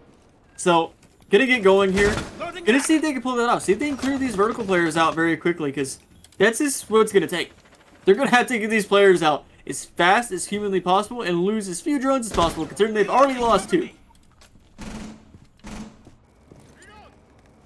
Yeah, and we see Hateful, and I think it was Hero there on the front desk, looking to really support each other, be ready to refrag each other, and it's not going to be easy clearing those guys out of there. We got the they got 1 mute jammer cleared out here to get control of one of their drones back, but they're already getting a little short on drones once again. And again, that could be a very, very hard thing. Pizza losing both of his drones already. Normally, Thermite's going to be someone that is droning people in. To losing both of his drones, but nobody on Alps taking any damage for it is not a good sign. That's not what you want. If you lose a drone, you want to make sure the defenders lose a life. But they're not doing that at all this game. So, this is already a very, very rough start. Losing those drones like that. Kronk does take out Pyro, but Snappy takes out Scion. And Snappy almost loses his life for this as he vaults down spiral stairs to get away from the situation. Yeah, and the Yana here, it's definitely a good adjustment to kind of make up for how much trouble they've been having with the drones. Give themselves a lot of extra drones basically with that Yana clone, but Yana's the first death here, so they're only going to get so much out of it. And I was really surprised to see that Scion sent that Yana Gemini in from copy, and it got shot, and nobody was there to refrag the Gemini. Yeah, that is very interesting. He was the first one to push through, yeah. You know, and I talked about that with the drones as well. Normally you want to send in a drone and have a person going behind it to refrag the drone. The Yana Gemini is even more so that. You send the Gemini in and you have someone like, say, an Ashe behind that Gemini to take the fight alongside of it. Obviously, you don't have an Ashe, but look at Kronk. Kronk is 7-3 right now. Kareem does take out Snappy. That puts us into a 3-4 situation where Air Force currently has man advantage. But only 20 seconds. So, they're about to have to make a push, and they're about to have to make it fast and hard. They have a lot of players to kill through. Pizza takes out Hateful, 2-4 now. This is a good situation for them. They just have 2 more players to clear through. Need to get a plant going down. TGR takes down Kronk. Diffuse is finally starting to go down. And then we're in a 5 1v3 seconds to go. situation. Cream gets his second kill for the round. It's all up to TJR, and he gets taken out. He gets swung around on a complete hit fire flank by Twisted. Yeah, much needed round there for Air Force Gaming. So down 2-4, definitely not what you want. Switching over to the defending half on Consulate, but maybe we're just going to get a much more defender-sided Consulate than usual here. If they were down 5-1, then they would be in serious trouble here. Yeah, this is still definitely winnable. Being down 2 rounds but going to defense, this could again be a defensive Consulate. So if that's the case, this is fine. This is their chance just to pick up their 4 rounds now at least, and put it into an overtime situation, assuming that it just repeats the way it just happened for the other side. Bandit, on the other hand, is going to be a very interesting pick. I'm assuming they're not going to Bandit trick this, they're just going to put the batteries down and run. And if that's the case, I could understand that. Put your batteries down, and then in that case, you like Bandit's gun. Bandit has a C4, Bandit's a 3-speed. Protect your bombs I from totally being feel defused that by either way. attackers. But we also have no drone denial from Air Force, which is something that was massive for Alps. And one thing that I'm a little bit surprised about is that we didn't see hardly any runouts from Alps Gaming on their defending half, and obviously maybe they kind of never got to the point in very many rounds where they felt like they needed it. We did see a Claymore kill at one point, so I assume that was an attempted run out. So maybe that kind of made them more hesitant to go for any more of them. But we don't have any Claymores or anything to prevent runouts here from Alps Gaming on their attack. So I'm curious to see if Air Force is able to punish them on that with Nomad being banned and nothing preventing them from running out other than just guns watching it. Now we're getting into this attack. This is Alps' first attack of this entire map now. And of course Air Force's first defense. So we're getting into this. We're going to see how they handle this differently. I'm really curious. Is Alps going to do a full vertical clear? And it does look like they are. They're doing the full third floor clear. They're going to drone all the way down. Difference is, Kronk, up here playing an admin. He's going to try to hold these players back very aggressively. And they know he's there. He's pretty much trapped in there at this point, as these players are just holding the windows. And they do swing, but he just barely misses his 2 free kills, honestly. So, very, very close calls there for both players. Yeah, I'm really surprised that he didn't at least do some damage there to that Yana. It looked like he was right on her on that window repel, but not able to do any damage, and now Scion taken out at the top of Visa Stairs. Yeah, TJR with the opening kill for the round, and Sion's not the one I expected to die first. I thought Kronk was a dead man in this round, considering the way things were shaping up. But now, they're going to try to clear him out, and they have multiple angles to do it. They're going up multiple stairways. He is in a very, very bad spot, but he still gets TJR. Duso equalizes it. He takes out a Gemini thinking it's the player, and I did too, honestly, I'm not going to lie to you. So, we have more players up here, but they have decided the control that they need. They have decided the map they need, but they're still wanting to deal with him. They're trying to get rid of Kronk up here. And they do just that. Hateful finally closes him out a little over halfway through the round. Yeah, great job of burning time way beyond the point where it looked like it was possible for him to stay alive there, but they're still able to get pretty decent map control with about a minute 20, minute 10, and now able to get rid of these bandit batteries, and they're going to get this wall open and likely look to go get a plant down either at the black boxes or at the front of the white van. Attackers approaching. Yeah, and it looked like Hateful was actually getting a free kill there, but he missed some shots, so he did not get that. I believe it was Twisted, and he was shooting on side right. But now we got a fight coming out as Pizza swings up these stairs and takes out Hateful. We're in a 3v3 situation, 30 seconds on the board. Holes are getting opened up. These players are getting ready to make their execute on the site. C4 comes out, and it does hit its target. It takes out Hero. 2-3 situation now. 1-3 situation, double kill for Twisted. All up to Snappy as he shuts down Twisted finally. And he's gonna get through. He has the diffuser, but he doesn't have his life as Pizza comes out and finishes him off. Yeah, great job swinging things back in their favor there by Air Force Gaming. It was not looking good for a little while there, but started off with the swing onto Hateful there on yellow stairs. Looked like he might have got a little bit too comfortable there, and it was a pretty free kill as he had his breaching gun out when a player swung on him, and then a C4 kill just going off of where the sledge had just hit and making his best guess at where the sledge was going to walk to, and those 2 kills were absolutely huge and swung things right back in their favor. And man, 4-3 now.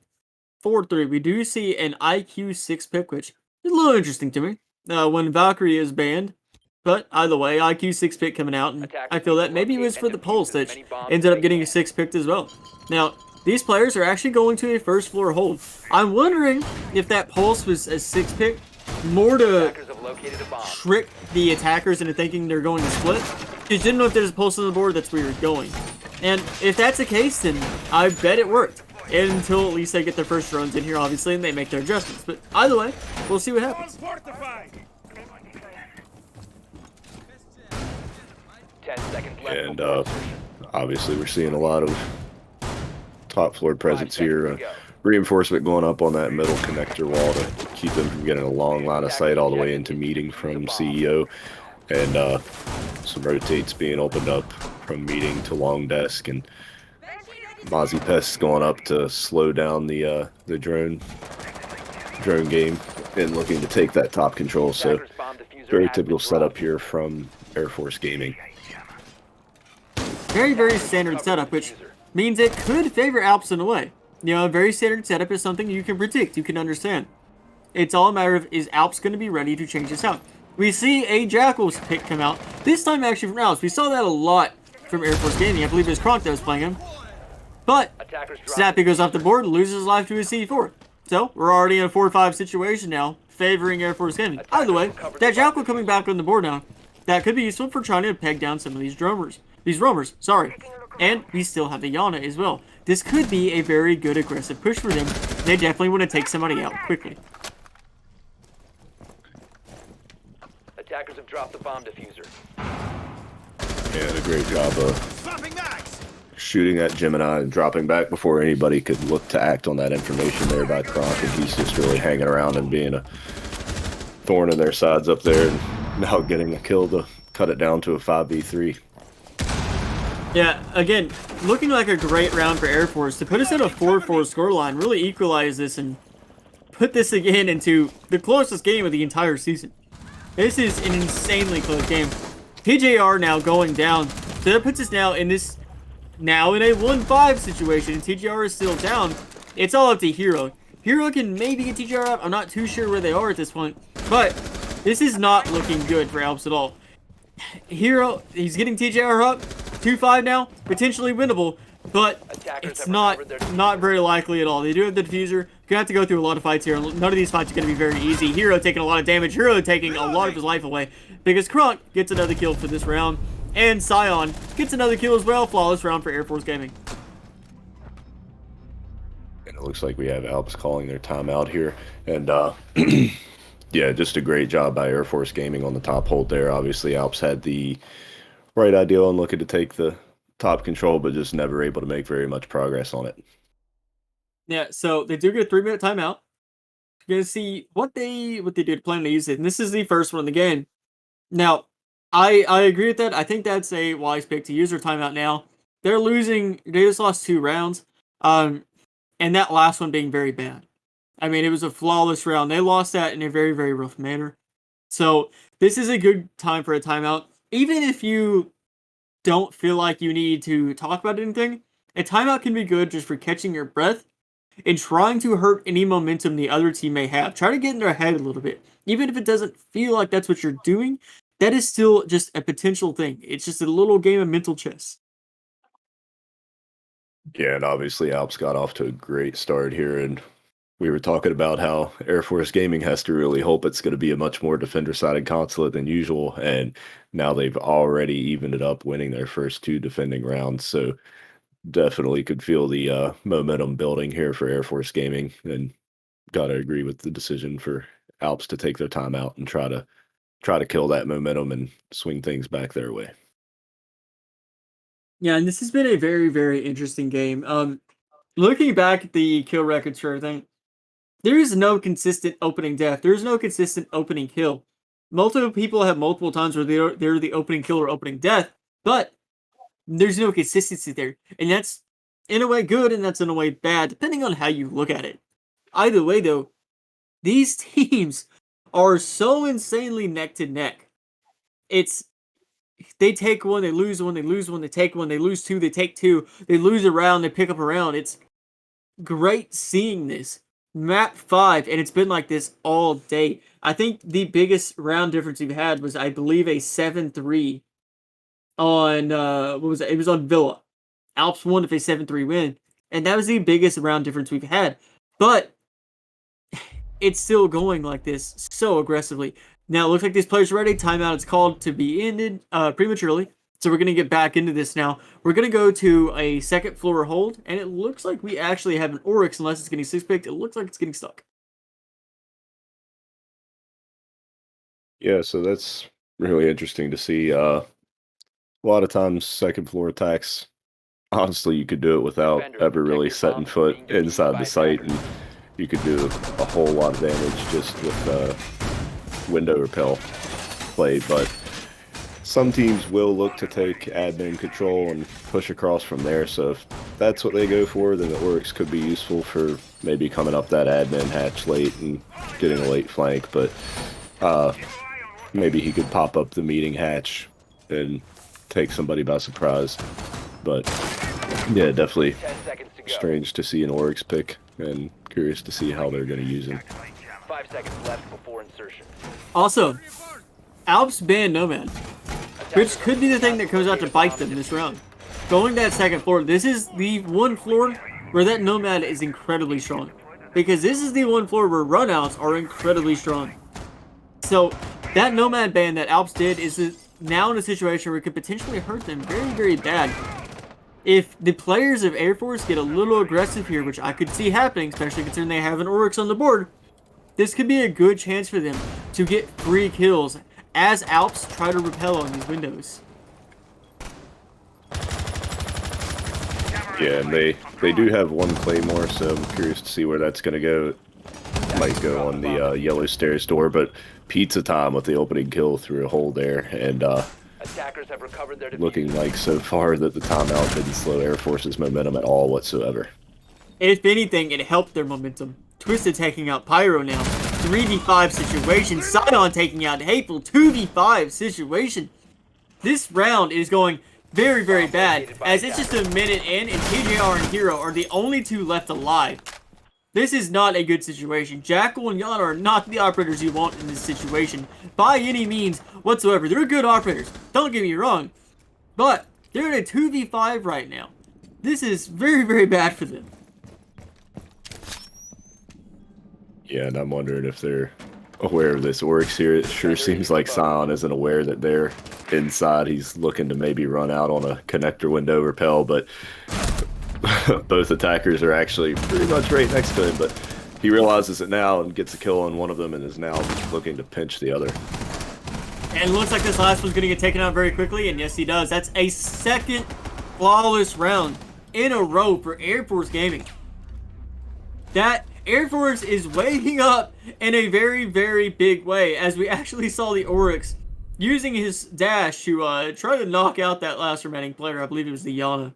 So this is going in a very different manner than it started.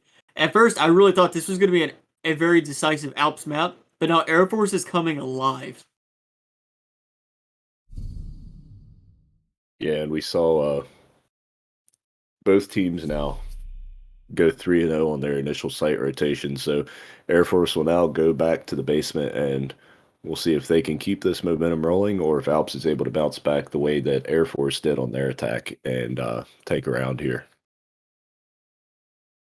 6 pick from Ash to Ash. That's always a bold one, but that's okay. Now we're getting into this.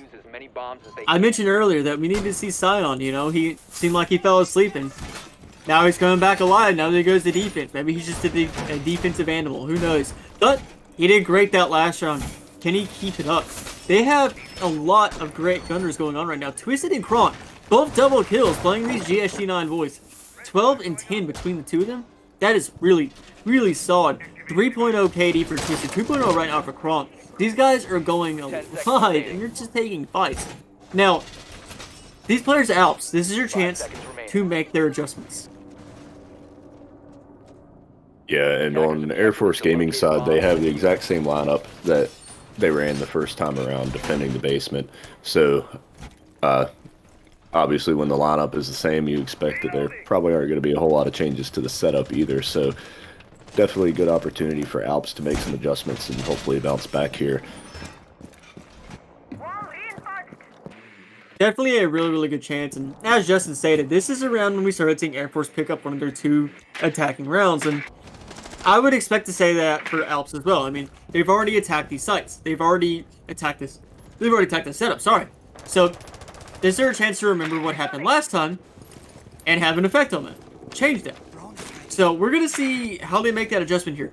And we do see Snappy. It looks like he's trying to hang out around this wall so we can get his wall open up. He's also watching, it looks for yellow rotates. And Twisted is watching for him as well. So, it shouldn't take too long. The question is, are they going to be able to get these players that are roaming up top out? Kronk is doing a little bit of heavy third floor roam. And just like we saw on the Alps defense, Air Force Gaming is just eating up those drones. They're down to 3 already with about 2 minutes left in the round. Snappy getting a little aggressive there in the chat after picking up a kill there, and then Kronk with the run out kill, and that's exactly why Nomad is so huge on this map. Yeah, and getting a very, very free run-out kill as well, and that's one you had to have expected. You had to have at least had a player watching a flank drone maybe there. I don't know, there's a lot of things that could have really hindered that from happening. Hateful picking up a kill onto Scion, though, putting them back in man advantage in a 4-3 situation now.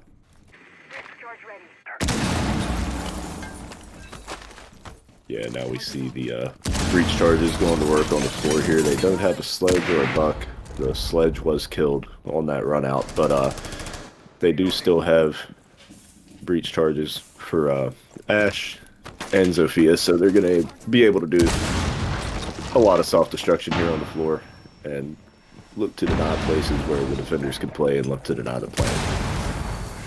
Question's going to matter is what matters is this execute that's going to come out. Snappy getting into sight and getting in there alive. That's just really going to matter because he has that diffuser. They're setting up a lot to get him in there, setting up a lot to cover him on this, as these remaining defenders are all down here. None of them have a great position to stop this, and there's a lot of angles being held by Alps right now. This plant should get stuck. There's no reason it stood. And there it goes. It is getting stuck. And now it's a 4-2 situation as TGR takes out Cream. Twisted and Kronk are alone in this situation now. Almost gets a freebie taking out Yana, and there we go. Yana does get taken down. And now we're in a 2v2 situation just like that. Pyro and Hateful against Twisted and Kronk. This is a very, very close round. Kronk trying to find, because he knows if at least one of these players is out here. He's looking for them, trying to hunt down these remaining attackers. Pyro hunts him down instead. It's all up to Twisted now in a 2v1. This is going to be a very, very hard thing for him to pull off, because we have vertical hold. And that vertical hold pays off. Pyro puts this into a situation where it's a 5-5 scoreline.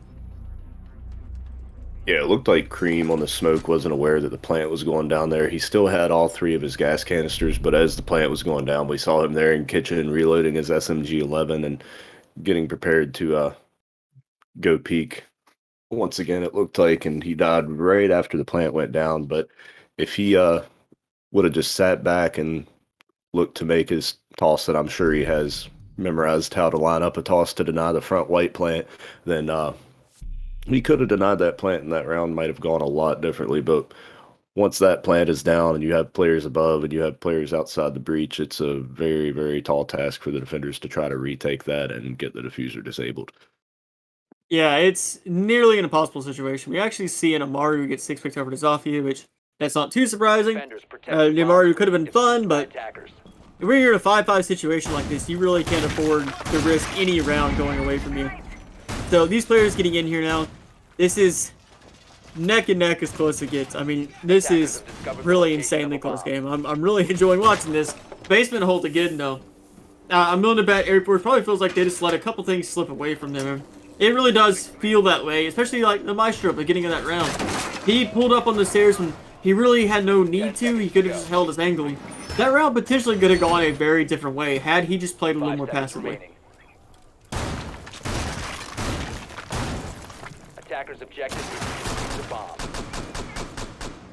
And we see the exact same lineup here from Air Force Gaming, so they probably feel like that's a plant that they shouldn't have let go down, and like they were in an okay situation until they let that go down without knowing it was going down. So Not sure if they still had any evil eyes up or if those had been dealt with or what the exact situation was, but I'm sure they're going to look to deny that push in through the breach, deny that plan, rather than having their smoke die with all 3 gas canisters. Now, Scion taking a little bit of early damage. And as I recall, last time they were here, Scion was actually the opening death, if I recall. So, if he's staying alive, that's already a massive difference for the way this could potentially play out. If he can just stay alive a little bit longer. They're opening this front door. That was potentially a very, very bad drop. That was a very close call for him. Now, he does manage to make it away with his life, though. Doesn't take any shots from that. I don't think they're even aware that he dropped like that.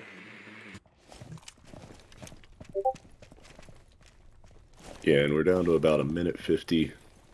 Alps making some good progress on map control, but I'm sure they'd like to pick up the pace a little bit here, and they're starting to get a little low on their drone economy as well, as they've lost half of them. Yeah, and this is, a great example of those drones. They can be so strong.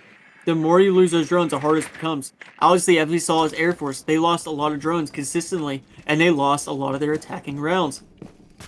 So now we're going through here. Wait, I might be wrong. Either way, so now we're going through here. They're getting a lot of holes opened up. Pyro, opening kill on the Twisted. And these holes are getting opened up the minute left in the round.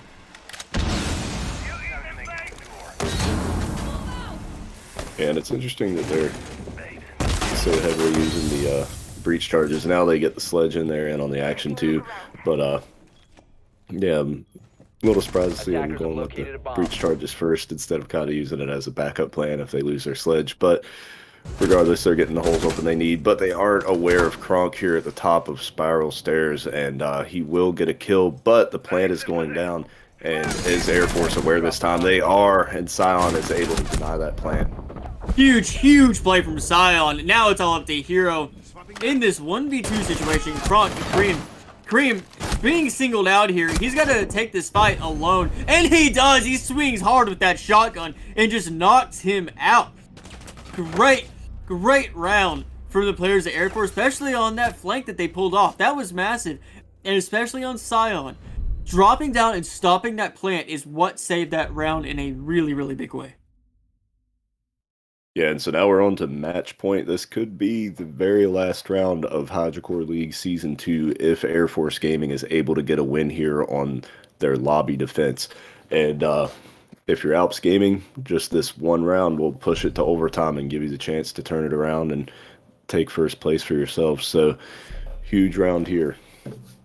This is a very important round for both teams. As Justin just stated, if Alps wins this, they go to overtime, and they need to push it to overtime now. If Air Force wins this, it's over. That's it. They become the Season 2 HydroCore League champions.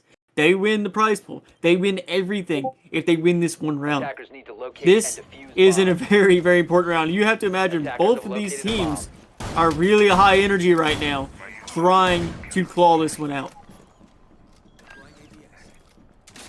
Yeah, this has been such a tightly contested, such a back and forth match all through all 5 maps. But we actually haven't seen any of these maps go to overtime as close as they have all been and as close as they've all felt. So it would be pretty fitting to see the map 5 go to overtime and go the distance 15 rounds. But we'll see what Alps is able to do here, if they're able to make that happen, or if Air Force can close it out on a lobby defense. Yeah, no, a lot of this, we're going to see how this round starts out. I'm assuming it's going to start, of course, this is vertical, this top floor clear. We're going to see who wins that out, because that seems to be a big deciding factor on who wins a round, is who wins that vertical clear early on. It seems to be when the attacking side wins that out early on, they win the entire round very decidedly. Otherwise, we could say the same, conversely. So, this is such an important part of this round, and such a deciding factor. But we have a plant going down already! Are the defenders even ready? Is Air Force even aware of this? They're not! The blanket's stuck! It's less than a minute to the round! They just rushed it in! Snappy does go down! Hateful and Hero take out 2 kills! It's already a 3v4 situation if Snappy's still down. They're not gonna be able to get him up! I don't know. This is just a messy situation. Other players down and Snappy is finally killed off. Now we're to 3v2. TJR and Hero. They are last hope in this round. They do manage to take out Twisted, though. It's a 2v2 situation right now. These last remaining defenders got to get very aggressive. TGR takes out his own teammate of Pyro, finishing him off as he was down. All up to Cream to keep this game over. But it doesn't matter as we're going to overtime. Yeah, and I was about to say that it looks like they're going for a clear across from CEO this time, when last time they tried to clear across from admin and just got absolutely torn apart. But before they even got into the building, before I could say that, it looks like they're going for that clear. Snappy got in and was getting the plant down without anyone being aware of it. And with those players out there on the rappel and just waiting to peek the window once they hear the sound of the counter defuse, that's a very tough situation. You're going to have to win some gunfights on some runouts, and they weren't able to come out on top of enough of those, and now we're headed to overtime with Air Force Gaming defending twice. And with how passively, how methodically both of these teams have been doing their attacks on this whole map, it's not really surprising to see that work out that way. I mean, you can't really expect that to happen at all. So that rush was definitely a very, very big play. Very risky, obviously, but when you're in this map 5-6 situation, you're map point, you know, risk is potentially the biggest thing that's going to pay off, and obviously it did. It paid off in a very big way. Still came close. Players of Air Force almost still pulled that one out, but doesn't matter. Still, almost does not matter. All that matters is who doesn't. Yeah, very, very ballsy play there with the season on the line, but maybe that's a big part of why it worked out. That might be about the last time that you expect a team to, you know, send the diffuser right into sight there and put all their eggs into one basket right at the start of the round like that. And obviously it paid off, and now we move on to overtime, where we'll see a basement defense from Air Force Gaming to start us off here. No matter what, we're seeing 2 more rounds now. If one team manages to win 2 rounds in a row, that's it. But also, no matter what, we're seeing a max of 3 rounds here. This is it. These are the final 2 to 3 rounds of this entire championship, and this has been insanely close. Pyro gets the opening kill onto Cylon, taking him out. So already, round advantage, or man advantage, sorry, going in the way of Alps, as they're trying to get very, very fast on this vertical clear, and they're getting these players out very quickly. Yeah, Kronk is just going to fall back and drop back down spiral stairs. But Alps, I'm sure, is very happy to take all this map control with 2 minutes remaining, and the man advantage this round is looking pretty good for them at the moment. Yeah, this is looking like a very, very good attacking round for Alps, and if they do win this attacking round, then that could be very, very bad for Air Force, as this has been a very defender-sided conflict. So if they win this could potentially be it, because if they go to defense, they obviously have a little bit of an advantage here of how those games have been playing out. Wall's already getting opened up less than halfway through the round. This is looking like a really, really good attack from Alps. They've obviously made their adjustments. They've done their homework throughout this game. They're getting things ready. Yeah, lots of vertical angles being opened up, all the hatches being opened up, both garage walls being opened up. It's got to be getting pretty uncomfortable down there for Air Force Gaming, but they are able to get a C4 kill to start to swing things back. But Alps answers right back with 2 kills, and not looking good for Air Force Gaming in this round at all. Back to Kronk and Cream now in a 2v4 situation, 2v3, as he does manage to take out TJR. Still has players up there trying to hold him back. Smoke canister going out to stop this plant, but there's still plenty of time to get away from that, take a little bit of smoke canister damage here, and get back to the plant. But Snappy actually goes down.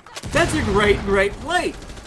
Now that's the diffuser down. It's all up to a 1v2 now. It's up to Pyro. He's got to take out these 2 players. He has 30 seconds. He has time. He's above these 2 players. He drops down. He's going to get aggressive here. And he's got to win these both fights. He does make it a 1v1 and gets Kronk now, though. So, this is very close. This is anyone's game. Who's going to win this out? Kronk has been a hot hand. He's 60-7. He's got that 2.0 KD coming out for him. Diffuser starts to go down. Kronk, he's got to be aware of this. He pushes up on this. Is he going to be able to stop it? He doesn't. Is he going to be able to catch him off? And he does! He stops it. That's a big round. Match point again for Air Force. Huge comeback in that round from Air Force, and it all started with a flank up spiral stairs. There was a flank drone there that we saw him look at, but nobody was on it, and he was able to get that kill on Ash in lobby, and that was the big start of the comeback there. And obviously, he's able to clutch it out in the end. Yeah, that was a round I really thought was going to go in the way of Alps very early on. But when Kronk and Kareem, they brought it to that 2v4, and then they brought it away. I mean, huge round. Especially, got to give a lot of respect to Kronk there on that Jaeger. What he did was insane for putting in the amount of work he put in. So great work to both of those guys. Now, let's see if they can win an attacking round. And it's going to be hard to win these attacking rounds, as we've seen. Yeah, no surprise that we're seeing Alps go to basement as well. That's pretty sure been the most successful site for the defenses so far here in this map 5 on Attackers need Consulate. to locate and defuse bombs. We do see the Mira here. I think that Alps has been running Mira for the most part on their basement defenses, while Air Force hasn't been. But yeah, that's a big standout difference between the two teams' defenses here on the basement. Yeah, absolutely. And the question is Air Force, are they going to be a big attacking team this round? I mean, you never know what to expect. This could be very massive. Out of the way, Alps in a point position to put this into round 15. And in a good position because, again, you're defending, and this has been a very defender-sided game. Very defender-sided game. But some of these teams, I mean, some of these players are really popping off. You have to look at Kronk right now. 17-7. Twisted, 14-8. I mean, these two guys have been going nuts. So, this has been a really heavy game. It's going to be a question of who can get those leadoff kills in a way, but it seems like those leadoff kills aren't even the thing that really matters as much, because that didn't help last round.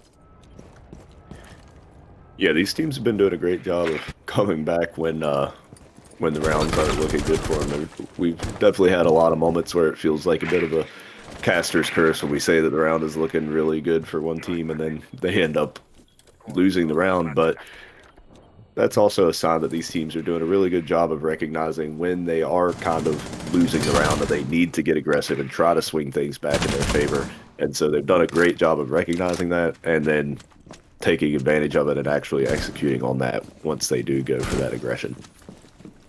Now, what's interesting is they have no resistance on this heavy vertical side, which is something we saw a lot from Air Force. Air Force did a very strong vertical hold. Alps is not. Alps is doing a much more heavy anchor style play. And I mentioned this before, this is something that could potentially bite Alps. I mean, they're letting Air Force have all this free control up here. They're letting them open up all the holes they want, make all the lines of sight they wish to make. So, this could hurt them, but we do have a flank coming up. Looks like Spiral Stairs. Hateful. Coming up. He gets a free kill on the Cream. He's still pushing through. He's going to take another fight as well. Shot doesn't go down, but a lot of players do go down. Alps put us in a 5v2 very quickly.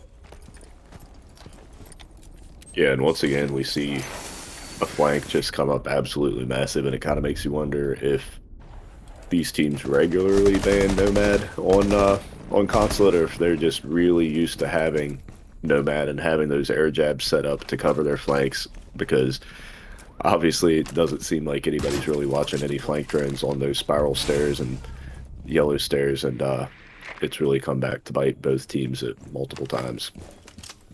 Hateful fighting, bleeding out. It puts us in a 4-2 situation. I'd like to say that, okay, this should be around, but we've said that before because Kronk is still alive. Now we're in a 3-2 situation. Obviously, this is still winnable because we saw it happen last time.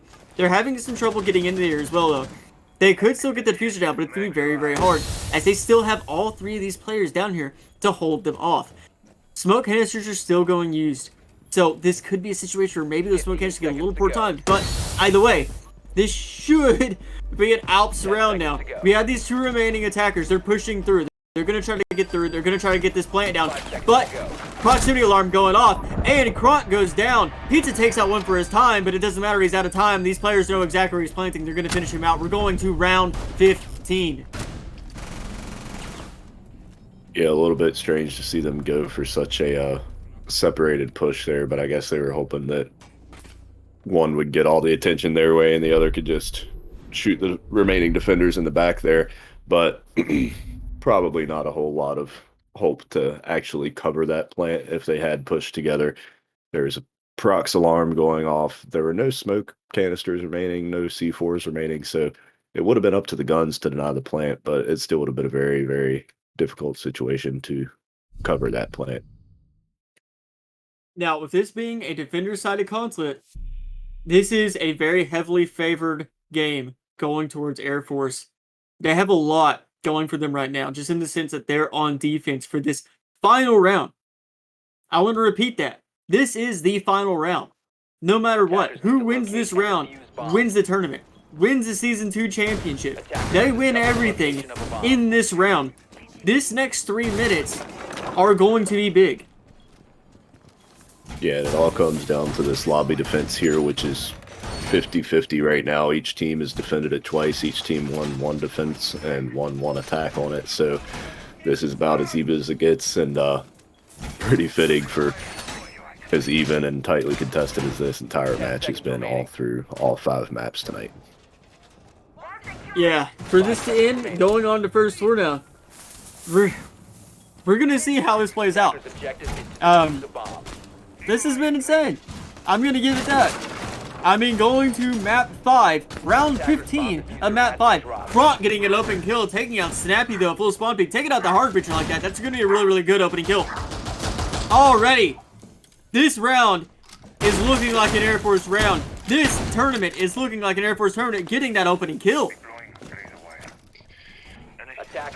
Yeah, and the first time that we saw Alps attack the lobby, they tried to clear across from admin, and they really had a ton of trouble. The second time we saw them look like they were setting up to clear from CEO, and instead Snappy just went straight into sight and got a plant down, but this time Snappy's dead right off the bat, and looks like they're looking to maybe just push right into the front door here, which is probably not going to be possible with players above. Yeah, this is going to be a bold move, and man, Snappy's got to be kicking himself. He called the other guy an idiot last time, but he died to a spawn peak. But either way, pushing through this first door is going to be very, very hard. If they can do this, something's gone wrong, basically. But they're not going to do anything. Kronk gets a second kill through a window, taking out Pyro. 3v5. 3v5 for the final round right now. As Hateful's losing a little bit of damage too. They're not giving up in this main door, but they need to. They need to go somewhere else. This is a death trap. Alps, go somewhere else. This is not going to work.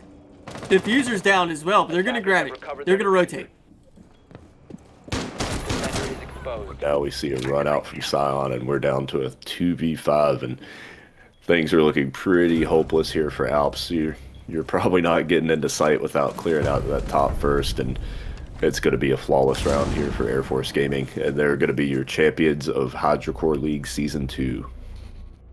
Air Force Gaming closes that out with a flawless round. I want to reiterate that. A flawless round 15 of map 5. Air Force Gaming are your Hydrocore League Season 2 champions. They have fought all the way here. They've won majority of their games. They went through the finals and never lost a game to make it all the way here and made it all the way to map 5 and round 15 of it and pulled through. This has been a great tournament. Give us a few minutes. Give us a couple minutes. Sorry. We're going to pull someone over. We're going to get an interview going. We're going to pick some brains on this one.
All right, first off, we are here with Pyro from Alps Gaming, man, and that was down to the wire. That was down Yeah, to the wire, yeah, man. It went all the way to round 15 of map 5. yeah. It was long. It was tough. Yeah. Yeah, that, Our Wow. that was an intense match to Yeah. watch. I'm sure it was That, that intense and draining to play in as well, but making it this far, man. yeah, very draining. Very draining. Yeah, it just we're a newer team. I think we just weren't really ready for this long of a game, playing this long, this many maps. It was really draining. Got to cool down a bit, but no, yeah. It was a really good game. right, and That's all. man, we stated this, you know, best of 5s, best of 3s are already exhausting, but best of no one really is ready for that because that's not something you do every day. It's a very rare situation you get yourself in. It's hard to do, but you guys going to a best of 5, round 15 of a best of 5, man, Yeah. that is insane for both teams. I mean, no matter what, both teams, that is nuts to pull yourself. You definitely can't beat yourselves up on that. I mean, Yeah. losing in map 5 of round 15, like, I can't stress this enough. Any other situation, honestly, had you guys been on defense for overtime, a part of me wants to say that you guys probably would have finished side of consulate. Yeah. So, how are you feeling going into round 15 after you? No, no one likes to say it, but going into round 15, attacking on that last round, but like everyone's a little worried or stressed, right? Right. And I think we just kind of tried to keep it cool, but no, the as soon as the spawn peak happened, our hard breach got picked off. We all kind of just had an eye. We're like, oh god, and then got killed another from another window outside, and then another run out, and we're just like, wow, it sucks to lose that way, but no, it was really fun to play. Yeah, that can be a deflating moment for sure to lose one to a spawn peak in such a huge moment. Um, did you guys feel like coming into this that you had a very solid, like all 7 maps you were prepared to go anywhere, or were there any Uh, that you were there was absolutely hoping to avoid? the one map I think we banned it first was club. We did not want to go to club. I think we've scrimmed them before on that, and they just tossed us on it. We knew we didn't want to go to club. Club's one of our weaker maps, so we knew either way. I think most games we banned it first. Club is for us in general. Got you. But Yeah, Villas, the most decisive win we've had all night was you guys on Villa going 7-3. That was a very, very yeah, decisive one. And I was actually getting worried for Air Force on that one, if I'm going to be honest, because that one was a very, very good win. But, I mean, either way. So, obviously, Villa was one you were very, very interested in. Going to Chalet, though, Chalet's one that hasn't had a lot of play get done. yeah, And you guys did pull it out. So, I'll got to give you props on that. I mean, picking Chalet, too, that's a ballsy move. yeah. No, we enjoy Chalet. We really enjoyed Theme before it got swapped, so we kind of decided we'd make Chalet a good map for us. So Got you. yeah, we wanted to go there. Yeah. No, GG's Awesome. to them Well, though. like I said, once again, congratulations on making it this far. It's been a lot of fun to watch you guys and all the teams throughout this entire season, and it was definitely a very, very tight as it could be Yeah.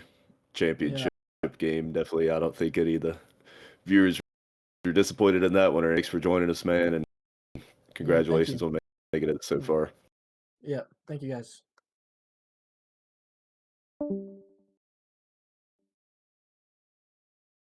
All right, now we're about to pull in someone from the champion team, Air Force Gaming. Give us one moment. We're gonna get someone over here. But again, that was Pyro from Alps Esports. Sorry, Alps Gaming. I'm very tired at this point, and very, very close. Very close. Yeah, as close as it could be.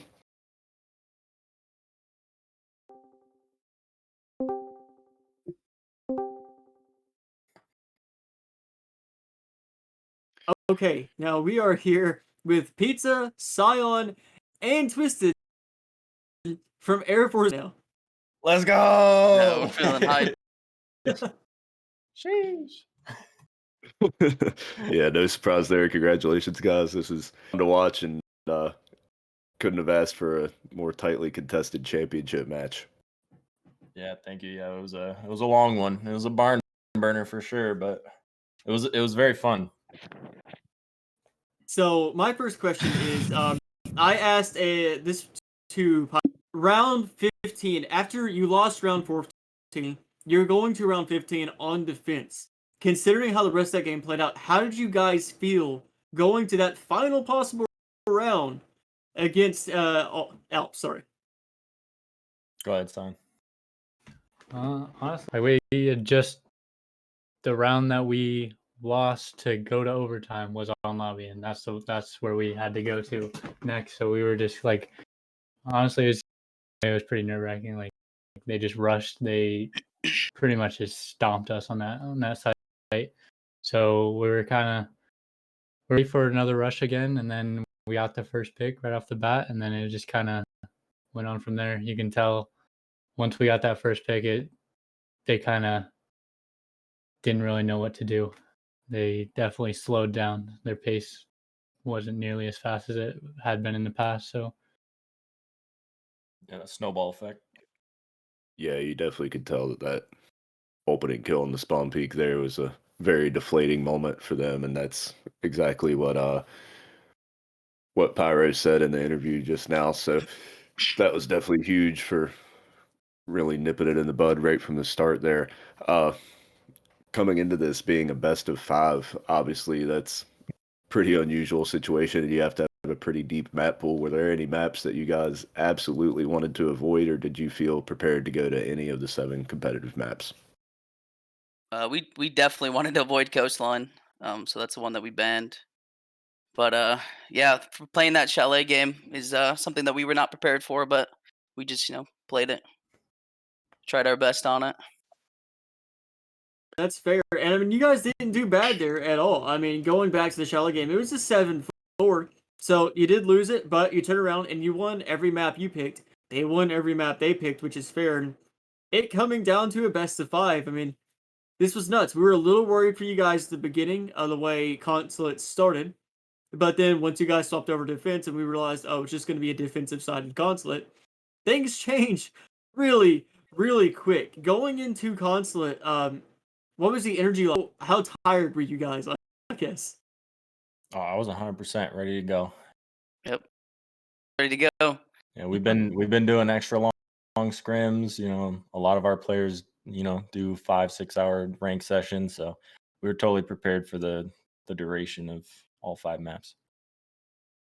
Gotcha. Yeah, it definitely makes for a long match going against one team over and over 5 maps, and can really be draining. But it definitely seemed like you guys didn't lose steam as it went on, and like maybe Trevor talked about, maybe you guys having the better stamina of the 2 teams, and it paid off.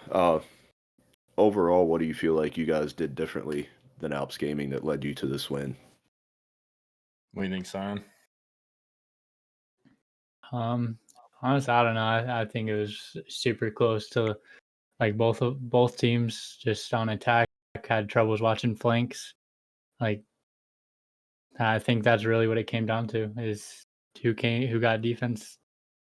Just those flanks were killing both sides. So like we were on attack, we were constantly getting flanked, and on their attacks, they were constantly getting flanked. So I guess that's one thing both teams can take away from there.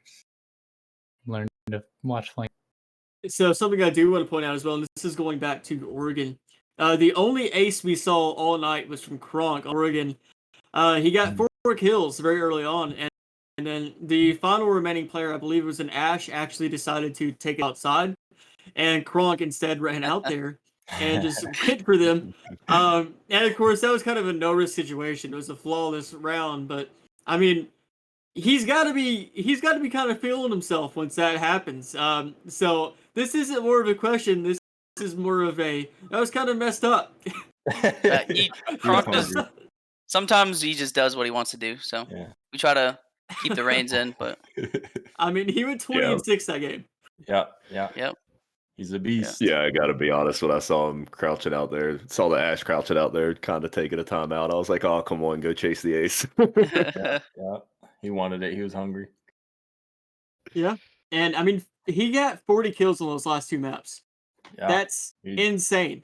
Yep, he stepped up today. It was So awesome. big shout out to him. He was definitely a massive, massive fragger on this. And that's not to say anyone else is doing bad. I mean, I can go back here. We have other ones. Sorry, 17 kills over on Cafe. Massive map. I mean, there was a lot of going back and forth. That's something we did state about you guys. We stated about both teams really because this was such a close game. Is the ability to play for trades was massive here, and that has to be something that is really, really drives you when both teams are just one team takes a kill, the other one team takes a kill too, and that was almost every round except for the flawless rounds were the only ones where we didn't see that happen. So that was insane play to you guys. I'll give you that. So I guess big shout out to you. I don't really not have a lot of questions here other than first of all, do you guys three? I'm pretty sure, right, Pizza? Oh yeah, we plan on Oh, coming man. back. Go back to back, you know. Yeah, two-time. We win it all. We got to win it twice. Gotta be the two-time. Yeah, We gotta gotta defend come that. defend your Time. crown. Yeah. But Can't just give it no, up. yeah, Alps just played a really good game today. They were Yeah, awesome. Shout out to them. They We, played a solid game. Yeah, we worked hard all week, all the past 2 weeks doing homework. You know, they came out and threw some stuff that we were not expecting. So good job. Well, do you have Yeah, anything definitely you would couldn't like have to asked say? for you. Sorry. Good. Sorry. Good. Do you have anything you would like to say to anyone viewing or? Just shout out anyone that came to support us. I know my girl and her entire family were watching, so thank you. Love you, babe. And anyone else from the AFG Discord, all of our friends, family, everybody, thanks for the support. We really appreciate it. It meant a lot to support us to get here to be able to do what we did. Champions. Yep. Thank you everybody for watching and coming out and support us. I know I got a couple friends out there watching. It's been awesome. It was a long day, so time to go to bed.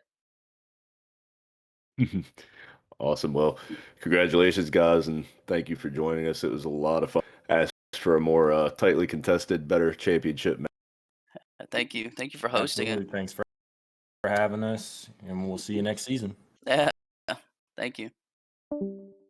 Sounds good, guys. Well, congratulations to Air Force Gaming teams that participated in Hydrocore League Season 2. Thank you, everybody that tuned in and watched.